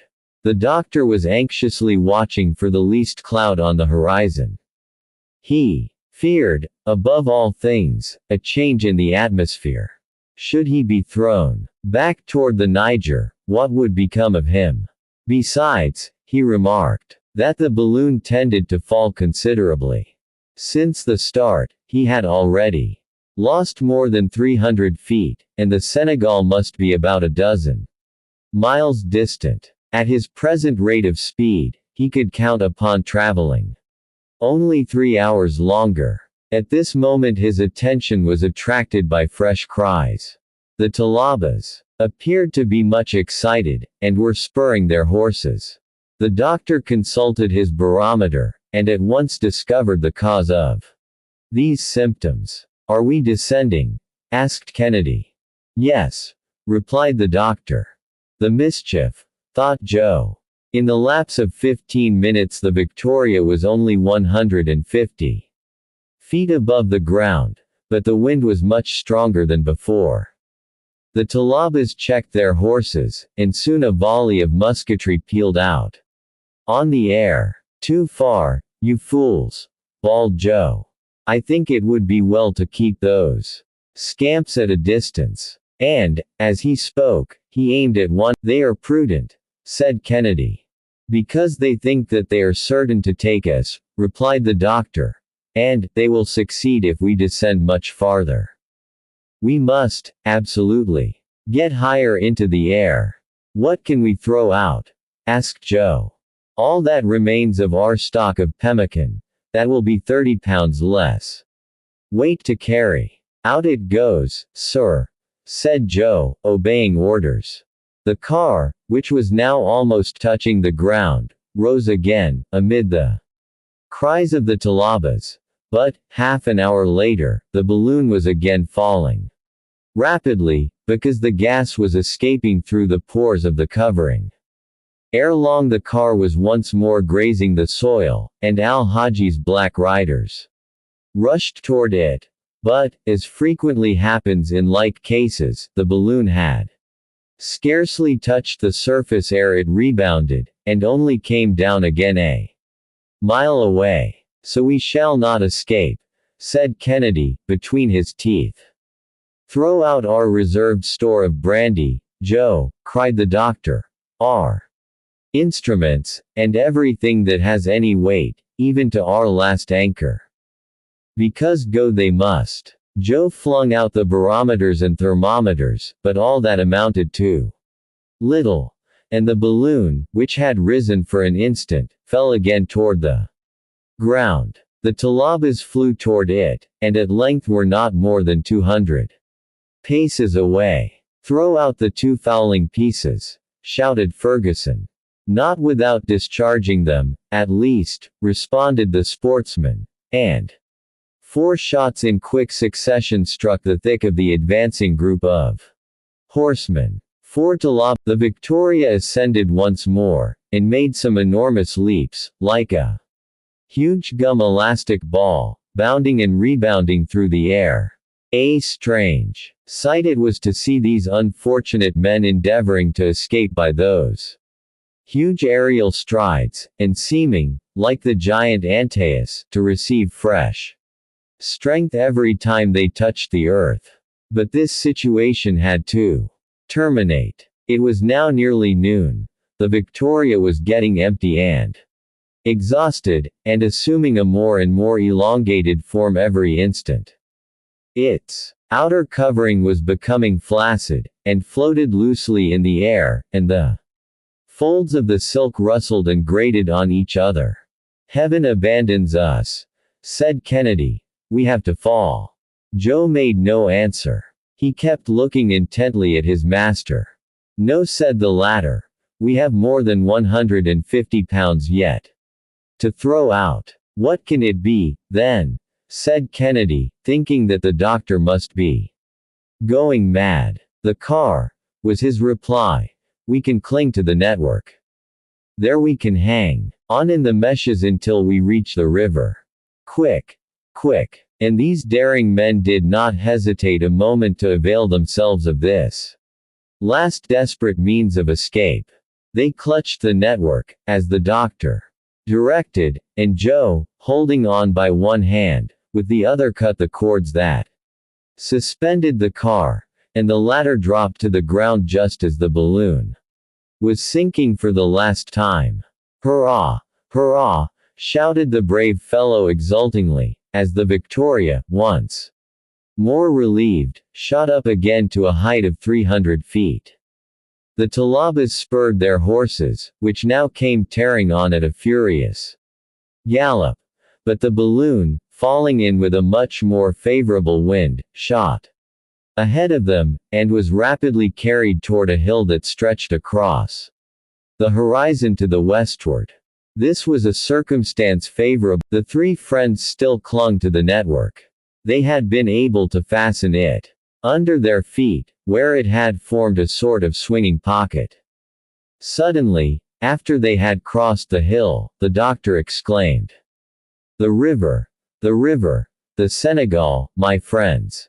And about 2 miles ahead of them, there was indeed the river rolling along its broad mass of water, while the farther bank, which was low and fertile, offered a shore refuge, and a place favorable for a descent. "Another quarter of an hour," said Ferguson, "and we are saved." But it was not to happen thus. The empty balloon descended slowly upon a tract almost entirely bare of vegetation. It was made up of long slopes and stony plains, a few bushes and some coarse grass, scorched by the sun. The Victoria touched the ground several times, and rose again, but her rebound was diminishing in height and length. At the last one, it caught by the upper part of the network in the lofty branches of a baobab, the only tree that stood there, solitary and alone, in the midst of the waste. "It's all over," said Kennedy. "And at 100 paces only from the river," groaned Joe. The three hapless aeronauts descended to the ground, and the doctor drew his companions toward the Senegal. At this point the river sent forth a prolonged roaring, and when Ferguson reached its bank, he recognized the Falls of Guiana. But not a boat, not a living creature was to be seen. With a breadth of 2,000 feet, the Senegal precipitates itself for a height of 150, with a thundering reverberation. It ran, where they saw it, from east to west, and the line of rocks that barred its course extended from north to south. In the midst of the falls, rocks of strange forms started up like huge antediluvian. "But drive!" Ferguson, with an energetic accent of undaunted daring, exclaimed. "All is not over." "I knew it," said Joe, with that confidence in his master which nothing could ever shake. The sight of the dried-up grass had inspired the doctor with a bold idea. It was the last chance of escape. He led his friends quickly back to where they had left the covering of the balloon. We have at least an hour's start of those banditti, said he. Let us lose no time, my friends. Gather a quantity of this dried grass. I want 100 pounds of it, at least. For what purpose? Asked Kennedy, surprised. I have no more gas. Well, I'll cross the river with hot air. Ah, doctor, exclaimed Kennedy, you are, indeed, a great man. Joe and Kennedy at once went to work, and soon had an immense pile of dried grass heaped up near the baobab. In the meantime, the doctor had enlarged the orifice of the balloon by cutting it open at the lower end. He then was very careful to expel the last remnant of hydrogen through the valve, after which he heaped up a quantity of grass under the balloon, and set fire to it. It takes but a little while to inflate a balloon with hot air. A head of 180 degrees is sufficient to diminish the weight of the air it contains to the extent of 1/2, by rarefying it. Thus, the Victoria quickly began to assume a more rounded form. There was no lack of grass. The fire was kept in full. At this moment the band of Talabas reappeared about 2 miles to the northward, and the three friends could hear their cries, and the clatter of their horses galloping at full speed. In 20 minutes they will be here, said Kennedy. More grass, Joe. In 10 minutes we shall have her full of hot air. Here it is, doctor. The Victoria was now 2/3 inflated. Come, my friends, let us take hold of the network, as we did before. All right, they answered together. In about 10 minutes a few jerking motions by the balloon indicated that it was disposed to start again. The Talabas were approaching. They were hardly 500 paces away. Hold on fast, cried Ferguson. Have no fear, master, have no fear. And the doctor, with his foot pushed another heap of grass upon the fire. With this the balloon, now completely inflated by the increased temperature, moved away, sweeping the branches of the baobab in her flight. We're off, shouted Joe. A volley of musketry responded to his exclamation. A bullet even plowed his shoulder, but Kennedy, leaning over, and discharging his rifle with one hand, brought another of the enemy to the ground.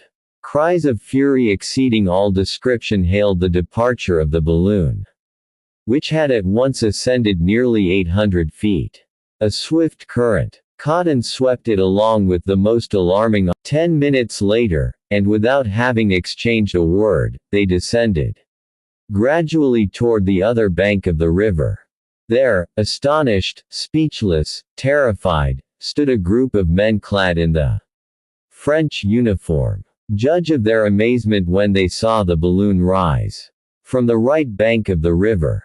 They had well nigh taken it for some celestial phenomenon, but their officers, a lieutenant of marines and a naval ensign, having seen mention made of Dr. Ferguson's daring expedition, in the European papers, quickly explained the real state of the case.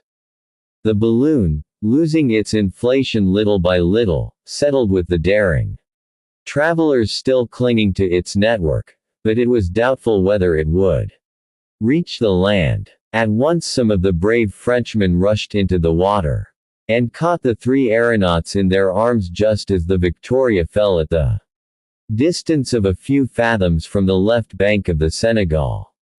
Dr. Ferguson, exclaimed the lieutenant. The same, sir, replied the doctor, quietly, and his two friends. The Frenchmen escorted our travelers from the river, while the balloon, half empty, and borne away by a swift current, sped on, to plunge, like a huge bubble, headlong with the waters of the Senegal, into the cataracts of Guiana. The poor Victoria, was Joe's farewell remark. The doctor could not restrain a tear, and extending his hands his two friends wrung them silently with that deep. Chapter 44. Conclusion. the certificate, the French settlements, the post of Medina, the Basilic, St. Louis, the English frigate, the return to London. The expedition upon the bank of the river had been sent by the governor of Senegal. It consisted of 2 officers, Messrs. Dufraisse, lieutenant of Marines, and Rodamel, naval ensign, and with these were a sergeant and 7 soldiers. For 2 days they had been engaged in reconnoitering the most favorable situation for a post at Guiana, when they became witnesses of Dr. Ferguson's arrival. The warm greetings and felicitations of which our travelers were the recipients may be imagined. The Frenchmen, and they alone, having had ocular proof of the accomplishment of the daring project, naturally became Dr. Ferguson's witnesses. Hence the doctor at once asked them to give their official testimony of his arrival at the cataracts of Guiana. You would have no objection to signing a certificate of the fact, would you? He inquired of Lieutenant Dufraisse. At your orders, the latter instantly replied. The Englishmen were escorted to a provisional post established on the bank of the river, where they found the most assiduous attention, and everything to supply their wants. And there the following certificate was drawn up in the terms in which it appears today, in the archives of the Royal Geographical Society of London. We, the undersigned, do hereby declare that, on the day herein mentioned, we witnessed the arrival of Dr. Ferguson and his 2 companions, Richard Kennedy and Joseph Wilson, clinging to the cordage and network of a balloon, and that the said balloon fell at a distance of a few paces from us into the river, and being swept away by the current was lost in the cataracts of Guiana. In testimony whereof, beside those of the persons herein above named, for the information of all whom it may concern, done at the cataracts of Guiana, on the 24th of May, 1862. Signed, Samuel Ferguson, Richard Kennedy, Joseph Wilson, Dufraisse, Lieutenant of Marines, Rodamel, Naval Ensign, DUFAYS, Sergeant, Flippo, Mayor, Pellissier, LOROIS, RASCAGNET, Guion, Label. Privates. Here ended the astonishing journey of Dr. Ferguson and his brave companions, as vouched for by undeniable testimony, and they found themselves among friends in the midst of most hospitable tribes, whose relations with the French settlements are frequent and amicable. They had arrived at Senegal on Saturday, the 24th of May, and on the 27th of the same month they reached the post of Medina, situated a little farther to the north, but on the river. There the French officers received them with open arms, and lavished upon them all the resources of their hospitality. Thus aided, the doctor and his friends were enabled to embark almost immediately on the small steamer, called the Basilic, which ran down to the mouth of the river. 2 weeks later, on the 10th of June, they arrived at St. Louis, where the governor gave them a magnificent reception, and they recovered completely from their excitement and fatigue. Besides, Joe said to every one who chose to listen, "That was a stupid trip of ours, after all, and I wouldn't advise anybody who is greedy for excitement to undertake it. It gets very—" An English frigate was just about to sail, and the 3 travelers procured passage on board of her. On the 25th of June they arrived at Portsmouth, and on the next day at London. We will not describe the reception they got from the Royal Geographical Society, nor the intense curiosity and consideration of which they became the objects. Kennedy set off, at once, for Edinburgh, with his famous rifle. For he was in haste to relieve the anxiety of his faithful old housekeeper. The doctor and his devoted Joe remained the same men that we have known them, excepting that one change took place at their own suggestion. They ceased to be master and servant, in order to become bosom friends. The journals of all Europe were untiring in their praises of the bold explorers, and the Daily Telegraph struck off an edition of 377,000 copies on the day when it published a sketch of the trip. Dr. Fergusson, at a public meeting of the Royal Geographical Society, gave a recital of his journey through the air, and obtained for himself and his companions the Golden Medal set apart to reward the most remarkable exploring expedition of the year 1862. The first result of Dr. Fergusson's expedition was to establish, in the most precise manner, the facts and geographical surveys reported by Messrs. Barth, Burton, Speke, and others. Thanks to the still more recent expeditions of Messrs. Speke and Grant, de Heuglin and Munsinger, who have been ascending to the sources of the Nile, and penetrating to the center of Africa, we shall be enabled ere long to verify, in turn, the discoveries of Dr. Fergusson in that vast region comprised between the 14th and 33rd degrees